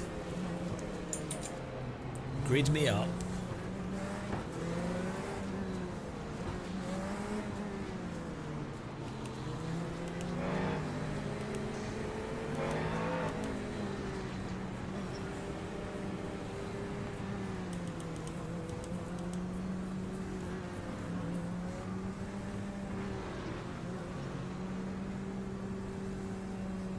Mind the gap. Mind the gap. Get ready. Going green. Thanks for the sound alert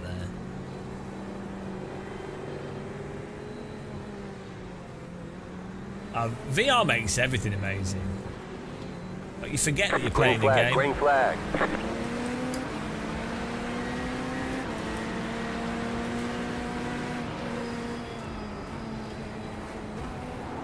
Car on your left. Stay on the right. Clear.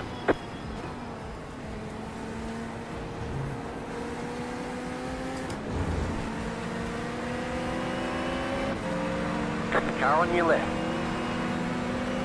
Keep to the right. The next car's the leader. Clear.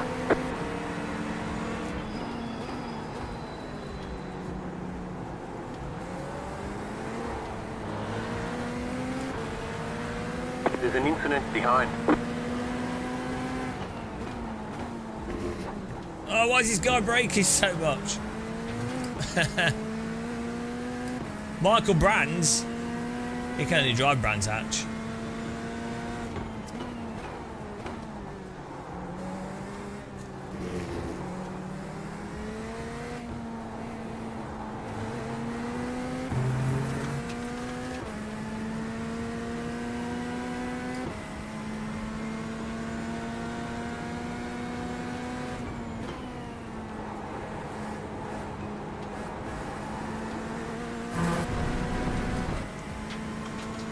We could get 1x for that.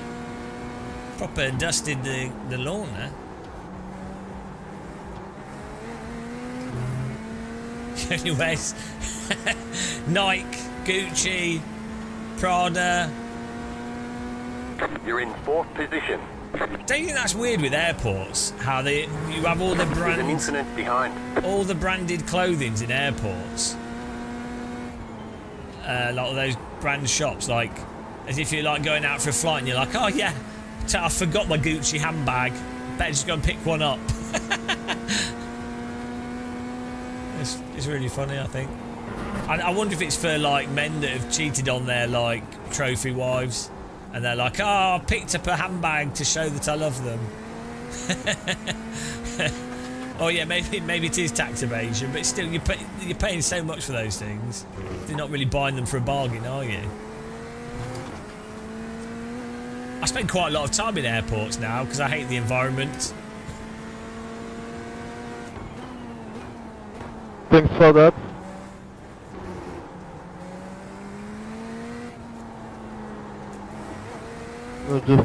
I actually, That's illegal. I don't mind airports that much, right? There's normally like quiet spots out of the way, and they're normally relatively clean. And because you've had to go, Même en classe B, ça dive comme des fous. because you've had to, because you've had to go through security, you know it's quite unlikely that someone's going to steal your stuff. So I really, and I like watching the planes landing and taking off. Yeah, I keep saying that the debris is awesome in iRacing. It's one of the really good things that other sims need to copy it. Ah, no. Tyres off. You need a new enable £800 for carry-on. Well, so the best carry-on luggage you can buy, I think it's like it might be £500, £400. I can't remember what the brand name was, but there's a specific brand of carry-on luggage that's really, really good quality. Still probably a rip-off, but that would be like you're paying for, you know, that's at the top end. Just a carry-on look, not a big case. Thing is, if you're doing check-in luggage, you're probably better off with a sturdy but somewhat skanky looking case, because if someone's going to nick something, what will they go for? The budget skanky looking case that has shit in it, or the fancy pants one? Do you know what I mean?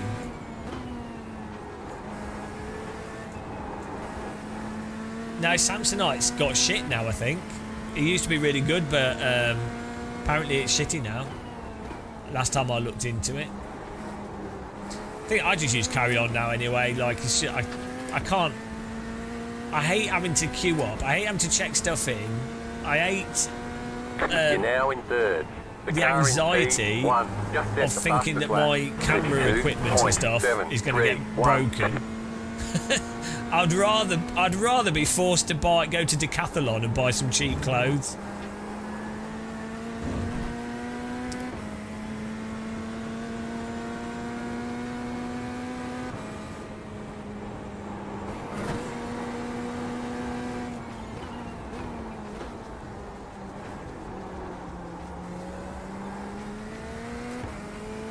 Where's this story?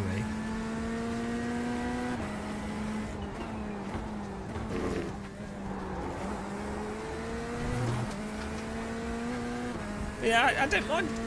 I don't like getting to an airport, but I don't mind it. I generally prefer airports to train stations.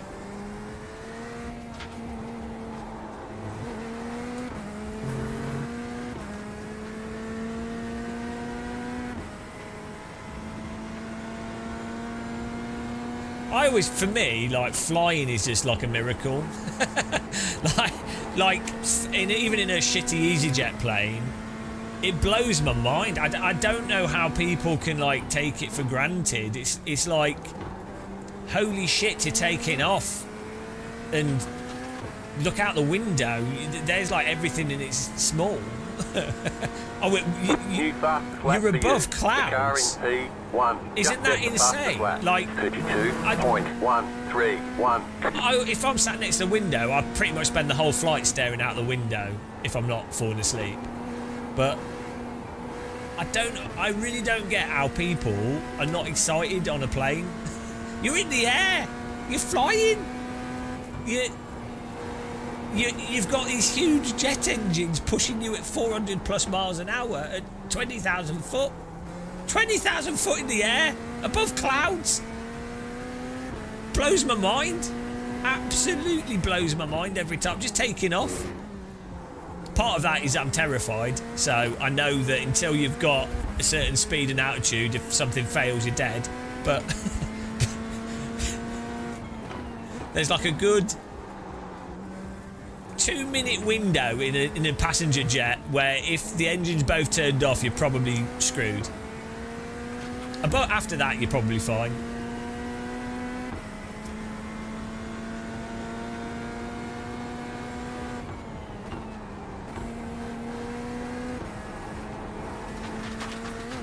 That's why they, if you'll notice in a passenger jet when you're first taking off, the engines are on pretty aggressive, right? And then after 2 minutes they turn them down, and all that is that the aircraft needs to get to a minimum speed where they could probably make it back to the same airport, and an altitude where you could probably make it back to the same airport.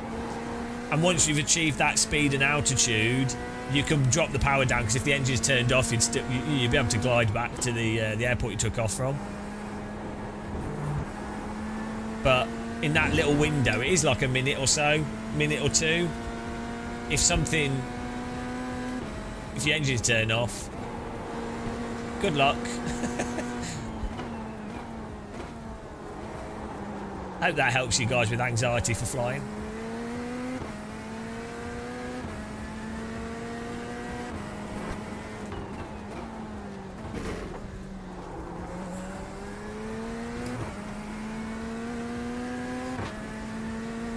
I think the thing is with flying, for people that are anxious with flying, they need to understand how like insanely durable passenger jets are. Like the wings can half fall off and it's totally fine.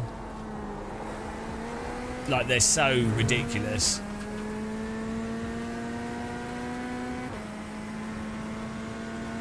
Smokier. Smoking in a plane. Oh yeah, it's mental, isn't it? I don't think I've tried the Aston. And I love flying. I think it's incredible. As I said, I can't understand people taking flying for granted. The leader is you're running in the air. 2.644. You ain't the outside. Cat Debate loves living in ignorance. That's his. He'd rather be ignorant. The car in front going off. Oh, what a shame. Oh dear. Unlucky.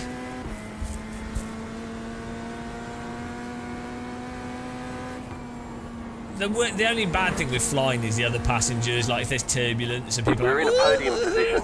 it's like, shut up. Shut up. Kids are allowed to scream, but not adults. BRT, hello. Thank you very much for the sub there, appreciate the support. It's the same as digging a tunnel, just the well, not really, is it? The sky's not going to collapse in on your head. Thanks, Daniel.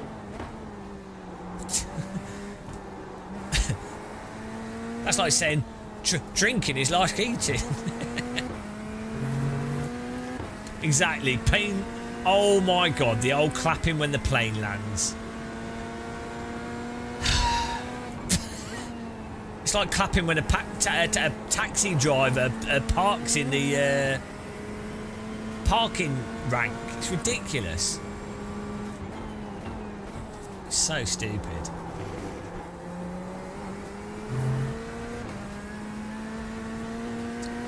Or like, I mean, how many things are... Oh, hello, Jason Murphy. Okay, you're in second. Go to Simracing Expo and experience all the FFB for all of us. Thank you, Jason Murphy. I'll add you onto the silver tier there. Thank you very much.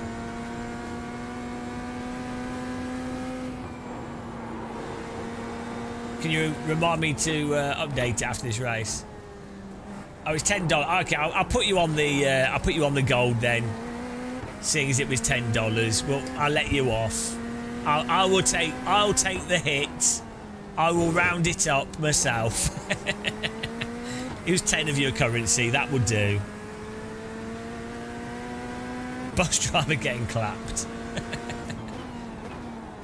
Oh dear. To be fair, if you've ever been on a bus in Greece, some of those roads are mental. They are, well, they're harder to drive than I think landing a plane is.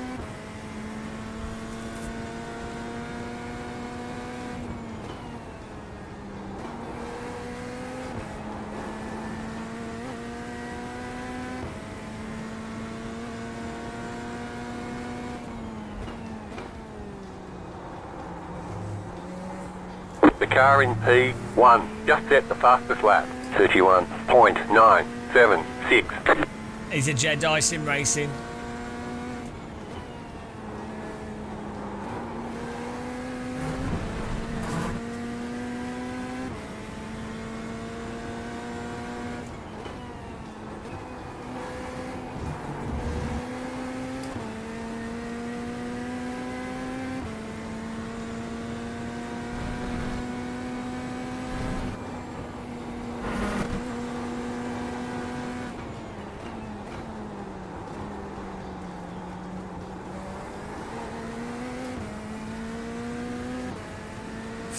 Fear of landing too quickly, specifically.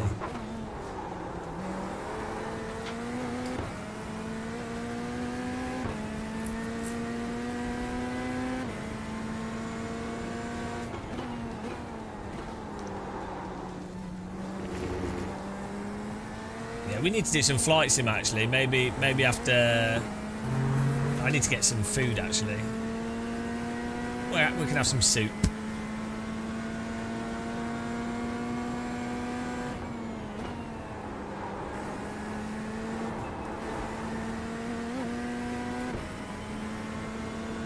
Yeah, it'd be good. It'd be fun to try. Et toujours là, Guillaume? Ouais, malgré le fait que je ne devais pas la voiture là. Salut tout le monde! You've just set your fastest lap of the session. Oh, they weren't interested. The French weren't up to it.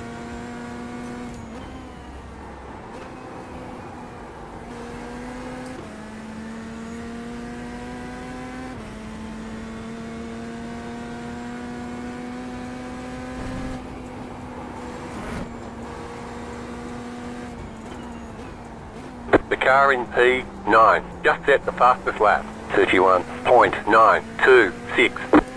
Bit loud, mate.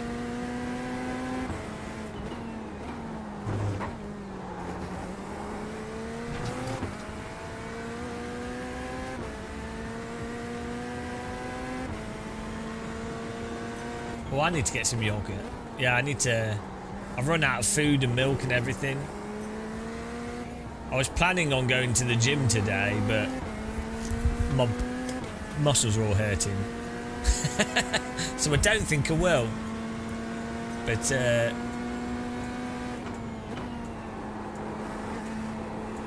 I need to still go to the shops.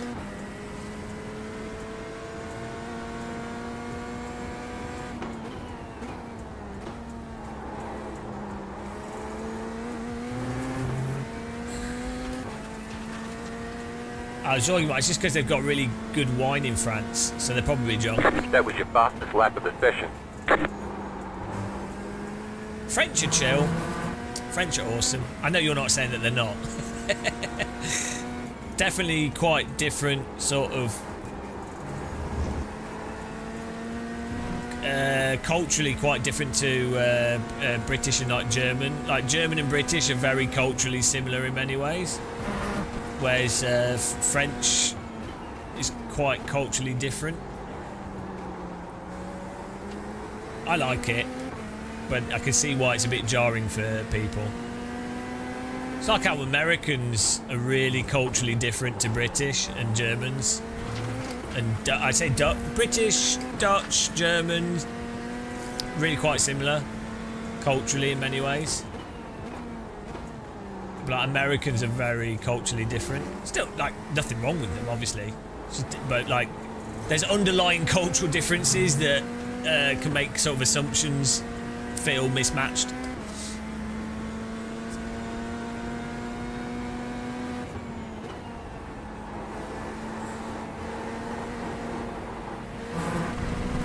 I find French humour is very different to British and German humour as well. Whereas Left side. I think Germans have a very Clear. Monty Python absurdist sense of humour and very like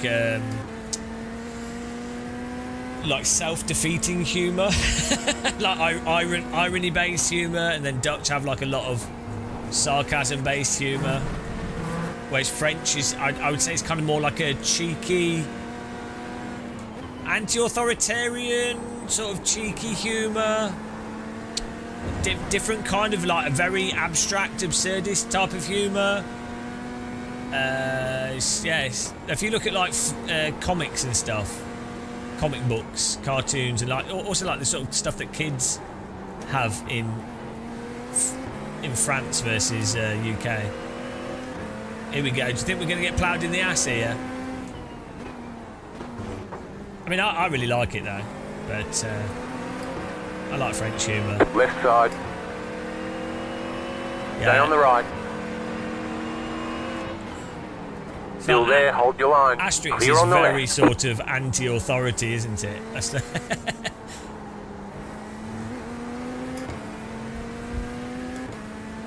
yeah, it's Belgian though, yeah.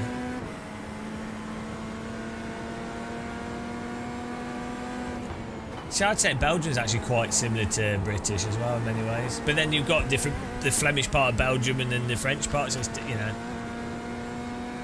Tintin's just weird. The leader just did a 33.077. You just got the white flag. That means one more lap to go. Why is he dropping off? Oh, he's giving You're up. pulling away from the car behind. The gap is 1.2 seconds. It's funny how we call it Tintin, but then the French call it Tantan. It's really weird. Also, you know the smiley face thing. You know the like LSD acid smiley face.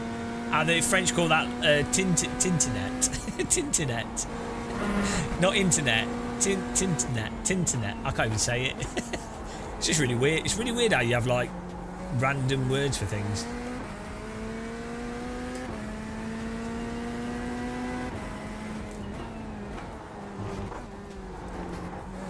Titinet. I think that's right. Oh dear.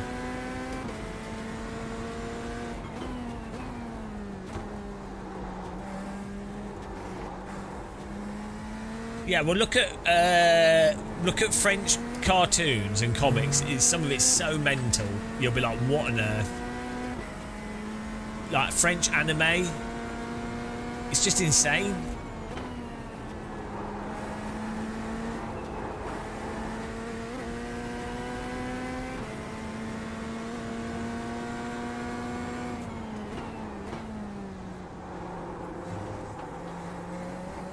What's a famous British comic? Our stuff's all like... our stuff's all like miserable. Probably racist Ticket and flag, miserable. ticket flag. What's it like a British... historical Nice British run. comic? Solid work. I can't even think of anything. Yeah, it's all... our stuff's shit. Beano. Our stuff's so shit. Oh my god. What's 2000 AD? What's that, like Judge Dredd or something? Yeah, well, yeah, we're just miserable buggers here.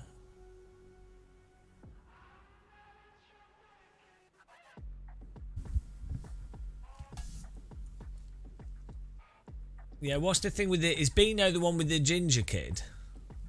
What about the oh no, is that American? The orange cat? That's American, isn't it?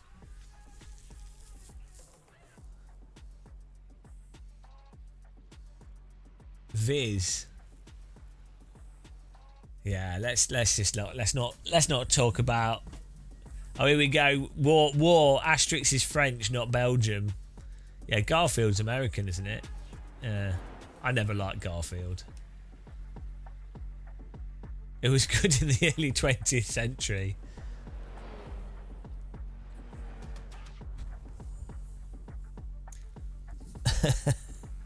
Dennis the Menace, I hated that. He just seemed like an idiot. He just seemed annoying. He'd like, well, maybe we have too much in common with him.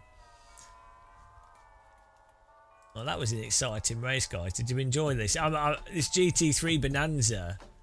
Maybe it's time for us to get to 4K rating in GT3. Can you imagine? Oh, the despair. Yeah, I like Asterix is amazing. I used to read. I still have some of them, I think. Asterix you could read as an adult and still appreciate. That's how you know when something's good. It's like Toy Story or like any good kids thing is good as an adult. At the end of the day, an adult's going to have to read it to their younger kids, right? So it needs to be something that an adult can put up with. Bonk. We need to get trading paints installed on this.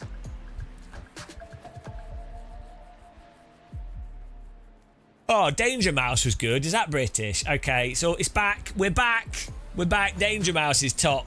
I'm sorry. Yeah, Danger Mouse is up there. What about Pink in the Brain? Is that American? Animaniacs also American. Shepard, there was a French comic about fighter pilots when I was a kid. Tanguy and Louvdia. They flew Mirages and in one episode they fought some bandits in Harriers. Yeah.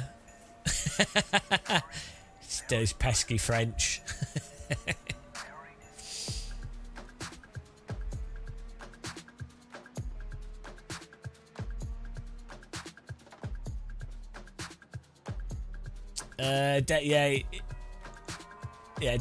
Wombles are good. Yeah, that's all right. Now we're talking. Thunderbirds was British. That's good. That was awesome. And was Captain Scarlet British as well?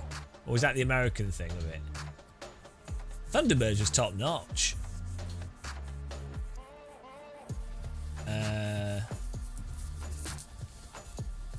Sean, okay, yeah, okay, we do have some stuff. The clowns.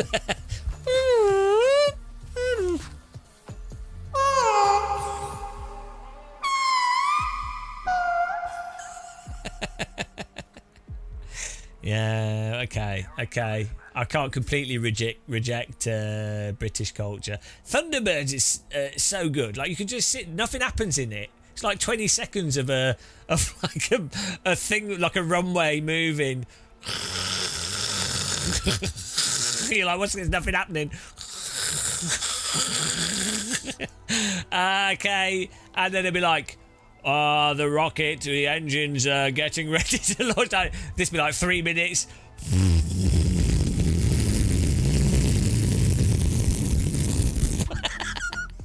You just sat there, nothing's happening. There's like, that was 5 minutes of the episode was a rocket launch. Just like what? It's so good. It's so good. So relaxing to watch. What was the underwater one? Was it the Mysterons or something? It's like, we've got to launch. We're launching the underwater boat thing.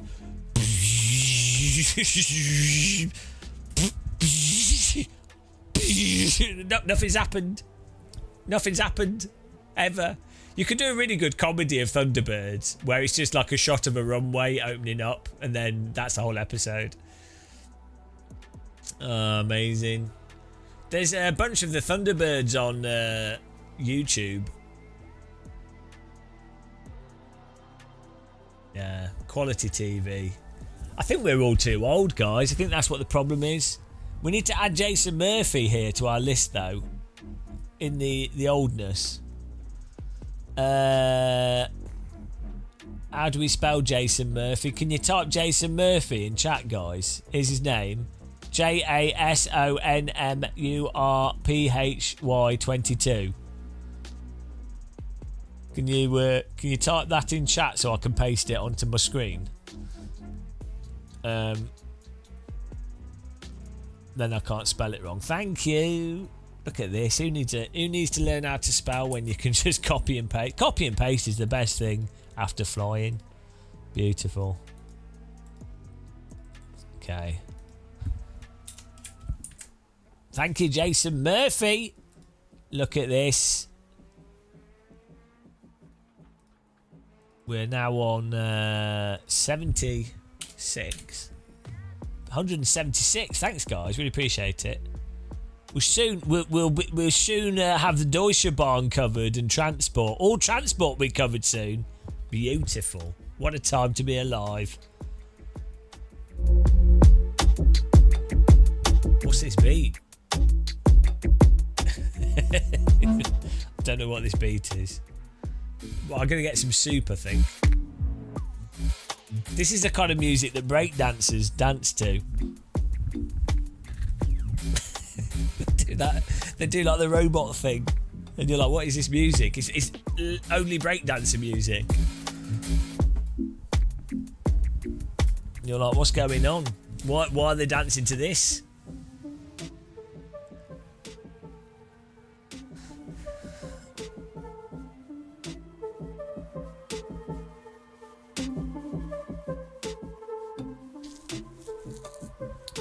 This is a tune. I'm saving this one.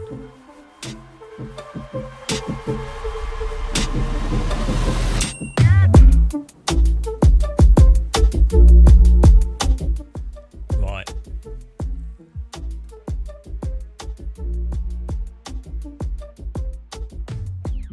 I need to get some soup. We'll keep driving.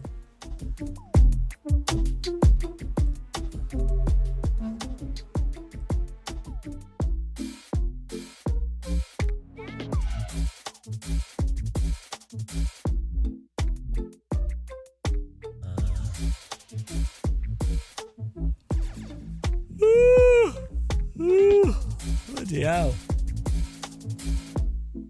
I feel like we're getting better with that car.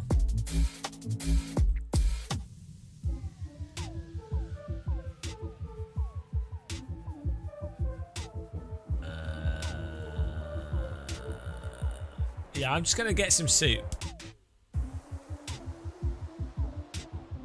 What we're testing, we're still using this wheel, and we're like hammering it.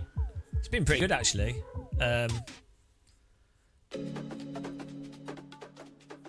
There's an issue with the screen sometimes, but other than that, it's really good. Actually, I do have an issue where sometimes these rollers for brake bias with iRacing don't update straight away, and I don't know why. In other sims, it's alright. It's like there's a delay between the software and the game.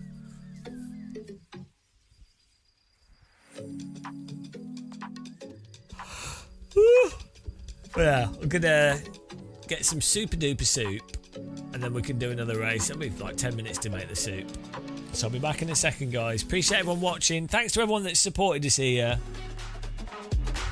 on the road to Sim Racing Expo. I'll be back in a bit.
How's everyone doing?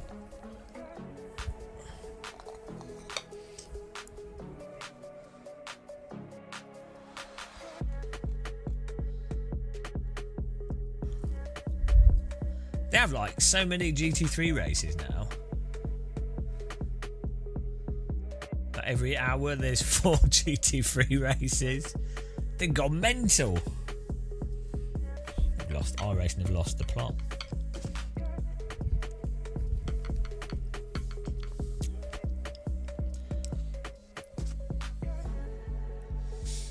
Type hello in chat if you're not dead. If you're dead, don't worry about it. You don't need to type. I mean, you could do if you want to, but it's just epidemic sound, electronic music. There you go. Novotny's dead. I would have thought so. Ringmeister in the Toyota. I think that's what we need to do.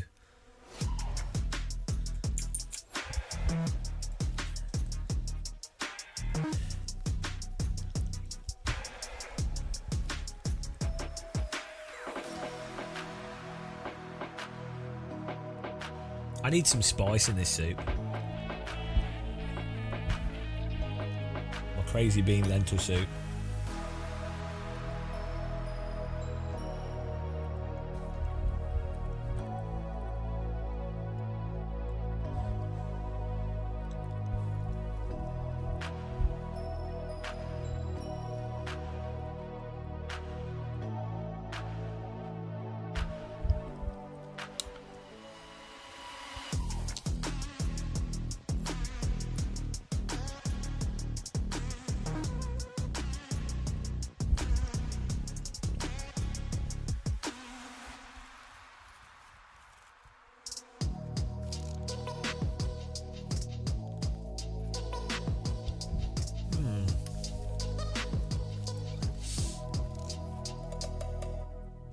We need to do some flight sim. This is a Gamer Muscle Mega Soup. It's lentil, leek, cabbage, beans, onion, carrot, celery. I can't remember what else is in it. It's a soup, yeah. We're all making soup. Welcome to soupmakers.com. It's got lentils in it. It tastes far too healthy.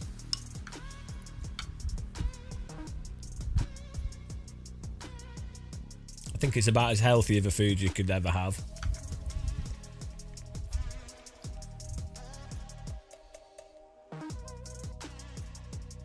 It's basically fibre with water.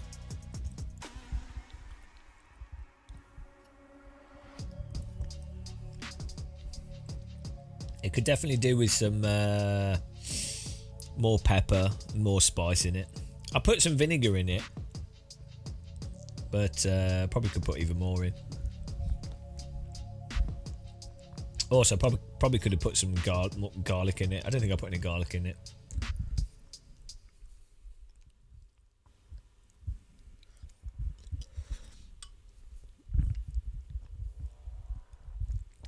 Yeah, I could probably done with some more spice in it. It tastes alright, actually. It's kind of weird, though, as I was saying yesterday. It's kind of repulsive. Like, I don't want to eat it, but then I do at the same time. It's really confusing to eat. It's like, it's quite satisfying to eat, and it has quite nice flavours, but then also it's just like really repulsive. I don't know why. Maybe because it's just all there's no meat in it.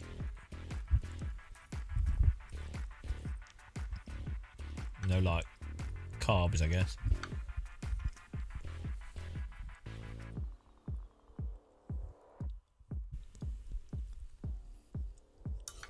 I think I'll put some chili pepper in the next one I make.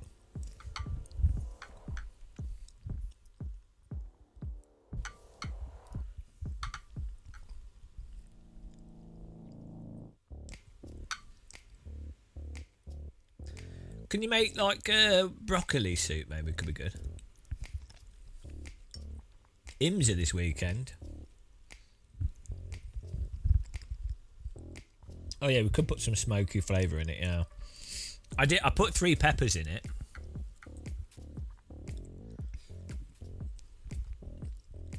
Why do you want me to drive the old MX-5?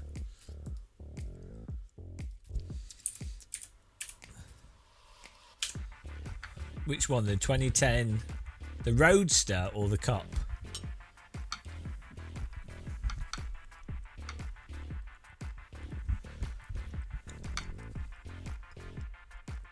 Oh yeah, broccoli and Stilton could be good.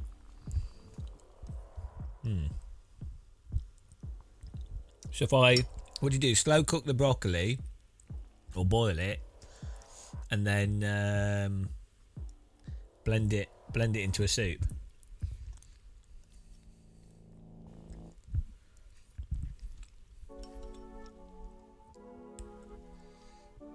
The MX-5 Cup.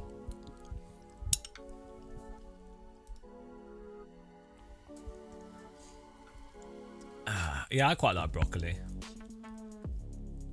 Oh no! Didn't check the track.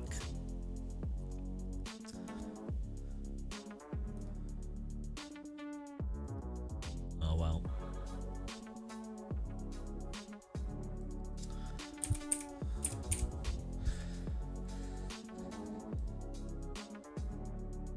I guess we're driving this.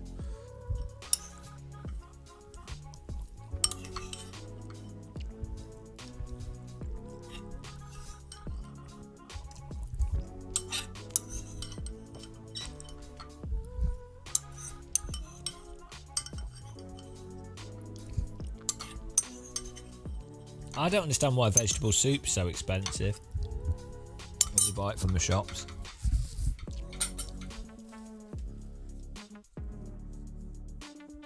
Right, old legacy MX-5 test here, just for Turge.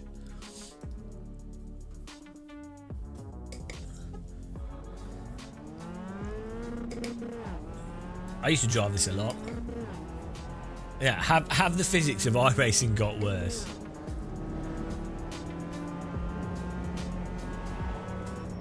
Are you talking about the Inside Sim Racing video? No, it had a bad. The field of view is what people set. Yeah, you're just talking about Inside Sim Racing.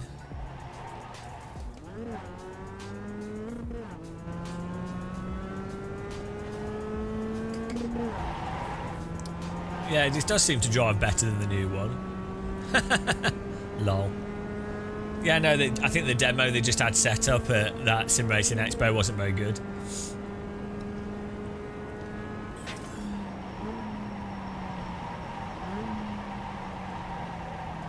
A little bit understeery.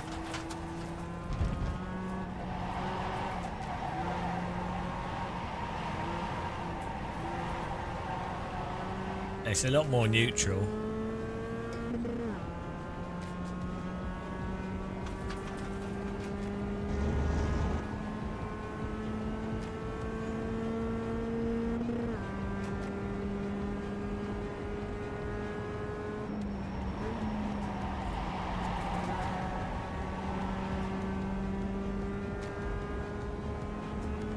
I think so. Inside Sim Racing, they were just saying that the demo wasn't a very good demo. You know, that's all.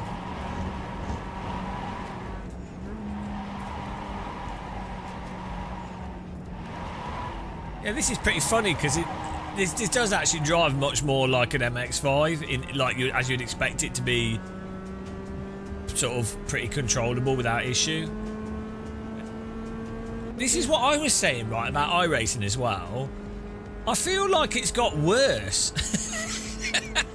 Like, as they've tried to make the tyre model maybe more complicated,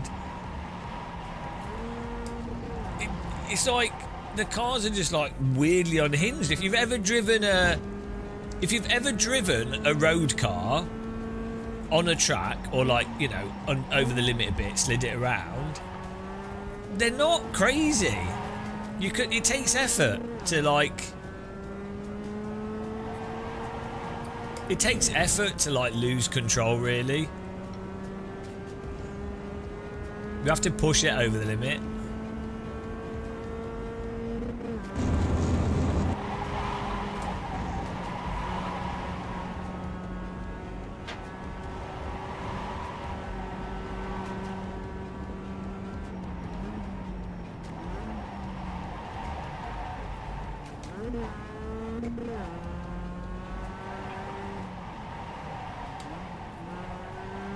I mean, maybe it has quite a neutral setup on it as well, but oh, we got the race we're going to.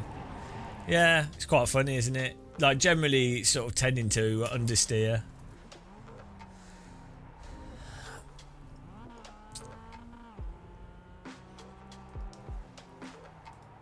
I have a suspicion what has happened is the same problem that a lot of sims have, is they try to make the tyre models really complicated, right? And then they can't rein it in. They can't control what they've done. They've unleashed the beast.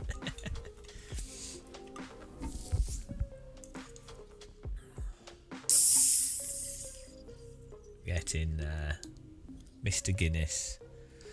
We're going to do this Toyota Nordschleifer thing.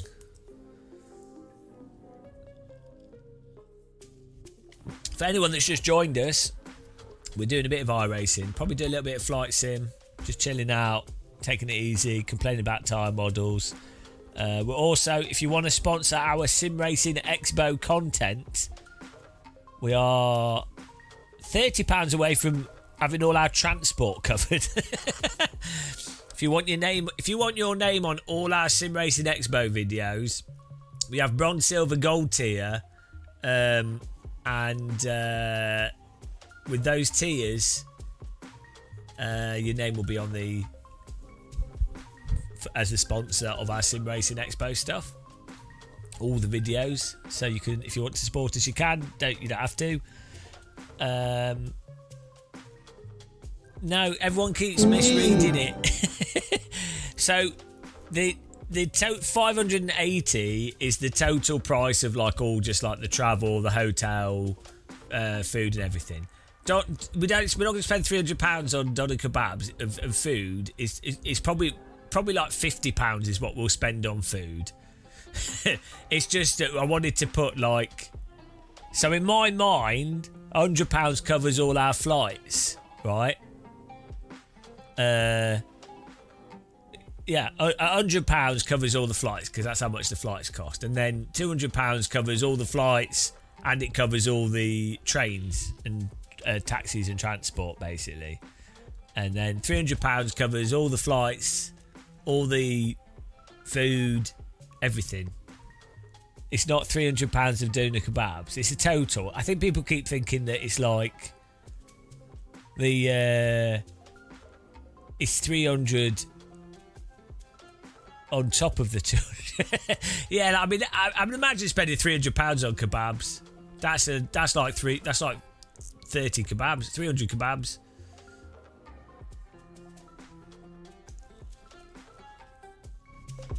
So, yeah. But what we're thinking of is like we need. I think if we get past. If I get past 300, I think I'll wear my Lidl's trainers to Sim Racing Expo. People want me to dress as DD Gill. I haven't got synthetic legs though.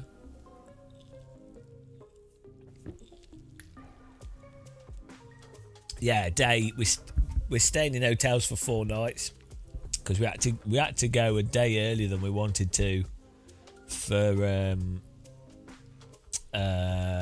due to the plane's timing.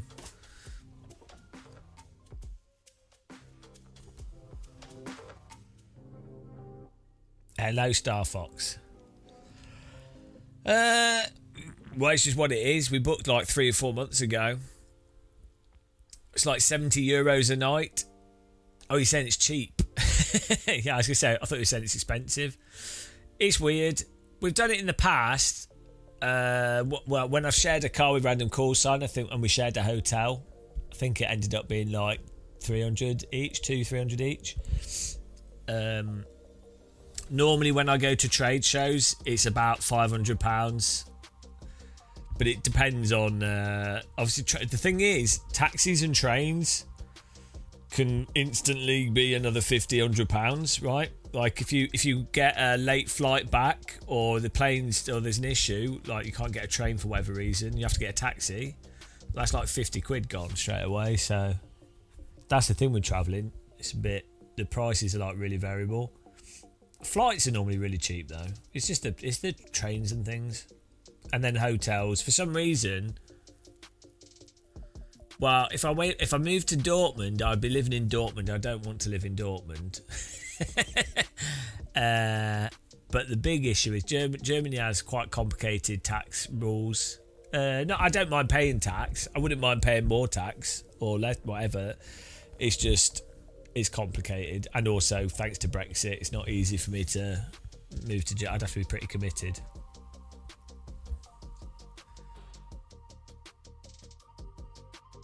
Does anybody else do any trips to conferences? How much do you normally spend if you were to go away for 3 days? What would you normally think you'd spend? Because I wonder if I'm like, I wonder if I'm doing it. I feel like I don't pick like the cheapest of cheap stuff, like with hotels and staying. Normally like what look like the cheapest ones that aren't terrible, basically. Oh yeah, no, like so it costs me more to get to the airport in the UK than it does to fly the plane across Europe. Yeah.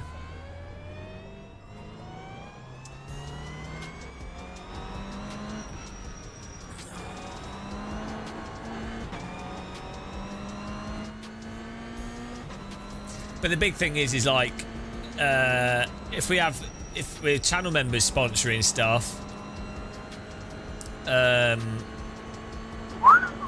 with channel members sponsoring stuff, it means that we're not like beholden to a specific sponsor, and I really appreciate it. I'm sort of conflicted on it in that I don't want to take money away from people that don't have as much money as a business, obviously. For like businesses have money for marketing, so and it's good marketing for them. So I'd rather be taking marketing money and then promoting something, than normal people's money. Normal. But then the problem is if you take in marketing money, it's then like, well, there's probably strings attached, and it's like, what are you marketing? And you know, and then generally you'd rather just pitch a specific thing for like the whole thing. You know, that's just how it works, because a business doesn't want to be spending like £10. It'd be stupid. So yeah. So the thing is, I'd rather be taking marketing money. But then at the same time, I really like the idea of I produce content that people want to watch, that's unique, probably a bit mental, probably a bit depressing, but we produce content that's, you know, people are paying for something or sponsoring stuff and they like it and it stays unique and it's not corporate. And I feel like ultimately, if you're making money directly from the audience, I think it's kind of like the most honest way of making money. It's like a restaurant or something. If you're making money from the customer that's enjoying the food, or like feels terrible that they have to pay for the food, you know what I mean? It feels more genuine. But the downside is, you know, you don't want to be taking money away from people that don't have disposable income. So, you know, that's the balance of it all, yeah. But I think for most people, like £2 isn't the end of the world for a lot of people, is it? If they wanted to support, and they don't have to. So. Yeah. Well, I could get sponsorships from Moser, but I use their equipment and review it, so you can make a lot of money. You can make a lot of money doing partnerships with companies, but I like having our channel is like independent. I think it gives you a lot of freedom to say exactly what you're thinking. Did not Inside Sim Racing say it felt like they were in the back seat? What do you mean? You're just talking... Jesus Christ. Inside Sim Racing were just using a demo of a game at a trade show. The trade show people will have just set the field of view randomly, and yeah, that's just is what it is. That's all that is. You can change the field of view in a game. I don't get why that's hard to understand. Oh dear. Go and watch my videos on the game if you want to see what it looks like. I mean, I don't know what could be in that package. Maybe I received a package and then maybe I received an email saying that I can't say what's in the package. So then we can't talk about it. I don't know what package you're on about.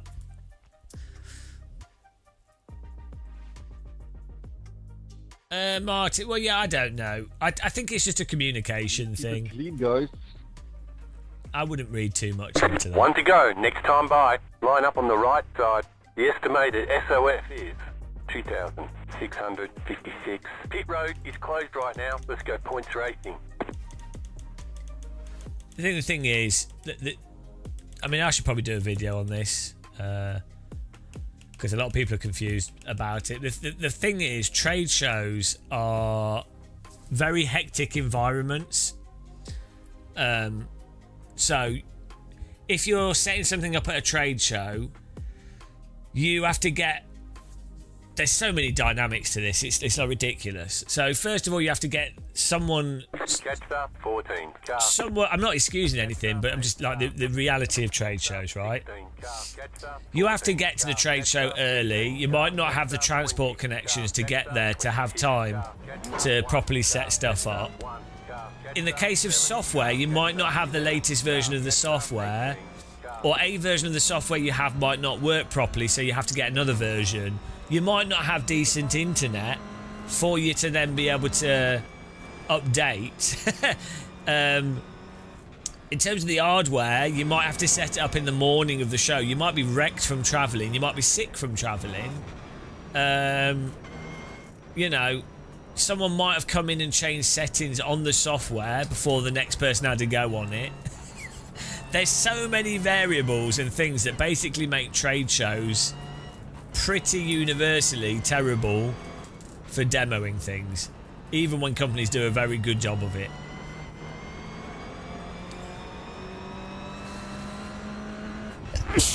But also you have people that maybe work in promotion that aren't necessarily, like, they might be good at doing general promotion stuff and they're good at logistics and they're good at whatever, but they might not be the best at setting things up. They might not you know, they might not know the specifics for that software because it might be the first time they've ever interacted with it. You know, so these are things to consider with any demo of anything in a trade show. It's always easy to be like, oh, that's terrible, that's really good. It's hard to tell.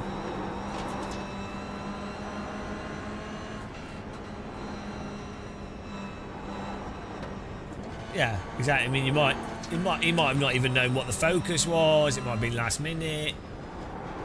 Do you know what I mean? You just don't know.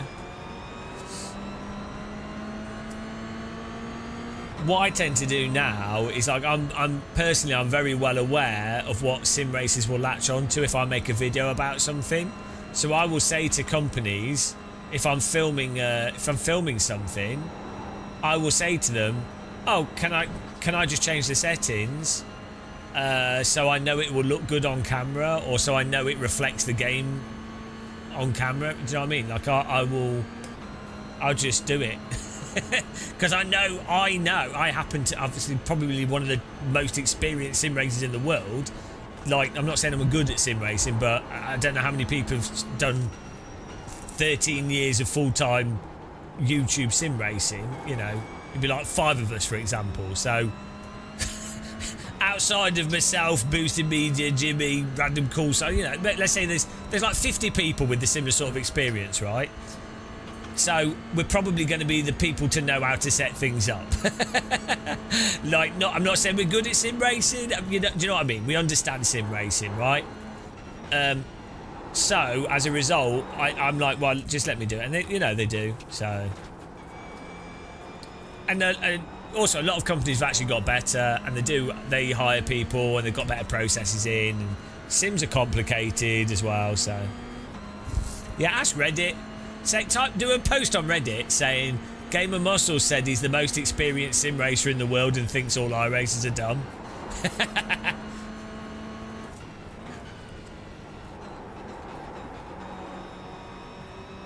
Sim Racing Expo, you couldn't afford anything there. Which Sim Racing Expo in the American one? I mean, a lot of sim racing equipment is very expensive equipment for people with a lot of disposable income, and you don't need any of it.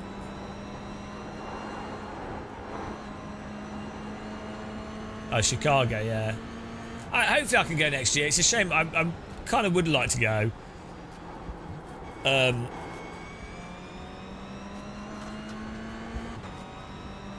It is BRT, yeah. I mean, we have 3,000 hours of iRacing in 2 years. Yeah, it tends to be what you get at these expos, especially the smaller expos, because the only people that can afford to go to those types of trade shows are companies that sell 20, 30, 100,000 pound sim rigs, because they've then got the marketing budget.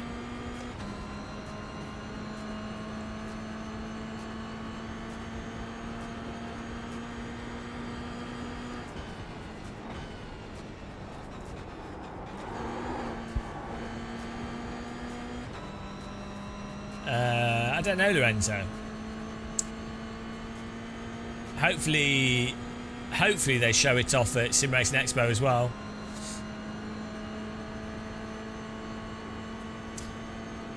What I'm really hoping for Sim Racing Expo in Dortmund is I'm really hoping they have more software then. I think they plan to. You know, more. Last year was actually quite good for that. You know, they had like some Formula 1 stuff. They had some other things there. You had different companies showing different hardware, which is really nice.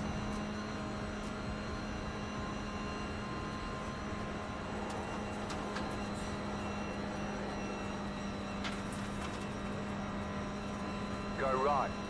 Oh! Totally saw that. Left side. Still there. Clear. Bloody hell. That was like a horror moment, that was one of those moments where you end up dying. Car stopped ahead. Concealed car. Worst thing ever. Car stop on the left. Go right. There's an incident ahead. Car right. Clear on the right. Car behind almost ploughed me there. Bloody hell. There's death everywhere.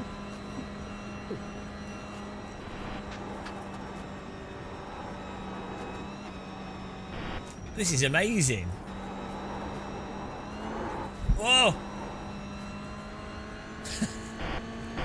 So this could be the entertainment, guys. This is what iRacing is all about. Shit car on a great track with upset people screaming at each other. Peak gaming. Left side. Clear.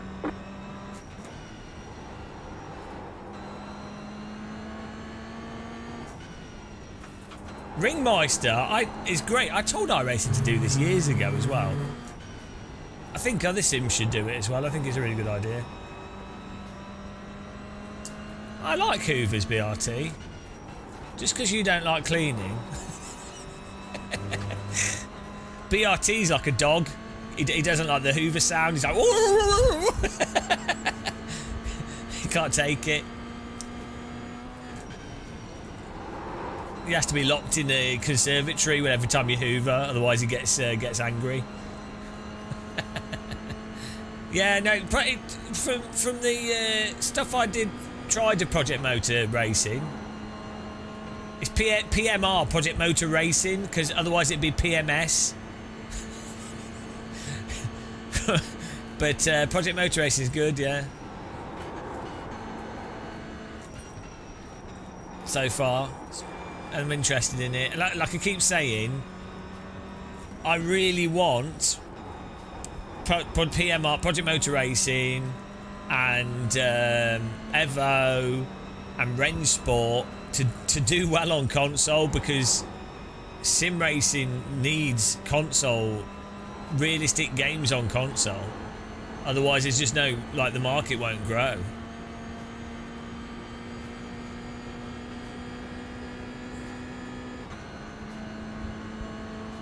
More victims on console.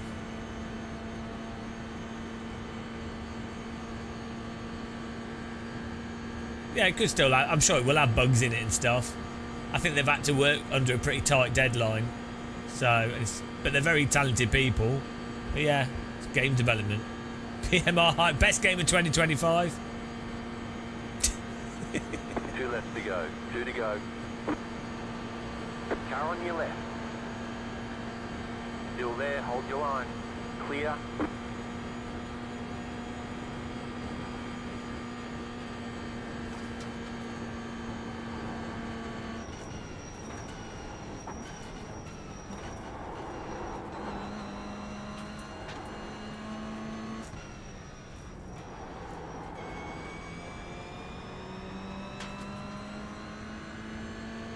It's all about the grass, yeah. Oh, we're up to 17th. I think the single player it'll have will be more like a sort of roguelike type thing. But I think it's got like a good amount of content in it. I think it'll be alright. Hopefully. It's probably a bit better than what a lot of games have. And yeah. I don't think it'll be like, it's not a AAA title. I don't get that feeling. I feel like it'll be quite a solid simulator.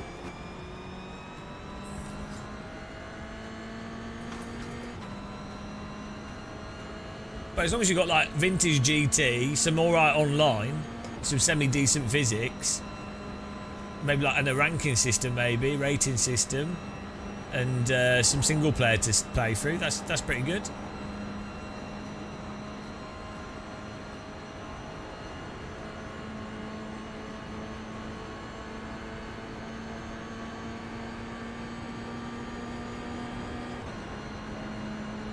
car right. Still there. Clear. You got it, slow car on the right.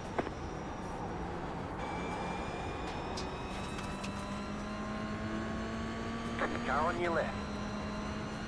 Clear. I don't know. I don't feel like they put the same marketing into it that a AAA game has. I think it's better though, not to like Evo, right? Has had so much hype and stuff behind it. I don't know how much marketing they've done in Evo, but like they had a lot of hype due to the previous game, and I feel like they kind of squandered it a bit. I think Evo will be good at the end. I think they're trying their best, but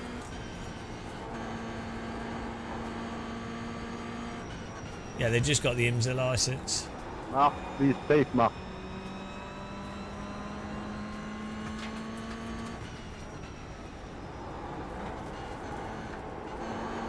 This would be a good car to do a lap of the Nordschleife in. It's pretty slow, pretty predictable. Like if you, as a first sort of lap.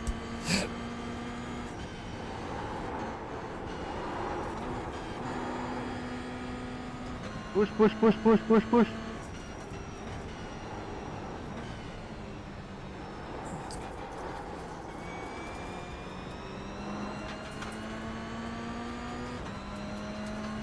Right side. Stay on the left. Push, Daniel, push, Daniel. Clear. Right side. Why has he Clear. just driven into me?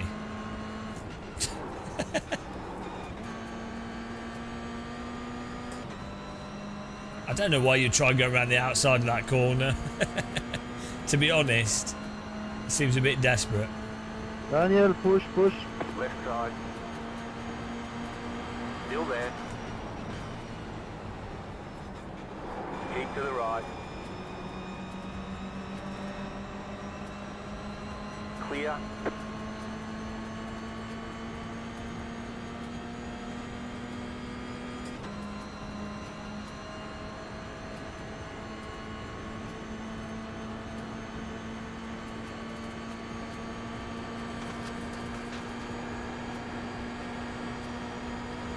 Right Oh, side. I wanted to bump draft him. Stay on the left. Very good, Keep thank to you. the left.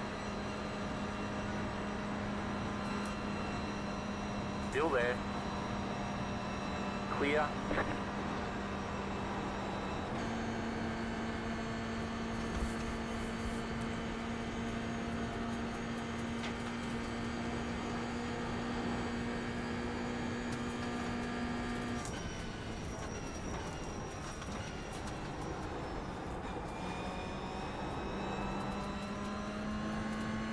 Yeah, I think we're long overdue some more tracks for LMU will be good. I just need them to sort the force feedback out. I just find it too boring to drive with its force feedback. I like the racing, but I just find it too dull. To the force feedback just makes it super dull.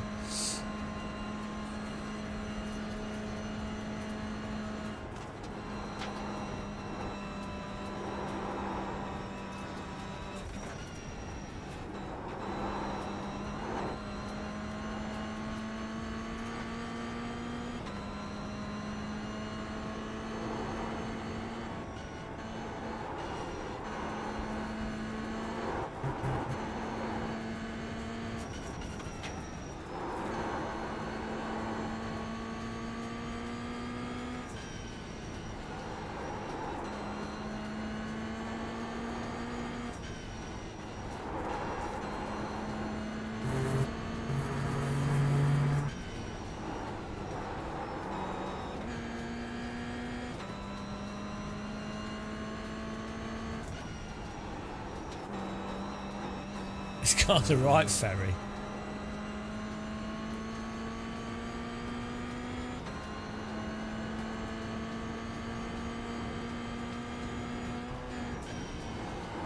I think another problem for me with LMU is that it's It's just it's worse than R Factor 2, right? In many ways, like the handling. It's fine. It's R Factor 2, but it's in a sense it's as good as or basically just R Factor 2. And it's like, well, R Factor 2's from 2012. It's just like it's old, you know. R Factor 2's older than AC. Not that old means that something's bad. If it's good, it's good. But it's just like, oh, come on. I've played R Factor 2 to death. AC1 came out in 2014. Push. So 2 years after. But also, R Factor 2's pretty shit in many ways. Like the force feedback's always been a bit shit. The physics is potentially really good with certain cars, but it has some like gimmicky handling behaviours that AC1 doesn't have. Like it doesn't like naturally slide at the limit properly in R Factor 2. Be careful. So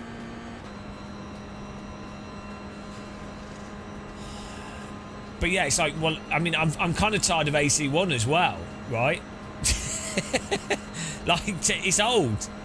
I'm tired of AC1 and I mean technically AMS1 is younger than AC1. But yeah, it's like I want something that moves significantly forwards from AC1, R Factor 2, AMS1, right? Like 14 years, 10 plus years has passed. I would like things to move forwards in 10 years. I don't want to go back. I don't want to go back 10 years and pretend that it's brand new, you know?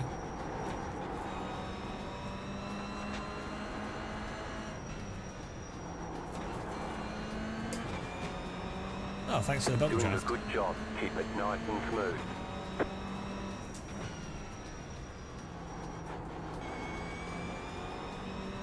Copium.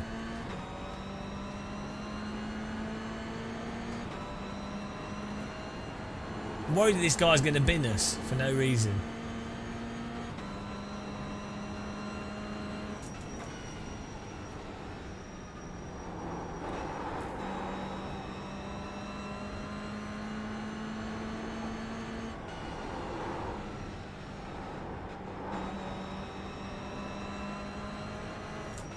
It seems to be trying to pass on corners Clear. that make zero sense to line your car up on. Car on your left. Stay on the right. She's never, not really ever a Keep to good the right. idea. Clear on the left. Car on your left. Stay on the right. Clear.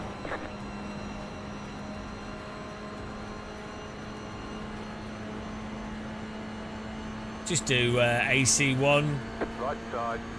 AC1 tyres and Still general there, physics and hold your force feedback. Maybe at Marvin's force feedback on Still that, there. and then have LMU netcode Clear on the right. and iRacing's general online structure.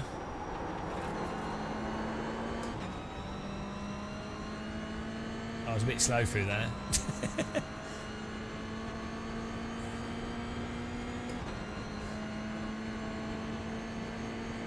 You want like iRacing or R Factor 2 suspension.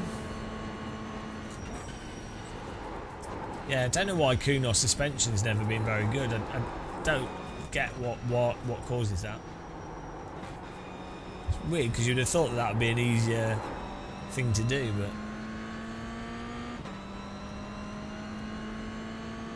of all the things in a sim, you'd think suspension wouldn't be the hardest. But it can be very complicated, I know, but still.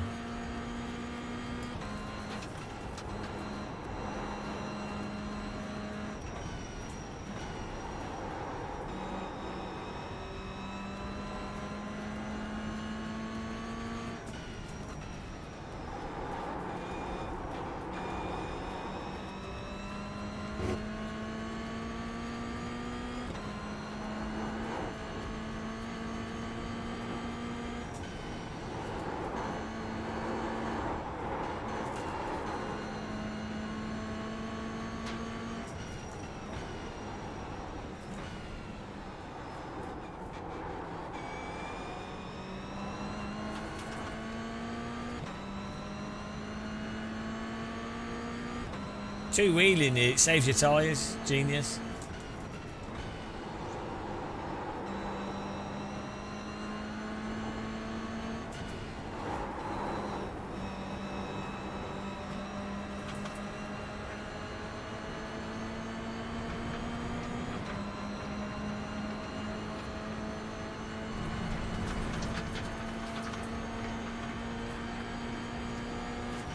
Left side. Clear. Push, push, push, push, push, push, push. Push, push, push. He's giving us Push, idiot. push idiot. Who's he talking to? Oh dear.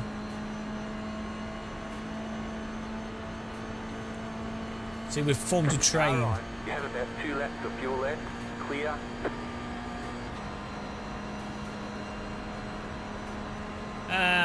I think he's just pushed. This guy's just bump drafting us, trying to work with us. Car right. Clear on the right.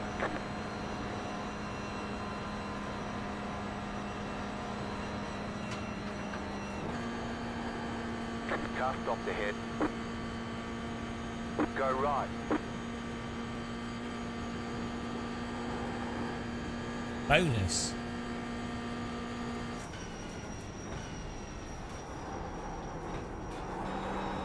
It's such a slow car. This is like walking around the Nordschleife. It's quite relaxing.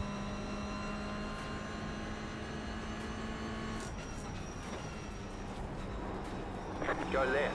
Okay. It's an interesting line. That is an interesting way of taking the carousel. I mean, I don't want to judge people's driving technique and driving style, but that was some real anime shit through that corner. Fair play to him, though. Sometimes you've got to try new things. Car on your left. Clear on the left.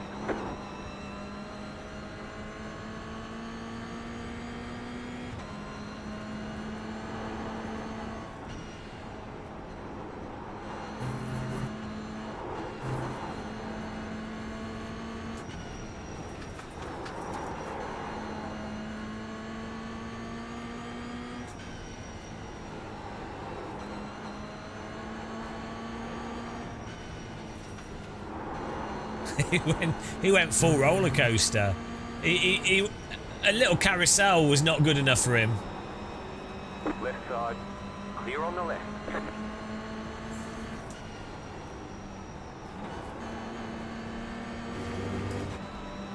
Car behind us should just draft us down the straight, to be honest.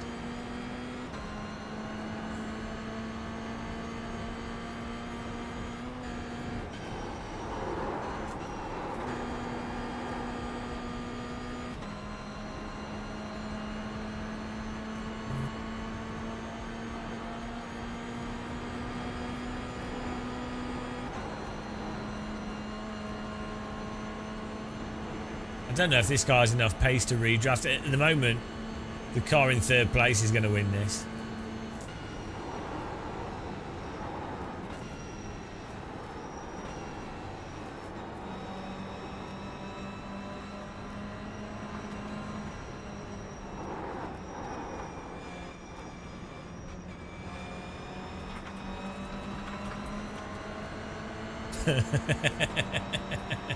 There's some shenanigans going on here. Right side. Clear on the right. Car right.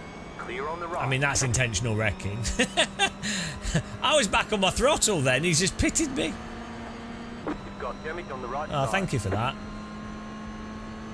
Yeah, Good race, guys. Nice finish. Well done. just pit the car in front of you. Why not? We caught it though.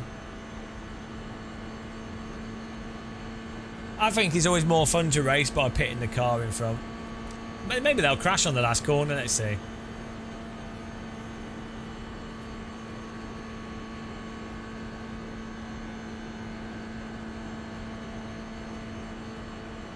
Let's see if they crash.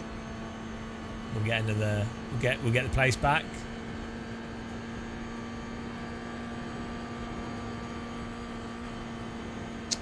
Absolute gits.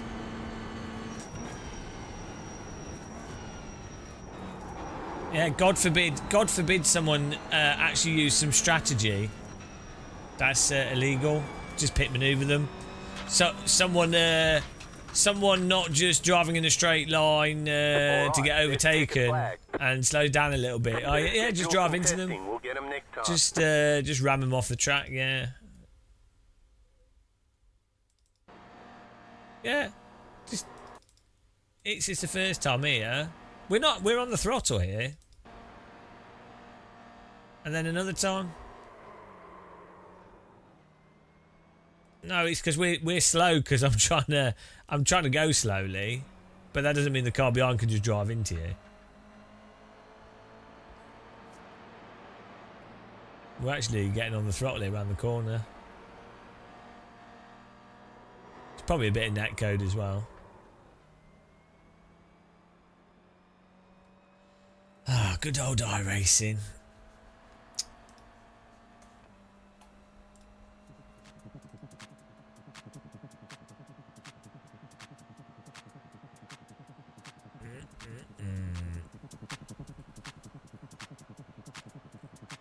I think we didn't get too much damage though, which is good.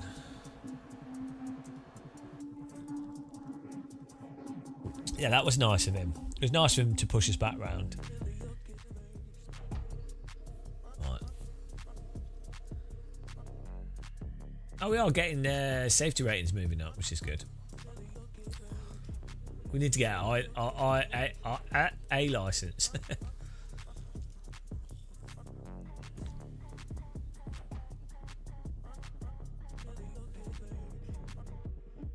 We do another Alton Park in the. Oh, we could actually try the Porsche again. Martin, well, that's it. It's such an advanced sim. A lot of people don't realise how advanced it is.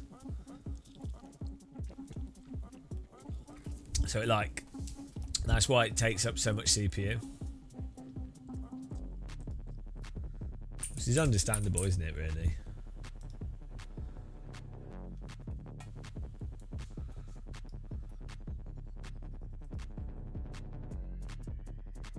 I think we still need to use race labs here because iRacing still doesn't show you what you're gaining or losing with iRating, which is that's the main thing people want to see, right? It's all about EPing.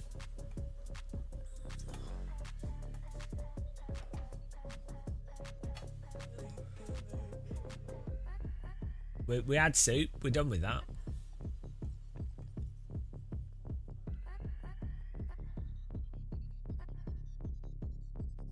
The best lap time on that Ringmeister was a 7:59.9, which is pretty crazy. In 10 seconds faster than me.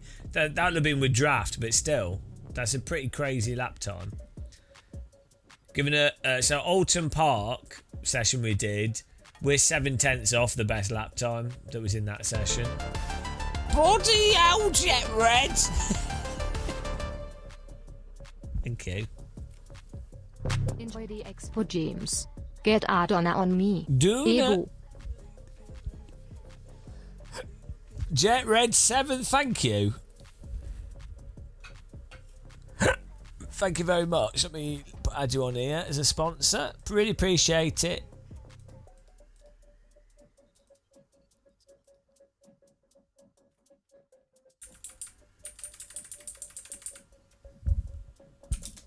Jet Red 7. Is that right? Jet Red 7? Am I typing that right? My brain just reprocessed that. No, Jet Red 7 got it right. Wow, the brain worked. 186. We're almost at 200. Perfect.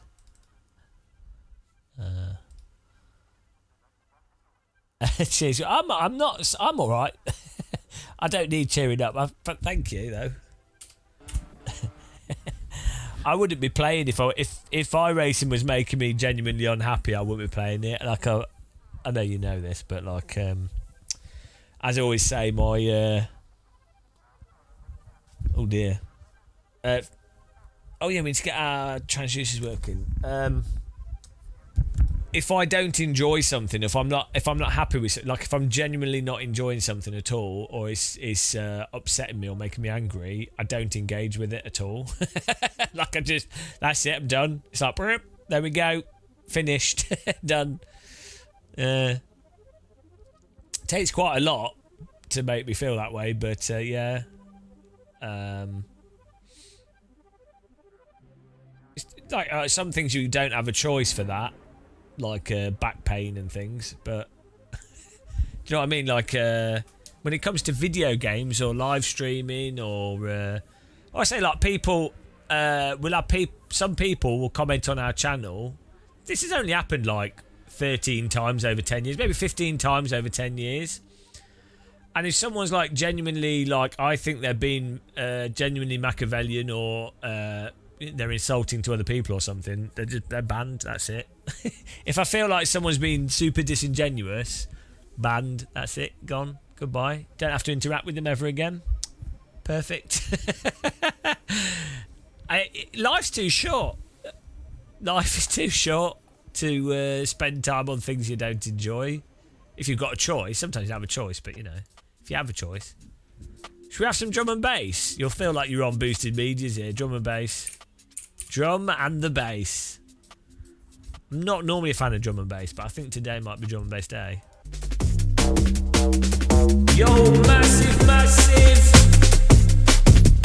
Can I have your hands? Can I have your hands in the air? Whoa. Coming at you from Alton Park. Alton Park. Alton, massive. Alton Park, it's got lots of trees. Alton Park, it gives you dodgy knees. Alton Park, it's never sunny in Alton Park. Red dustbins. Red dustbins. Show us your dustbins. Massive red dustbins.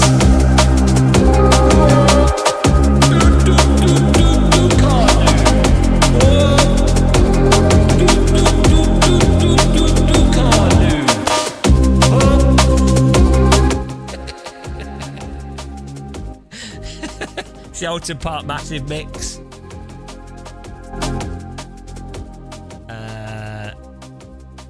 The red dustbins.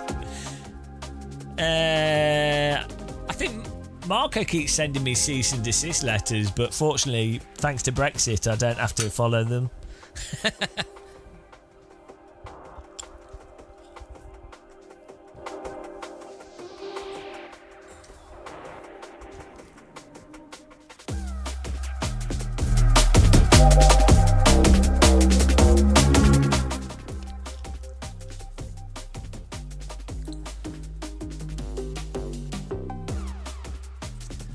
Drum and bass is weird. I don't mind drum and bass, but I never really listen to it. I find it's all like a bit. There's too much drum and bass. Will I? If they want to talk to me, I'm sure they probably don't. They want to murder me. It's fine though. I think that's how you know you're doing a good job. If you're doing proper reporting, if you're doing your job, then the developer should want to murder you, I feel.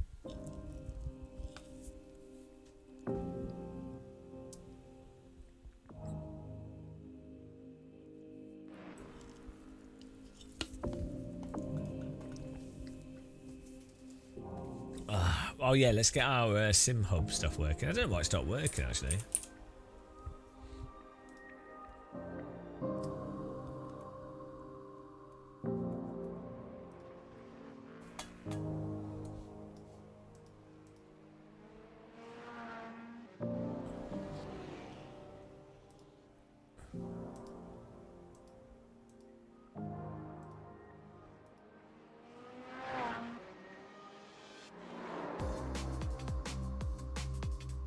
Why is this not working? Do I have to turn it on and off?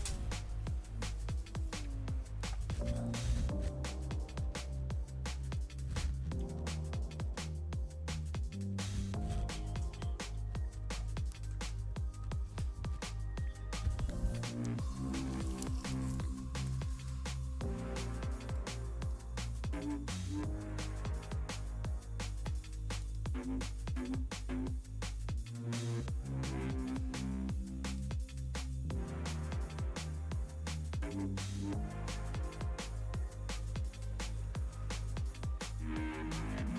we go.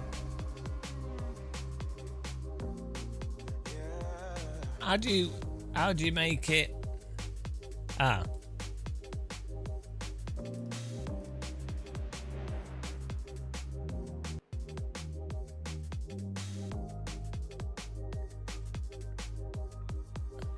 How do I delete this?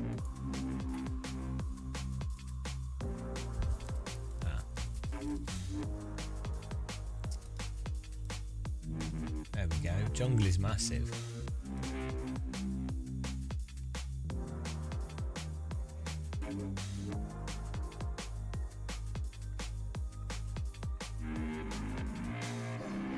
There we go. Fixed it. Oh, qualifying's about to begin. Well, that's good, because I'm fully prepared and ready.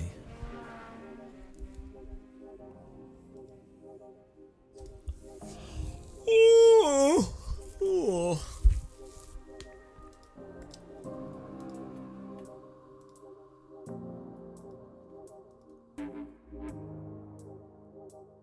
How far off are we? Oh, hang on, we've missed a 0. Well, shit, what was it? 162 or something? I'll put it as 160. Can anyone rewind the stream and tell me what it was?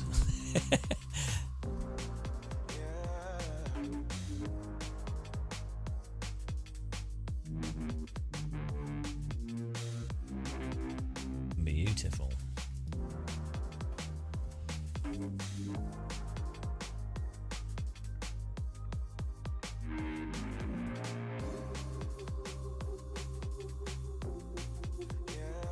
Brits only crap on things they like.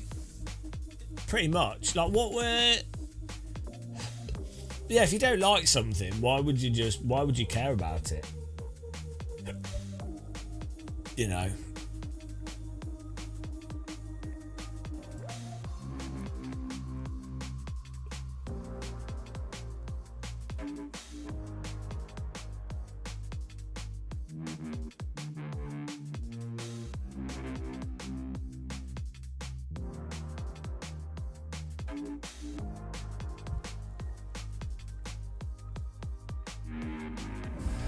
Practice is massive, guys. If we do a flight, where should we fly to?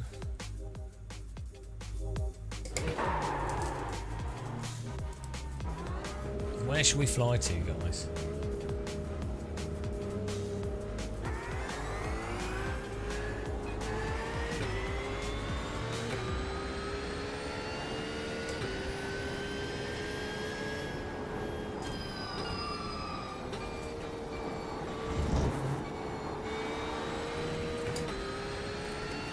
You see, this Porsche feels a bit floaty compared to the...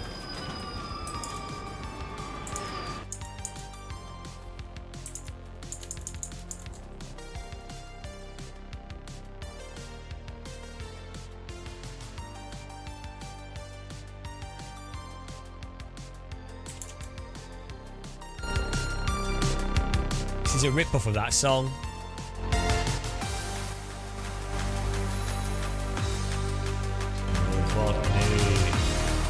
Novotny, Novotny.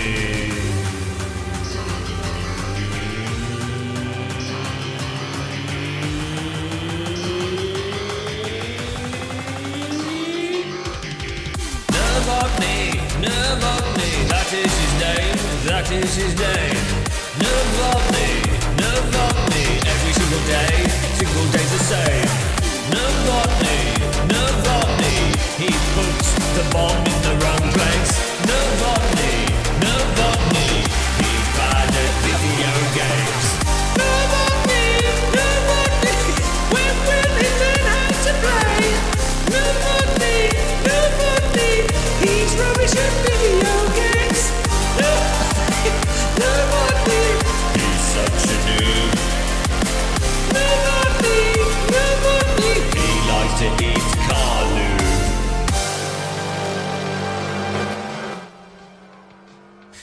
theme tune.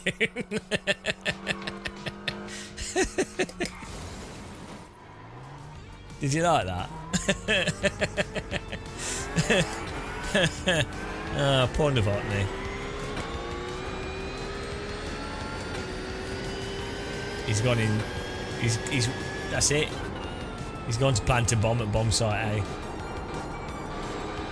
He probably had the stream muted. Doesn't even know. Doesn't even know his theme tune's been produced.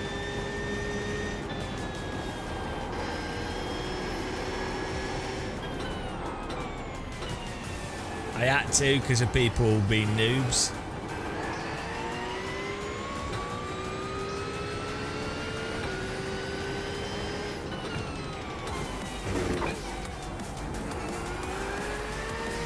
Yeah. Idiots ruining the world. They're terrible people. Are you an idiot? You ruined the world. Yeah, I know. Yeah, I know. I want that one.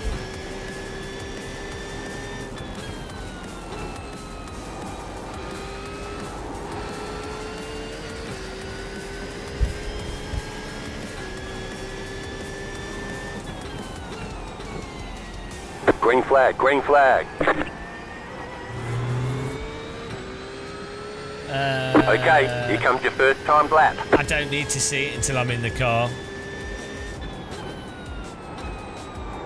I only want to see it when I'm close to the ground. I can't believe Novotny's probably is playing video games and missed the amazing song. Typical guy.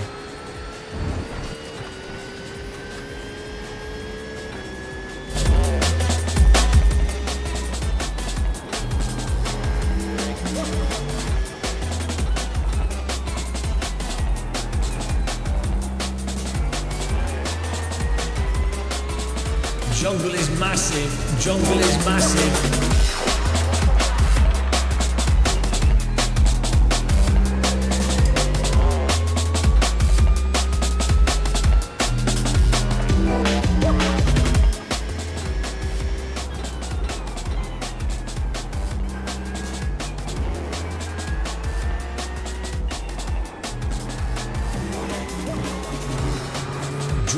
Drummond race.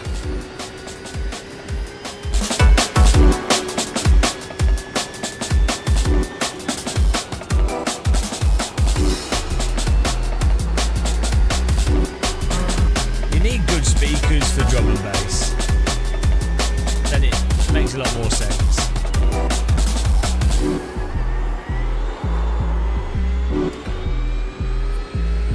One more lap. Do you know what this song's missing? It needs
We were meant to make a song today. We never got around to it.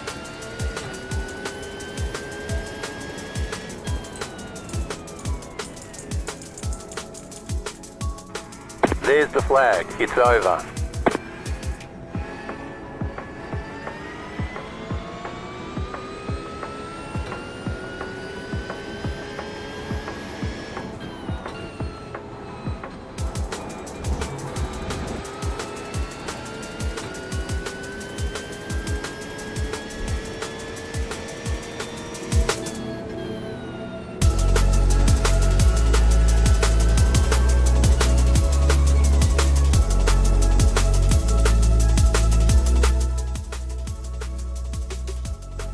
We need...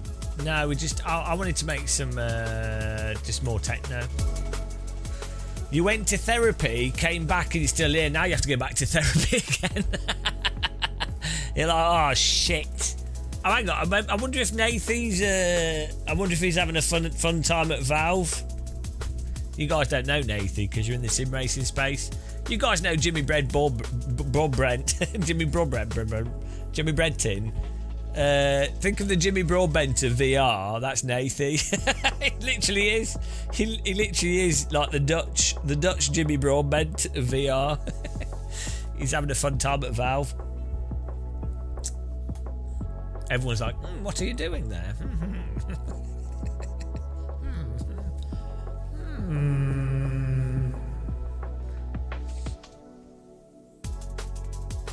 What MIDI program? I use the Fruity of the Loops. It's not MIDI, is it? Come on. We'll make some music.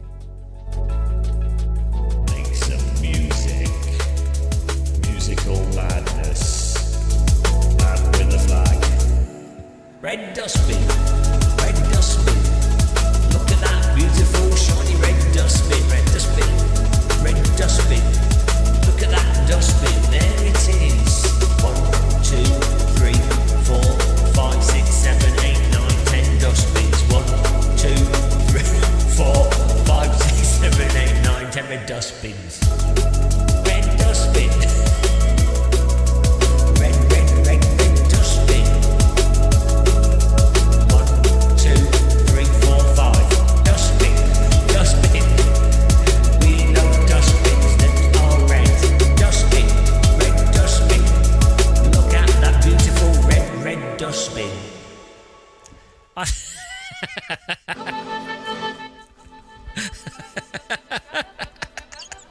The red dustbin song.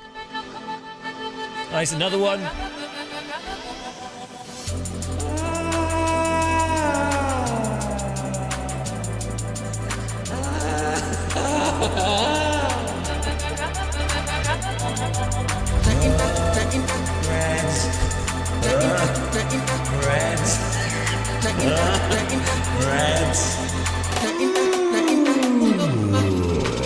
Red dustbin, beautiful red dustbin, red dustbin,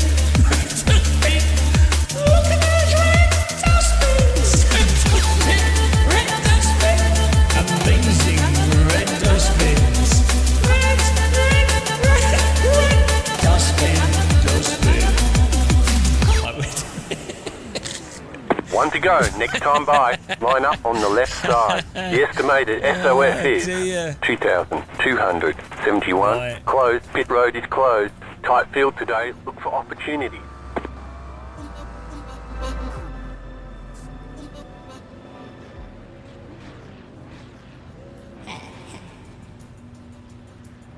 Hello everybody, I'm 83. This is my first race. Please be good and let's have fun. Here we go.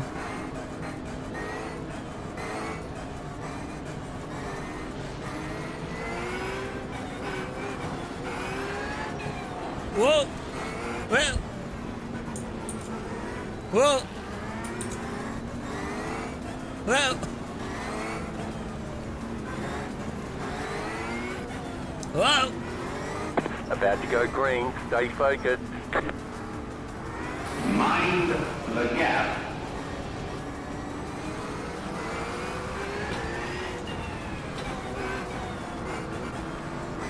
Green flag. Green flag.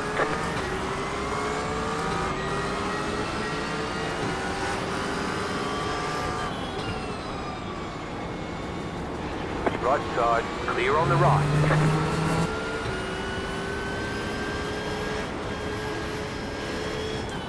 Car right. Still there. Clear.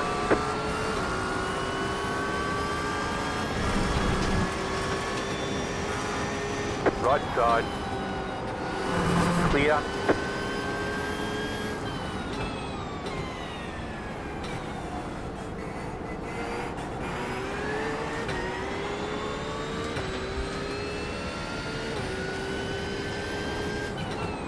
You see smoke in the rearview mirror. How is that 1X?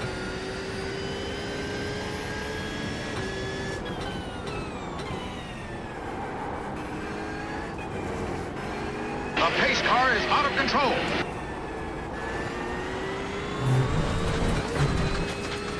Nico F64, hello. Hello, welcome to the channel. Welcome. Have you come here for the red dustbins? We're big fans of red dustbins here.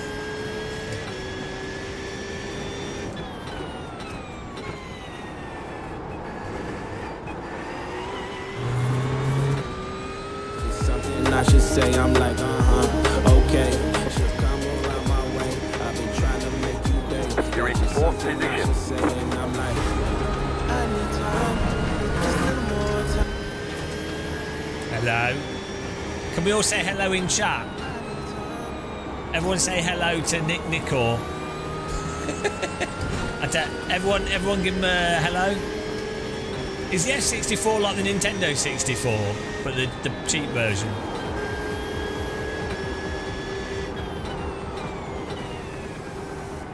Bit Craig David. Craig David lyrics are like.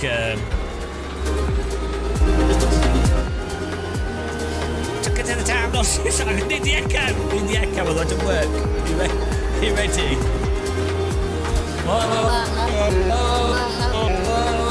There it is. Craig David. Took it to town on Tuesday. On Tuesday. Took it to the town on Tuesday. It was raining. Tuesday. Tuesday. Rained in town on Tuesday. Proper bowl, I tell thee.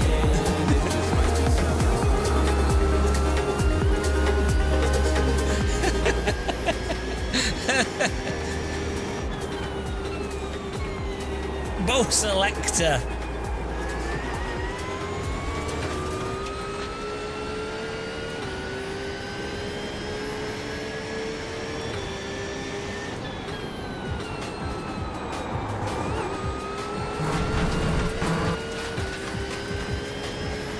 Oh, it's the photography reference. F-stop, F16.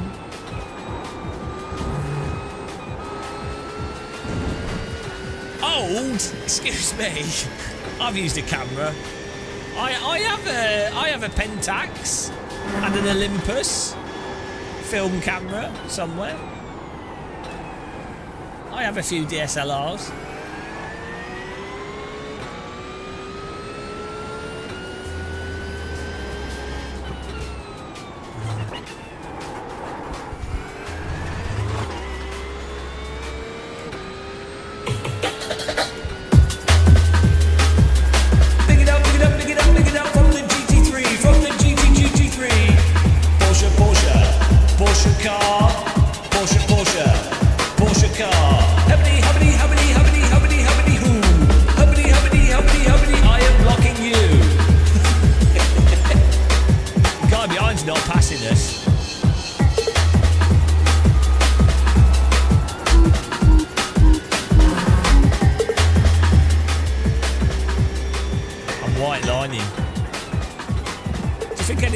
Is singing whilst driving. Add a curtain. All cameras come with a curtain. No, I've never used a slate. The car in P3. Just set the fastest Oh, he's been bin sacked. 53.195. The car in front has gone off.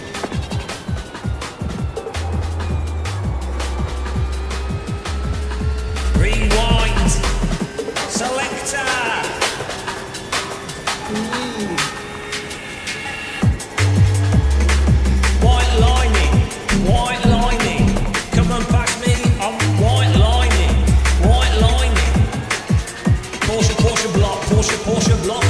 face. In your face. Matty, Matty, Matty, Matty, Matty, Matty, in your face. Come and get me. Come and get me. You can't get me. You're too slow. Mega block, mega, mega, mega block. Super block, mega, mega, mega block. Hardcore. Hardcore. Hardcore, mega block, mega, mega, mega block. Come and get me. Come and get it, come and get it. Third place, come and get it.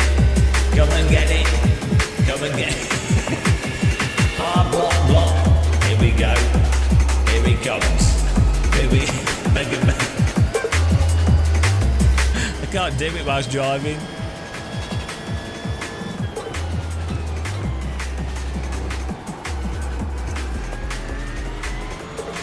He's gonna dive bomb me. Do you think he realises that he's racing against someone singing stupid songs to drum and bass? 32.693. You're now in third. I'm now off the road.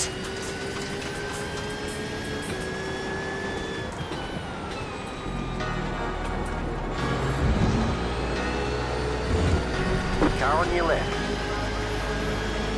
Keep to the right. Still there, hold your line. Stay on the right.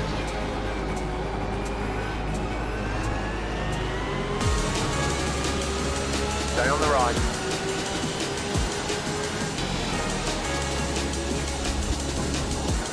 Clear on the left. Car on your left. There's no way we're not dying from this. Keep to the right. Clear.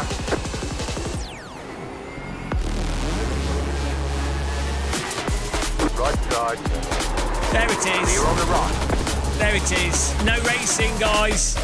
No racing. No racing.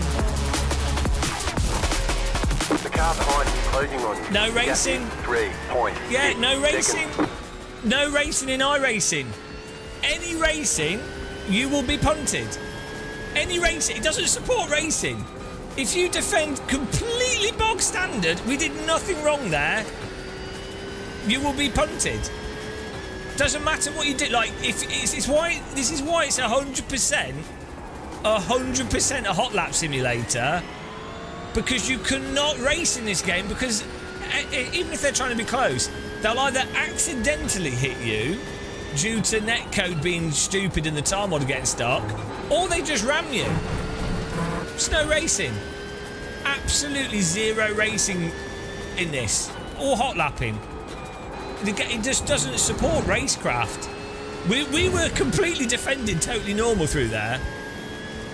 Nothing out of the blue, no reactive blocking, no, like, you know, just proper bog standard, absolute bog standard driving with a bit of singing. It's so ridiculous. Obviously, you know, people will then go, well, you know, it's that driver, not everyone's like that. I can assure you, pretty much every single race, if you defend in a really normal, just stay on the inside line, the car behind you that feels that they're faster will either intentionally punt you or accidentally netcode you.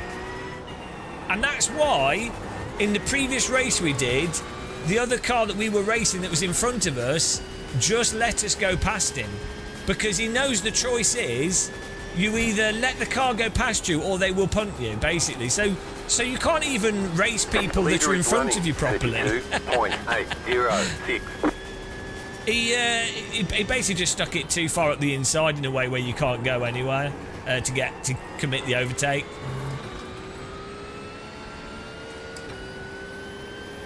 You can, Lee, yeah. Hello! Who's this? You're in the top 10. Welcome. Adam Galaxy, thank you for the raid, really appreciate it. Time to push. Francesco Futsala, hello. Welcome along, guys. We're just chilling out in the iRacing, getting punted. Hello. Welcome along. We were just singing drum and bass songs. The pace car is out of control. The pace car is out of control. all the tunes today. Thanks for following, guys. The pace Welcome. car is out of control. Send me here, Pappy Galaxy. Thanks, guys. Yeah, we're just complaining about getting rammed. Car's still got wheels, though. It's all good. Let's go. Okay. Oh, another car in the ass. I'm a right ass magnet. How is it going? How is it going? Big up to the raiding crew. Hope you've all got tea. The car in P2 just set the fastest lap. What were you guys up to? 0.318. I hope it involved poles and lubricant. That's vital for setting a car up, by the way. What else did you think I was talking about?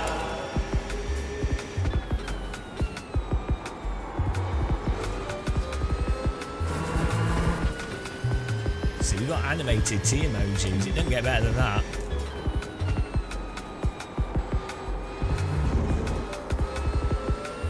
We're going to look at the replay of the filth that we've just experienced. Typical guy filth. Oh, some more filth happening in front. You got a slow car on the Honestly, right. there's more filth in this Gaining on the game, car in this front. Five in this seconds. game than there is on your average web page. Just absolute disgusting. Pure filth.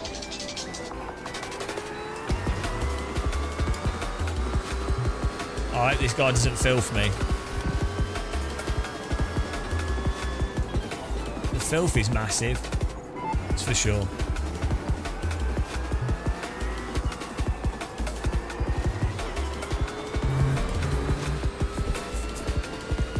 Welcome, welcome, welcome. Just finishing this and then we can think. Hang on, we still got 7 minutes to go. I thought we'd on the last. Why do we keep getting flags that make me think we're on the last lap when we're not? I've gone mental, guys. We might still be able to get some places back here. What were you doing, Adam? I hope you weren't playing iRacing. This game's bad for you.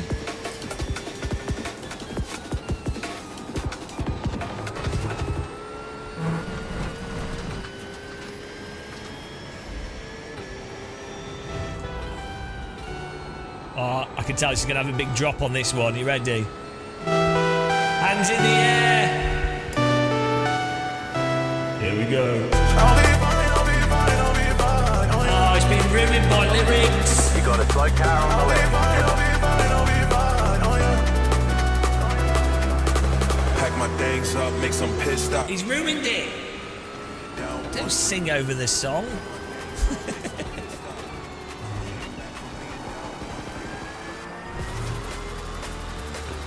You pulled the plug out of my rear end when I stuck my finger in the hole. It came out. Oh, I don't know what that's about. Please keep that to yourself.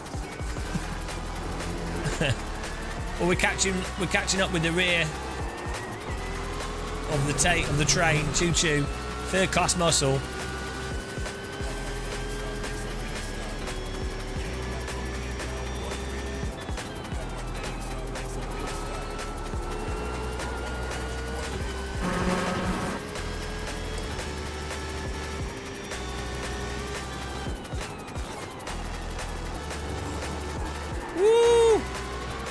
Can we get Swimmerthon what?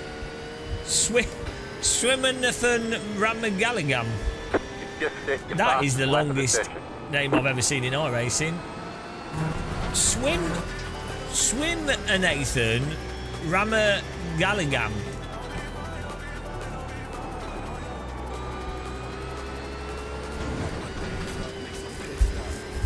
Drummond Raids.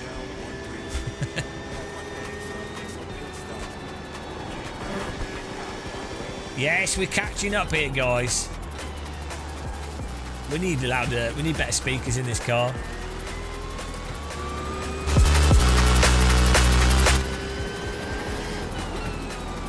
I don't like ACC, but I do like the normal.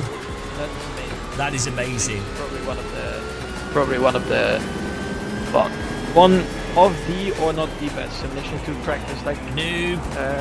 Even F1. GT3. It's really good. It's really good. I do have a tactile transducer. We can play music through that.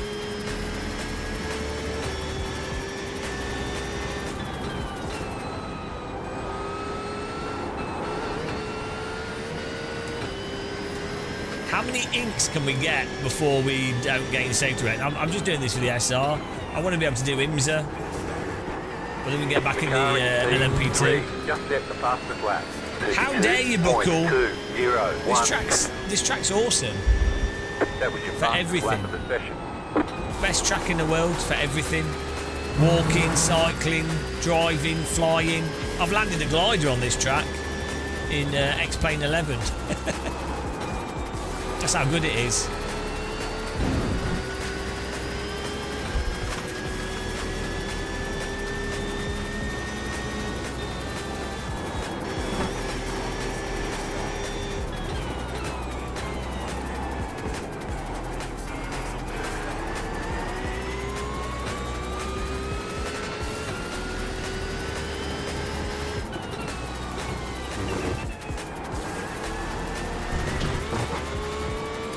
Ah, 1X.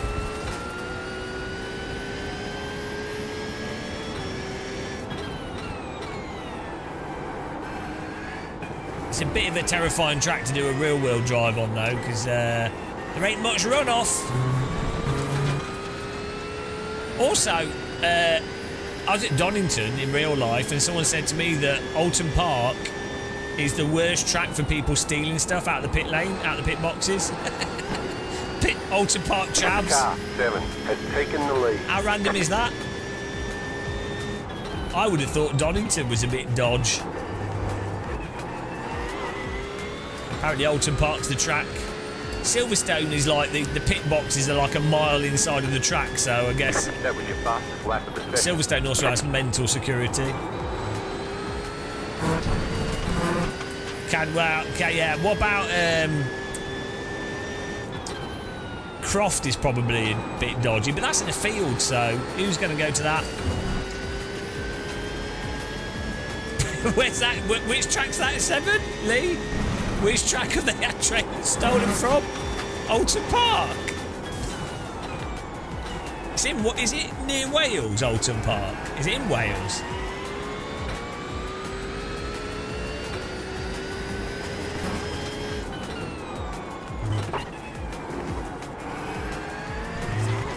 The pace car is out of control.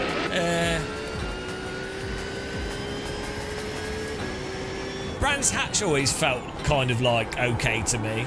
I don't know what you guys think. I've not heard any stories of Brands Hatch being dodgy.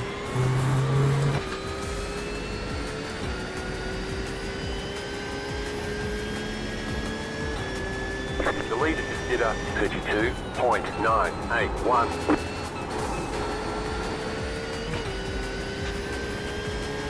Oh, we got 1 minute. Can we catch one place back? Last lap. The car in P3 just set the fastest lap. 32.09. Brands is in Kent, yeah. It was quite close to London, though. New fastest lap for you.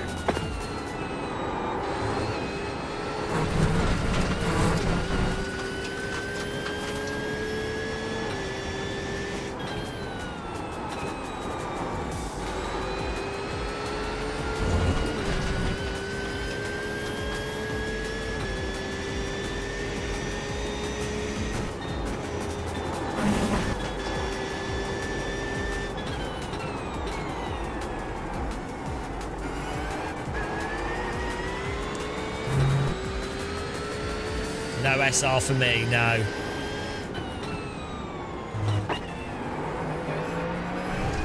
Oh, thank you. He's so slow through there. Nearly ramshackled him. We did a good job avoiding him, though.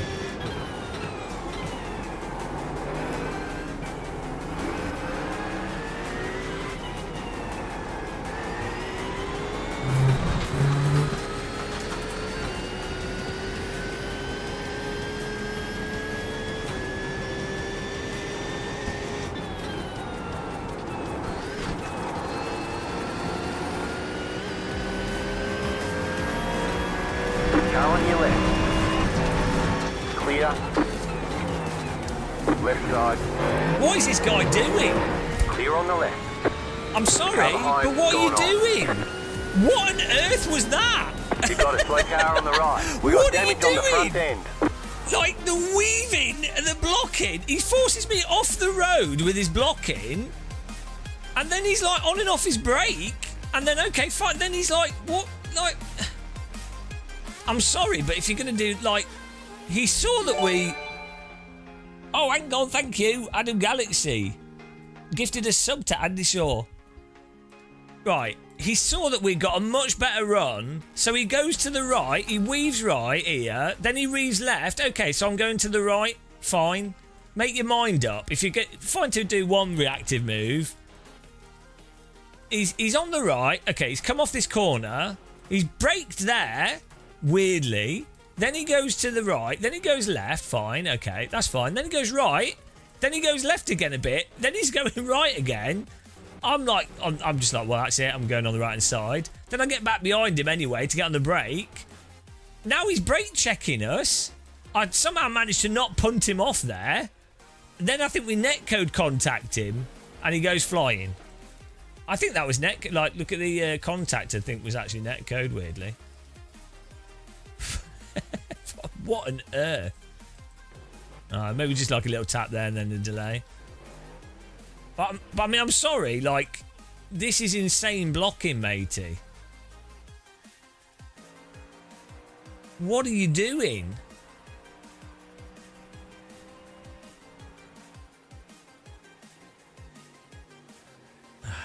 Dear. Well, I'm sorry, didn't mean to punt you, but no, what are you doing? Let's look at the other guy that wrecked us here. There we go.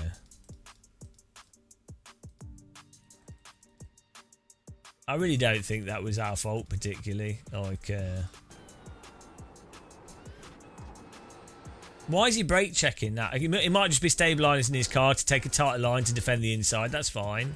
But then he goes to the left. Fine. Then he moves to the right. Fine. Then he moves back to the left. Fine. He's left that open. Then he goes back and puts me on the grass. I mean, come on, matey. Come on.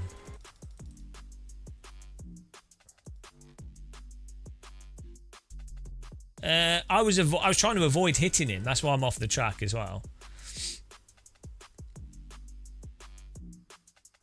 Yeah, let's have a look at the guy that punted us.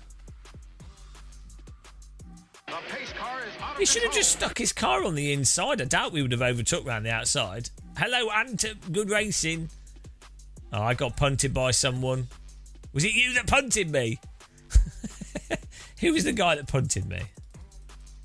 Well, I wasn't trying to wreck him. You could see it was just a contact on the inside of the corner. It's not really fun wrecking people, to be honest. So, I mean, unless it's in Wreckfest. Right, let's have a look at this. This is not a good race for safety rating. Right. This was quite good. So we're battling. Oh, it's the guy from Finland we're battling who lost it on the... He's the guy that spun on the corner that we made the meme video out of. Okay, look, this is good. Side-by-side racing here. Side-by-side driving. Nice and done. Nicely done. A little bit of contact. All good.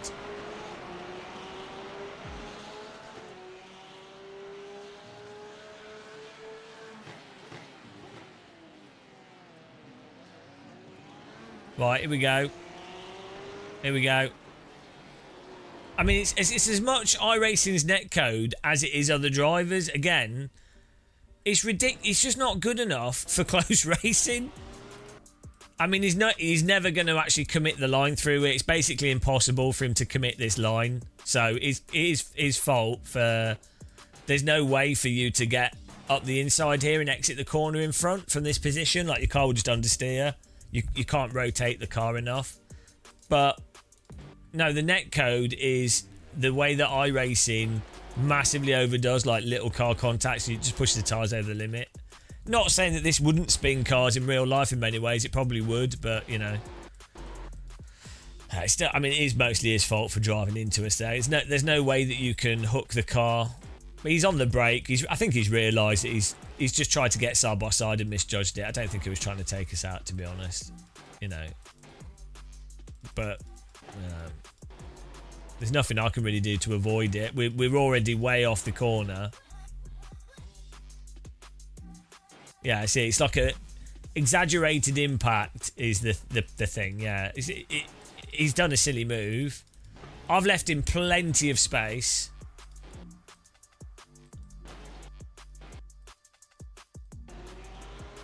The thing is like, sure, I could stick my car on the right, but then it doesn't make any sense. And then he's not even close enough to get his car in there. And even at the speed he's entered, he's missed the corner by miles as well. So, yeah, penalty for but then that's it. That's my race over. Good job. Good job. No catching it in this. That's what you get. That'll be a... Porsche looks nice, though, from this angle. Oh, dear. Oh, well, it is what it is. I quite like the wheel arches on this car, actually. On the back of the tyre. The sort of vents here look quite nice. You what?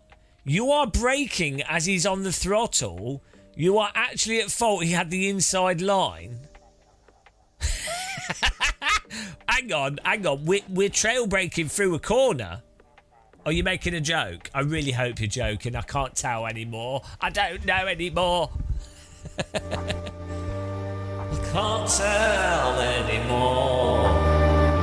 All the comments from people making jokes. Or are they? Or are they? Or are they? Or are they? Or are they? Or are they?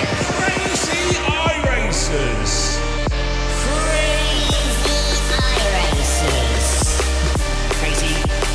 iRacers. Crazy iRacers. Red dust. Let's go crazy. Let's go crazy.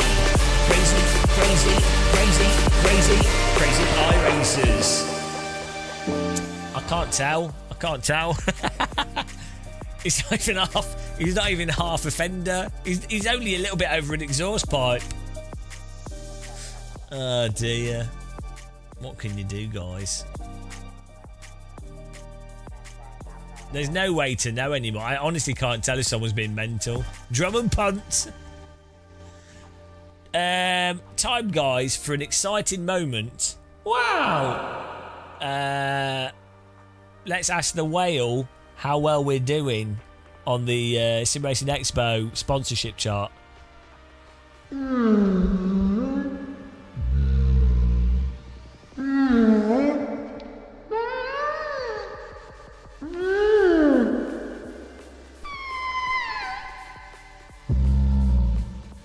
That's right, the whale says we're at £160 out of 580.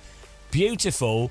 If we get to 200, we'll have covered all our transport from flights to planes. Amazing. We're getting there. We're only 40 off. If you want to sponsor our Sim Racing Expo content and have your name on all our Sim Racing Expo content, you can become a bronze supporter for £2, silver supporter for £5, gold supporter for £10, or you can have your logo.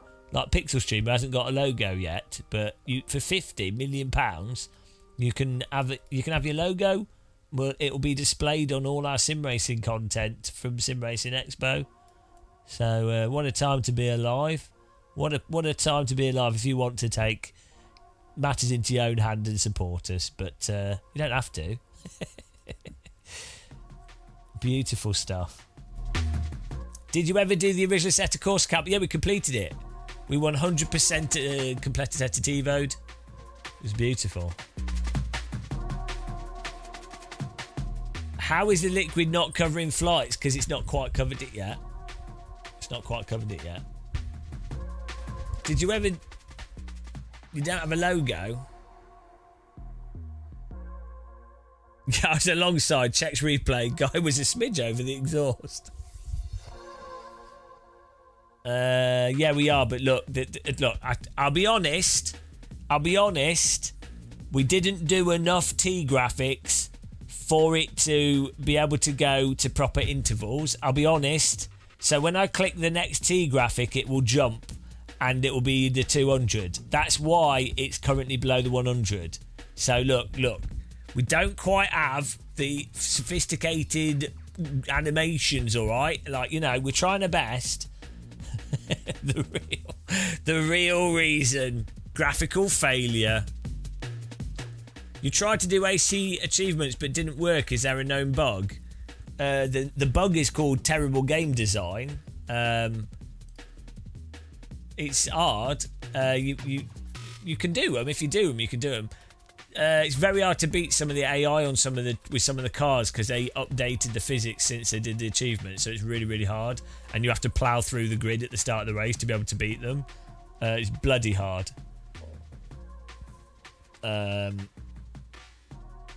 you can do it. We have done it. You can check online. You can see that we've 100% done all AC1 achievements. There's only like 15 people that have done it. Well, hang on. What's the website?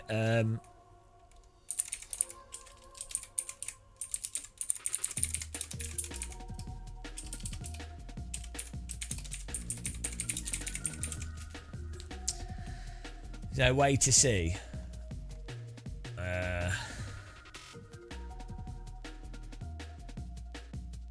I don't know. There is a...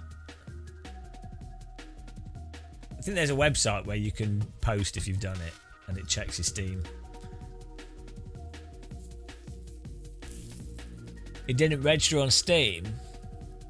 We might not have done the right thing then. Which one was it?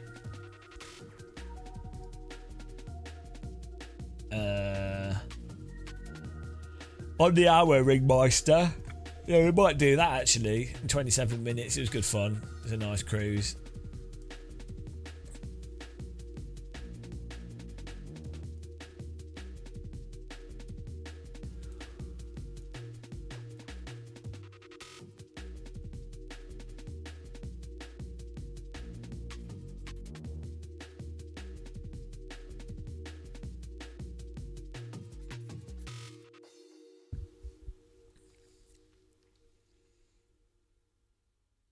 Yeah, it's a pretty funny.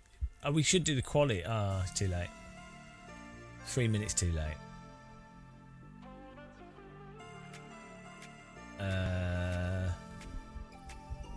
Yeah, we need to get our rating up so we can get it to A license, so we can start doing the other stuff. It's amazing how racing doesn't tire you out. iRacing doesn't tire me out because it's not really it's not reactive, so you're basically just chilling out. It's all preemptive, so it's not tiring. LMU and AC1 are really tiring because you're constantly having to balance the to go quickly. You really need to be balancing the throttle and the steering wheel, at least until you're really fast. So that's really exhausting because you're constantly like trying to feel where the force feedback is and adjusting. But in iRacing, you do everything as you go into the corner, so it's a lot less effort to drive. It's weird how that is.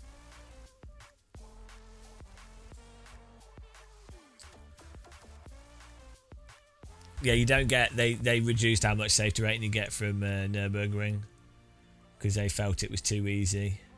People were farming safety rating. Yeah, I think 3 laps does still get you 0.15, but it used to get you like 0.3. It was crazy.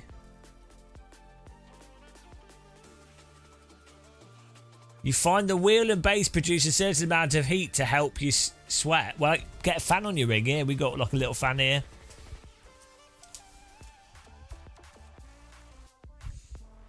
They need to bring back the old Radical back to iRacing.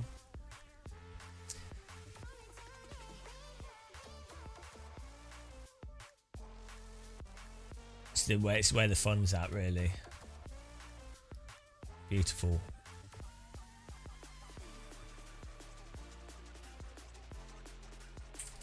Well, let's say if you do IMSA and stuff, it's really easy to keep rating. So the safety rating system doesn't really work properly. What you need is a safety rating system that works based on...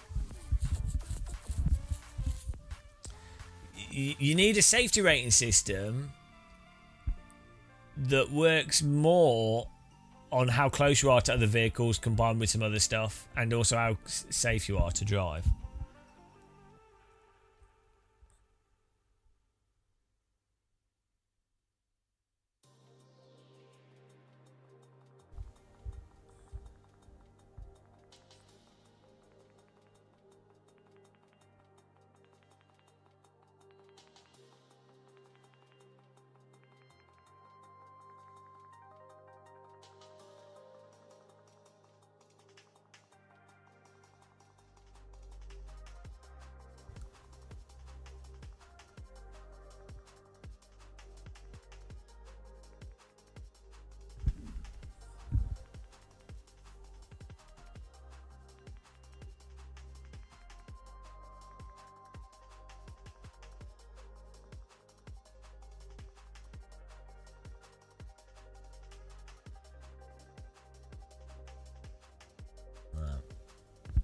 Beautiful. Ski to Sia. I've been playing racing games since Enduro on the Atari. I only have had a wheel and pedals for 7 months. And you're getting used to it. Yeah, it takes a while. Yeah, DD wheels tend to respond a lot faster to what's going on in the sim, so it makes it a lot easier to just zone out.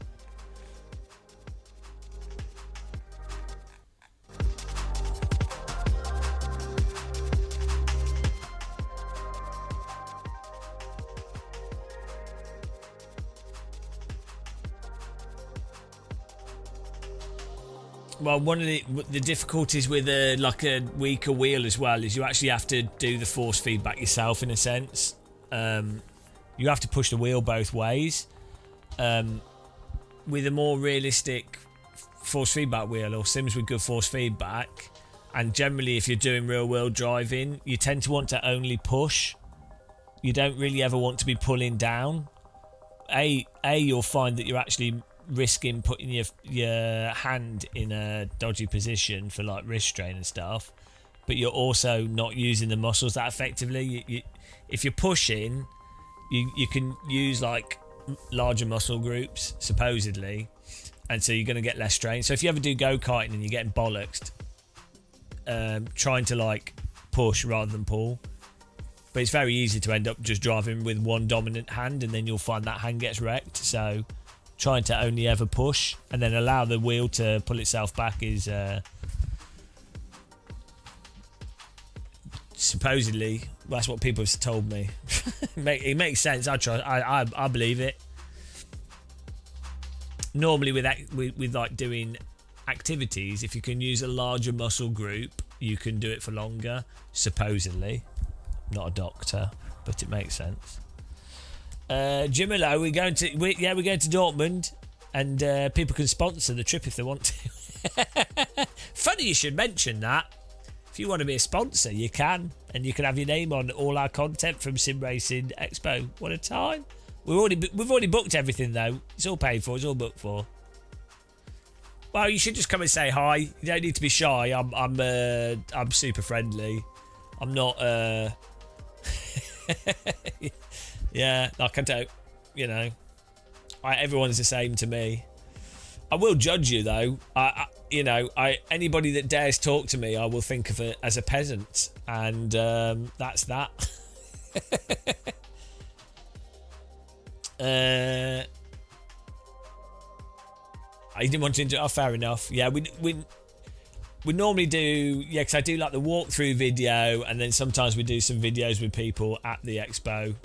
But I think this year I'll probably try and... So normally I do the walkthrough video on like the second day because it's normally a bit busier, so it just looks a bit better in the video. But it was super busy last year. Actually got a lot busier. So this year I think I'll do the walkthrough on the first day when everyone's got a bit more energy. And then yeah, then I'll probably be able to chat more and stuff. Lee, the DD wheels now. So basically, there's the thing that's changed over the last 2 years. The biggest changes are the 12. A lot of the 12 Newton meter wheels are good quality. So it's not that they're just like 12 Newton meters a week, or like the motors they use are just a lot more refined, and then the controllers and the way that the power supplies and everything. So the 12 Newton meter DD space is the thing that sort of the quality that you get at that price point as well is really good, whereas a few years back you'd kind of have to go into that sort of 20 Newton meter range to get the good quality as well as the strength and, you know, details and everything else. I mean, they're all fine, they always have been all fine, but yeah, there's also now a lot more sort of 8 Newton meter DD wheels that are great, and the quick releases are good, and there's a lot more wheel rims. But then also, I mean, you've got like Simucube 3, supposedly a new Simucube wheel. You know, you'll have like the Moser R21, and then Moser have another R21. Oh. And then you have Acertech are doing some. So Acertech have nice high-end stuff. So all the 21 Newton meter things are all like bloody good now. They were already good, but they're all like super duper good. The big thing that's happening this year, or I say big thing, but the you've got a lot more companies like Acertech, RevoSim, Fanatec, Thrustmaster, like all doing that kind of 8 Newton meter thing. Simucube, Moser. So that's the kind of like the 8 the 12, I say like 2 years ago, in the last 2 years, 12 Newton meter was really fleshed out. Now I feel like 8 Newton meter is getting really fleshed out in terms of very high quality wheelbases. So you can't go wrong though. So as I always say, the issue is the software, not the hardware. And everyone will tell you that. Will from Boosted Media, who you should subscribe to. Subscribe to Boosted Media, he does loads of reviews. Random Call Sign, Dan Suzuki. They're all idiots, but they're right. Everyone will say that. It's all the software. The software's the issue. I think Simucube's still up there though. It's because their software's very good and very adjustable. And that's a big thing with the wheels. The software quality, or like just how easy it is to use.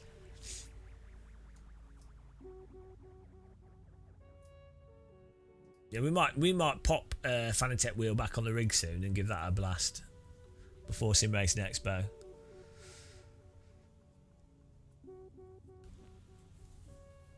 It's really weird. It's not weird, but hardware companies tend to struggle with software, and to be fair, software that interacts with hardware is very complicated and nuanced and a pain in the arse and difficult to update, and there's a whole bunch of weirdness with it. But basically, software companies struggle with hardware. Surprise, surprise. And hardware companies struggle with software. And it's a case, and then you have different types of software and different types of hardware. So you have like there's the sort of machine controller software is different thing to like the general user interface control, like general software, and then the actual video game software. And yeah, so it's a bit of a mess.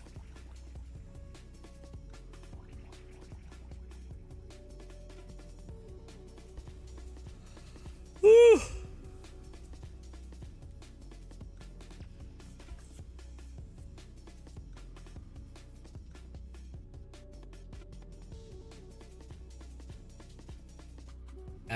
I'm not a big fan of next level sim rigs. I had a next level F1 GT rig and I didn't think it was very good myself. Not that they do some good T-slot rigs, to be fair to them.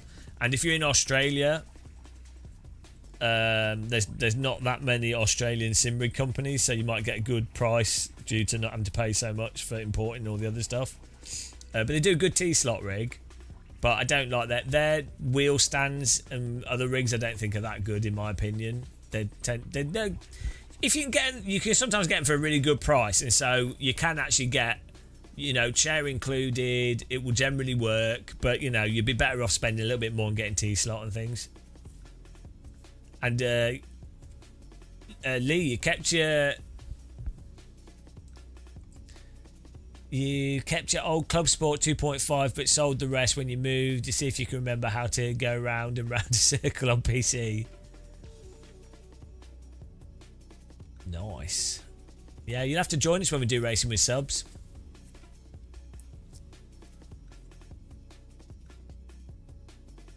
Which Fanatec rig? The really small one or the giant one? The really small Fanatec rig is actually pretty solid, surprisingly solid for how small it is. Also, Acertech are doing a sim rig as well, and it's actually quite good, surprisingly good. They're like a budget sim rig.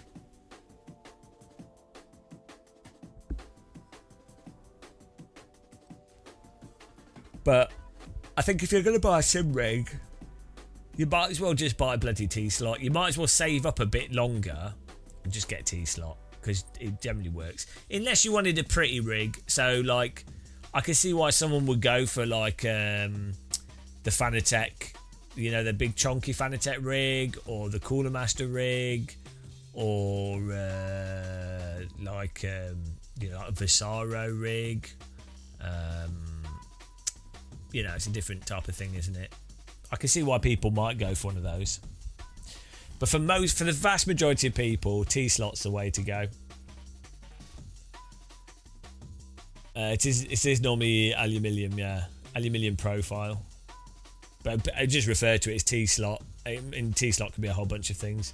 But yeah, it's aluminium profile of various thicknesses and...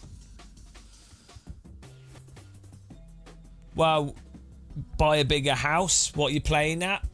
There's so many houses available and they're so affordable. What are you doing? What noob doesn't have a ginormous mansion to fill with sim racing equipment? Are you a peasant? Peasant is massive. House is small. Has no place for a sim rig. What a loser. Needs a bigger house. Get a bigger house. He wants a bigger house for his sim rig. Get a bigger house for your sim rig. Big house. Get a bigger house for your sim rig. Giant sim racing house. Put a sim rig in your sitting room. Put a sim rig in your loft. Put a sim rig in your kitchen and your dining room and your basement. In your basement. Can we get a rig in the basement? In the basement. Get a rig in your basement. What's a rig in his basement? All the basement rigs. I don't know what's going on, guys. What's happening? Put a sim rig in your underground nuclear bunker.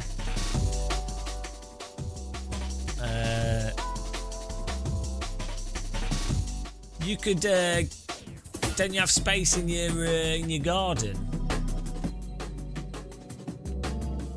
Dial up in the north. Every time Seven Motorsports goes on the internet, he hears this.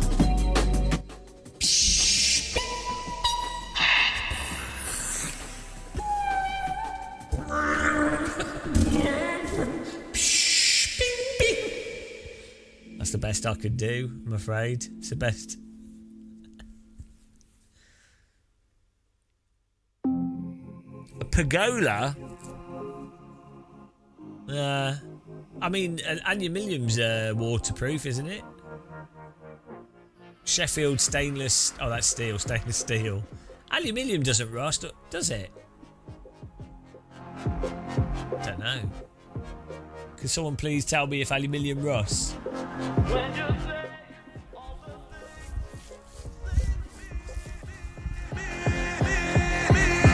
Well, get ready for the drop. That's what I'm trying to say.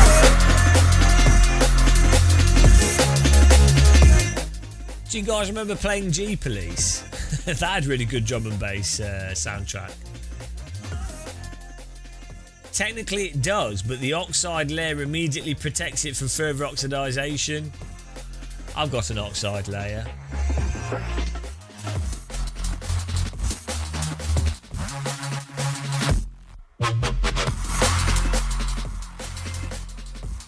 Aluminium corrodes. You could call it rust. I prefer to call it corrosion.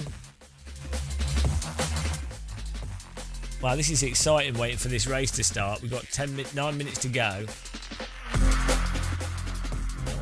minutes. 9 minutes. 9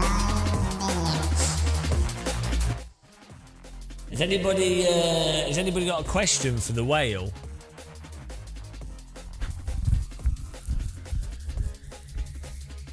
If you'd like to ask a whale something, now's your opportunity. John, the black anodization is practically an oxide layer. I thought it was paint. They painted it.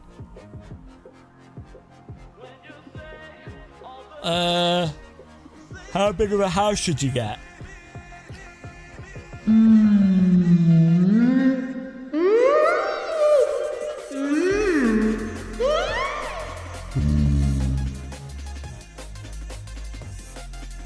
I agree.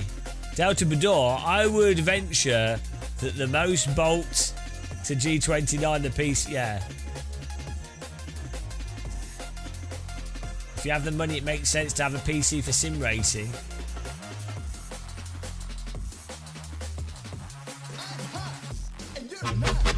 I'm hot, and you're not.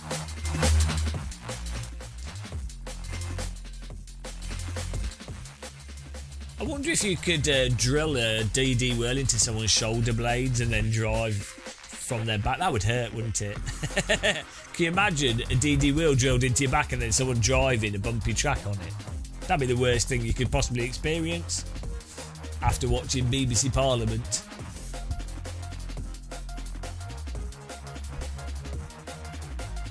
I think we need to bring back Pogs. I think sim racing's time is over. We need to bring back Pogs. Can you still buy them? Let's have a look. Pogs, Amazon. If you could buy Pogs now, I'd buy a packet of them. Let's see, Pogs. No. Oh, here we go. Retro caps. Pogs. 1994 Pogman pin badge. Super ultra rare Pog shop. Oh, here we go. Pog original edition vintage booster pack. Yes. £13. Bloody hell. What do we get?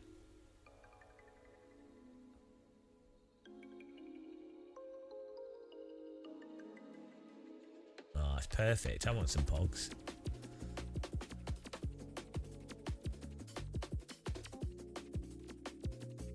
Does anybody want to get some Pogs? Tazos were shit. Get out. Oh, here's a kit. We need a flipper. Hang on. Pogs 1995 full set 7070 Canada Games Power Pack Series 2. £300. DD wheel or full set of Pogs?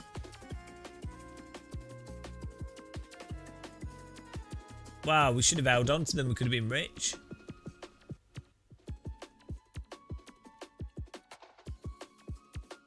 If only we still had all the Pogs. Pogs are well good. Pokemon had nothing on Pogs. I'm sorry.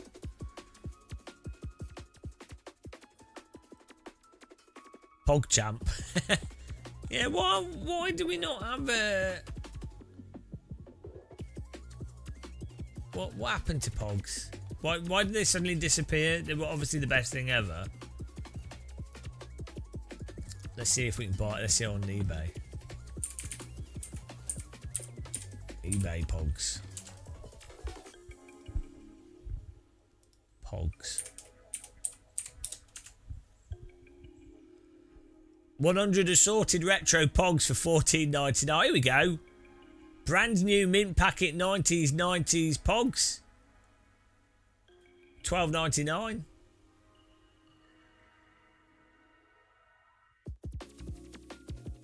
In 4 baskets.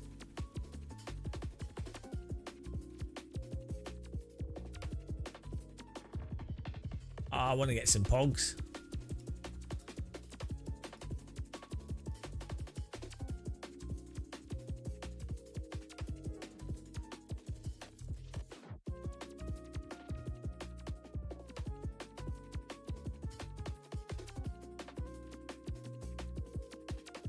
Anodized aluminum slammer. Ah, amazing.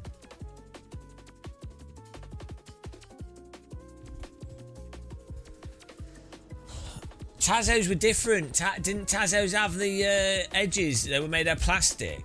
Pogs were like cardboard.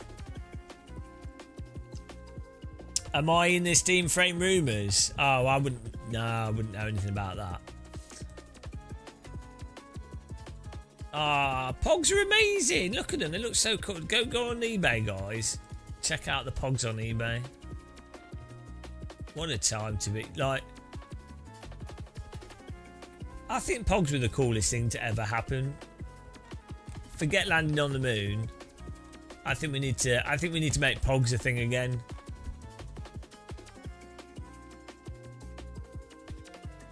The pog excitement has to return.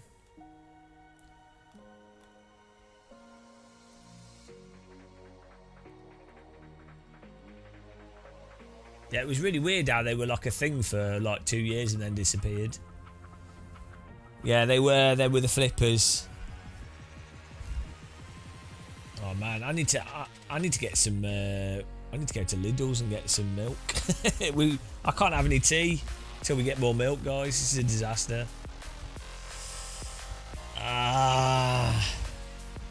We'll do this race.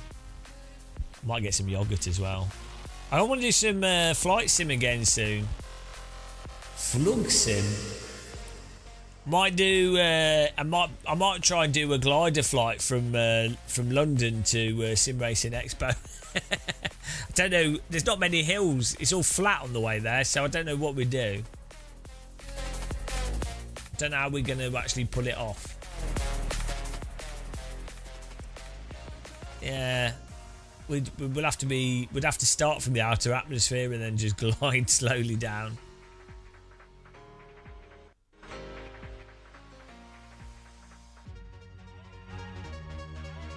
Ooh.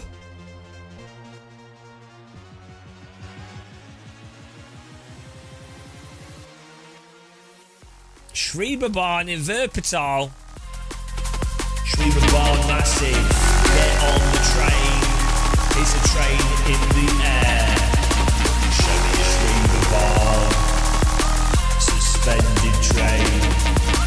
Look at the Schreiberbahn. It's not the same. Put an elephant in your train. Put an elephant in the sky. Put an elephant to test your train, but don't let it fall out of the window. Put an elephant in your train.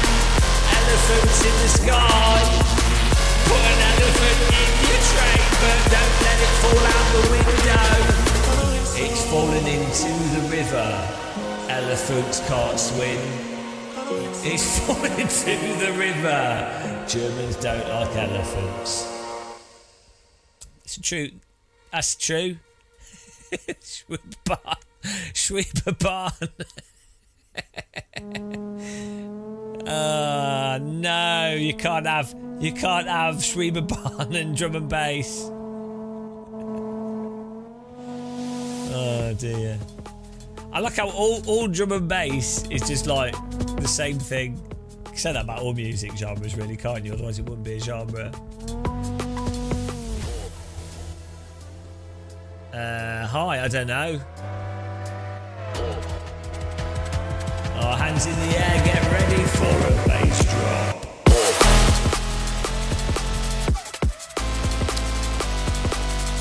always find drum and bass a bit of a letdown.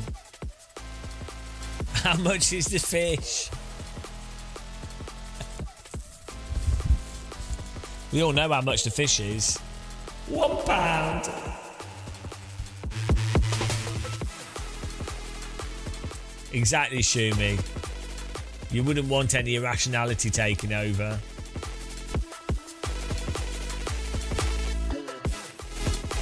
Right, here we go. Toyota GR86 time. I don't think we've got any jungle on here.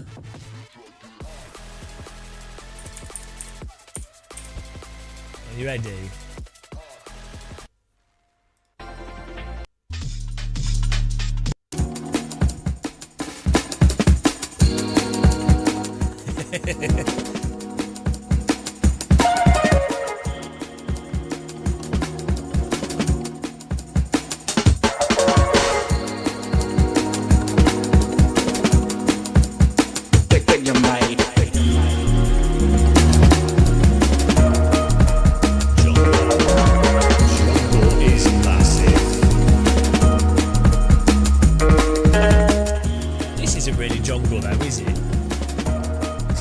Liquid drum and bass.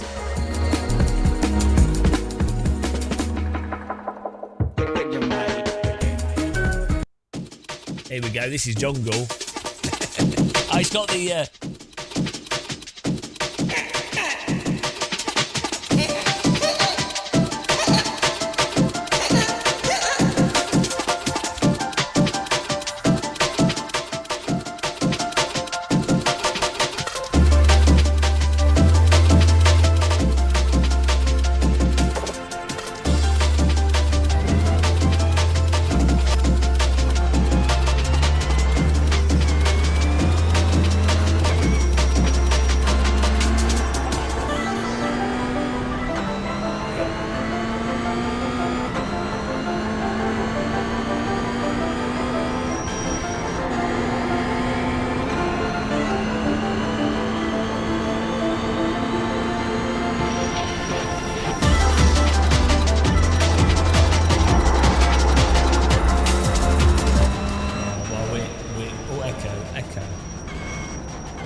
Set for Nordschleife time here, guys. This could be emotional. I'm ready. Where do you think we'll finish? I'm thinking we'll finish in the wall. Is my prediction for today's. A great time in the wall. One of my favourite places to spend time is in the wall. Life in the wall.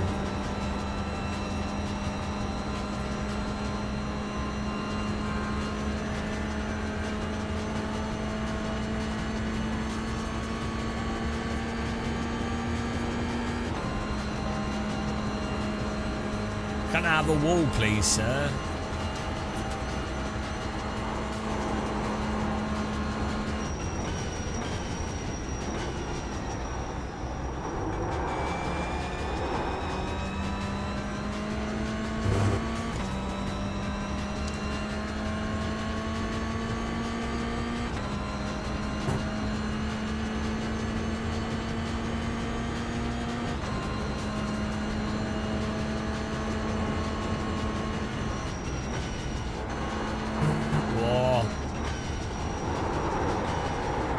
We got this, we got this.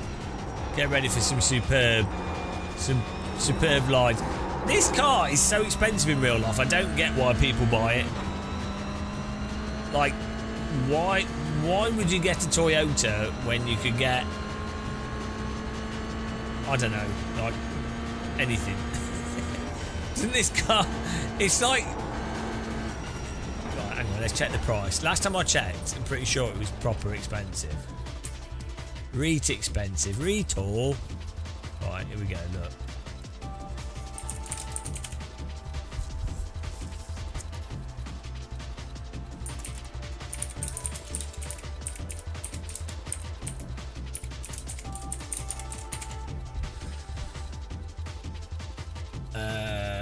£89,000. Like what? Oh, that's Australian dollars. Okay. £30,000. That's a road legal, not a race one.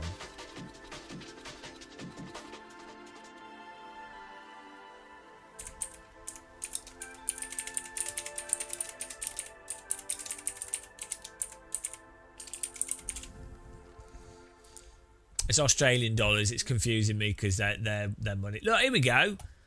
GR86 Cup car costs $125,000 just for the car. Running a full season could cost $250,000. So dumb. It's such a terrible car to be racing. Why would you want to? Basic club racing prep, safety cage, seat harness, suspension. $30,000 to $60,000 over the rate basic car. Mid-level, 60 to 100. Like, what? Why not just get a Radical? Don't make any sense. You'd have to be stupid.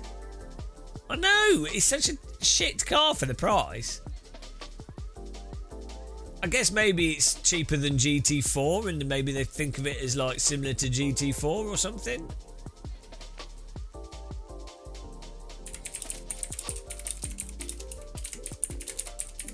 Let's see how much GT4 costs. 230,000 for a Porsche Cayman. M4 GT4 is 169,000. So yeah, maybe it's that it's. I mean, it's a lot slower than a GT4 car, though, isn't it? I know, Doubting. Yeah, MX-5.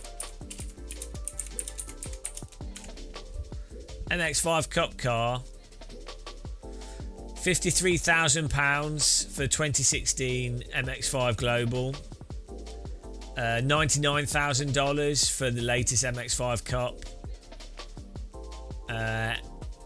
8 to 15 for the bog standard, UK club. Crazy.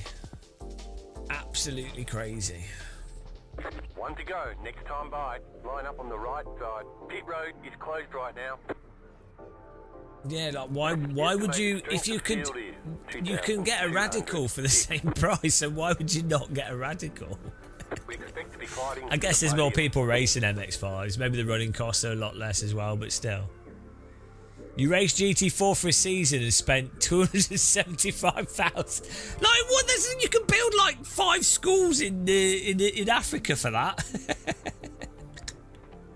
It don't make any sense, the pricing of it. Did you manage to get it covered with sponsorship?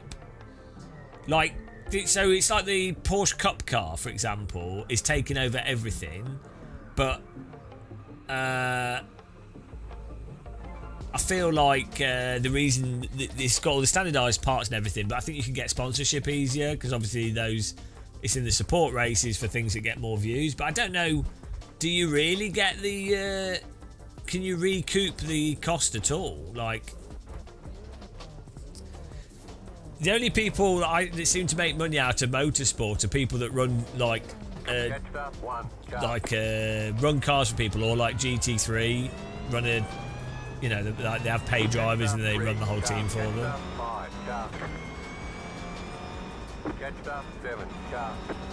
You got 25k. Well, there you go. Great use of money. What a bunch of. Why didn't you just buy a glider? You can buy a nice glider for 110k, 120k. You could have bought a glider and flown it into a hillside faster than a GT4 car. You're in the air. You're in the air. And once you've flown into the hillside, you never have to. There's no further costs. Do you know what I mean?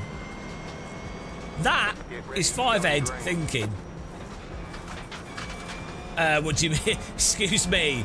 Nothing is cooler than being sat in a glider. It's like a Formula 1 car of the air.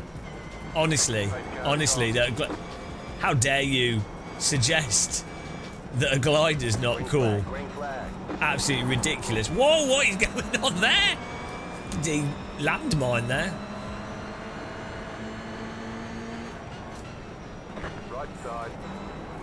It's getting spicy. Stay on the left. Still there, hold your line. Clear on the right. I'd rather have a glider than a GT4 car. Majestically floating through the air with the birds. Fleet car ahead. Oh. Stop ahead. Oh. Go right. Interesting.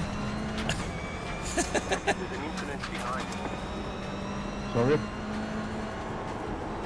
Go right. No! Where can I go? Ah! This game. Oh, wait, what can you do? What can you do? Honestly, guys. Optional repairs are 1 minute. What can you do? Nothing, there's nothing I can do. All the damage is repaired. Nice calls, man. Why doesn't he stay on his brake? Ah, there's nothing I can do. I've had to avoid this next to you, guy. man. Come on. You He's- just squeezed me out. You killed yourself. Doing now. I could have gone right there. Come on. but- What are you doing? You see the replay. You're so stupid, really. There's nothing I can really do. There's an incident ahead. What doing? What doing? I mean, if I'd gone right here, I didn't think to go right. I thought he might stay on his brakes and we'd be able to snip through. Go home and play Tetris. Yeah, there wasn't much I could do. So much for that safety rating. I did try. See how I stayed on my brakes and everyone was able to drive around me? That's what you do. You definitely have to qualify further up. Well, that was a good... Did you enjoy that, guys? Look at this. Look at this up here. These guys know what they're doing. This car is like you're walking. How are people struggling to do the most basic of driving? How much you betting his netcode? Right, here we go. Right, okay. So what is this? This guy's driven into the back of the car and he's just lost it. That doesn't make much sense to me. And then this guy just ploughed him. Oh, no. And then he's driven back into the traffic. Oh. That was great. That's why you pay for iRacing. It's beautiful. Oh, and then he's took the... I know, he's the same guy. That's the guy that got me. Oh, you penis. It was the same guy. It was the same guy that got me. What a penis. How am I supposed to avoid that? He had 2 attempts to take me out. Oh, no. Absolutely wrecked. What are you doing? What are you doing? Ah, why? Into my face. Well played to him. He did take out off the grid. Ah, good. Fair play. Fair play. Roman Kubik from Chechnya. From Chechnya. From Czech. I don't know.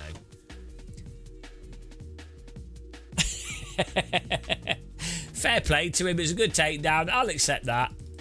I can't be bitter. If someone's managed to take out 20 cars at least, well, let's have a look at the count here. He's taken out a good number of cars, so I don't really mind. If I'm going to be...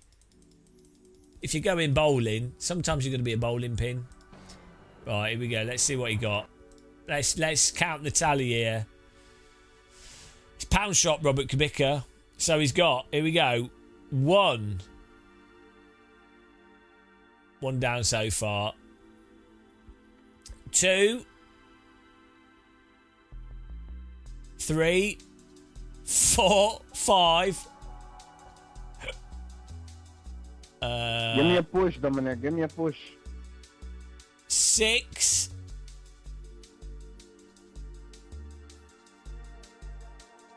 6 cars so far. Oh no, 6. 7. 7. 7 cars so far he's taken out. Right. He's got more. Another group to come, guys. Not over. Here we go. Here we go. Second round. I mean, does that count? I said that's 8. He's taking that car out. Bon, 8, 9. Fantastic stuff. Takes me out. I'm car number 10. Beautiful.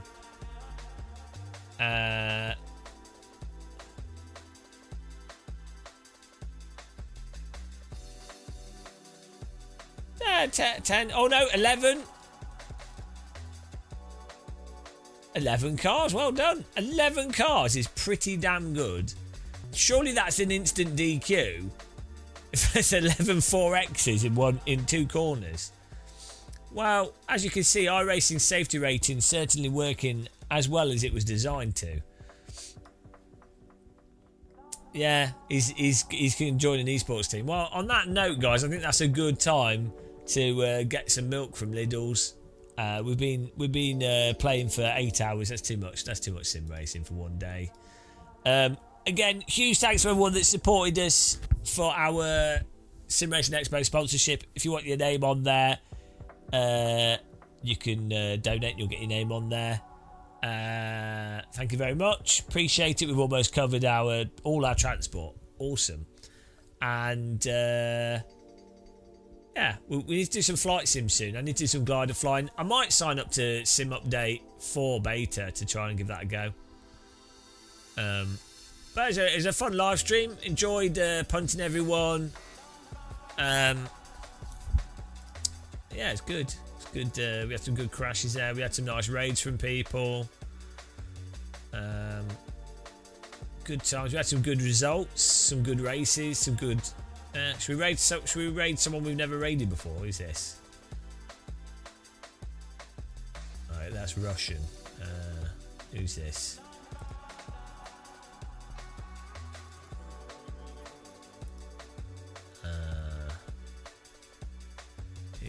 Who's on here? Oh, I know. We'll send you to. I know who we'll send you to. Guys, have a good night. Give Billy some love. Give him a follow. He's trying to grow his channel. Help out a fellow shiny-headed person. And I will catch you guys all soon. Take care. Jungle is massive. Take care, guys. I'll see you soon. Bye.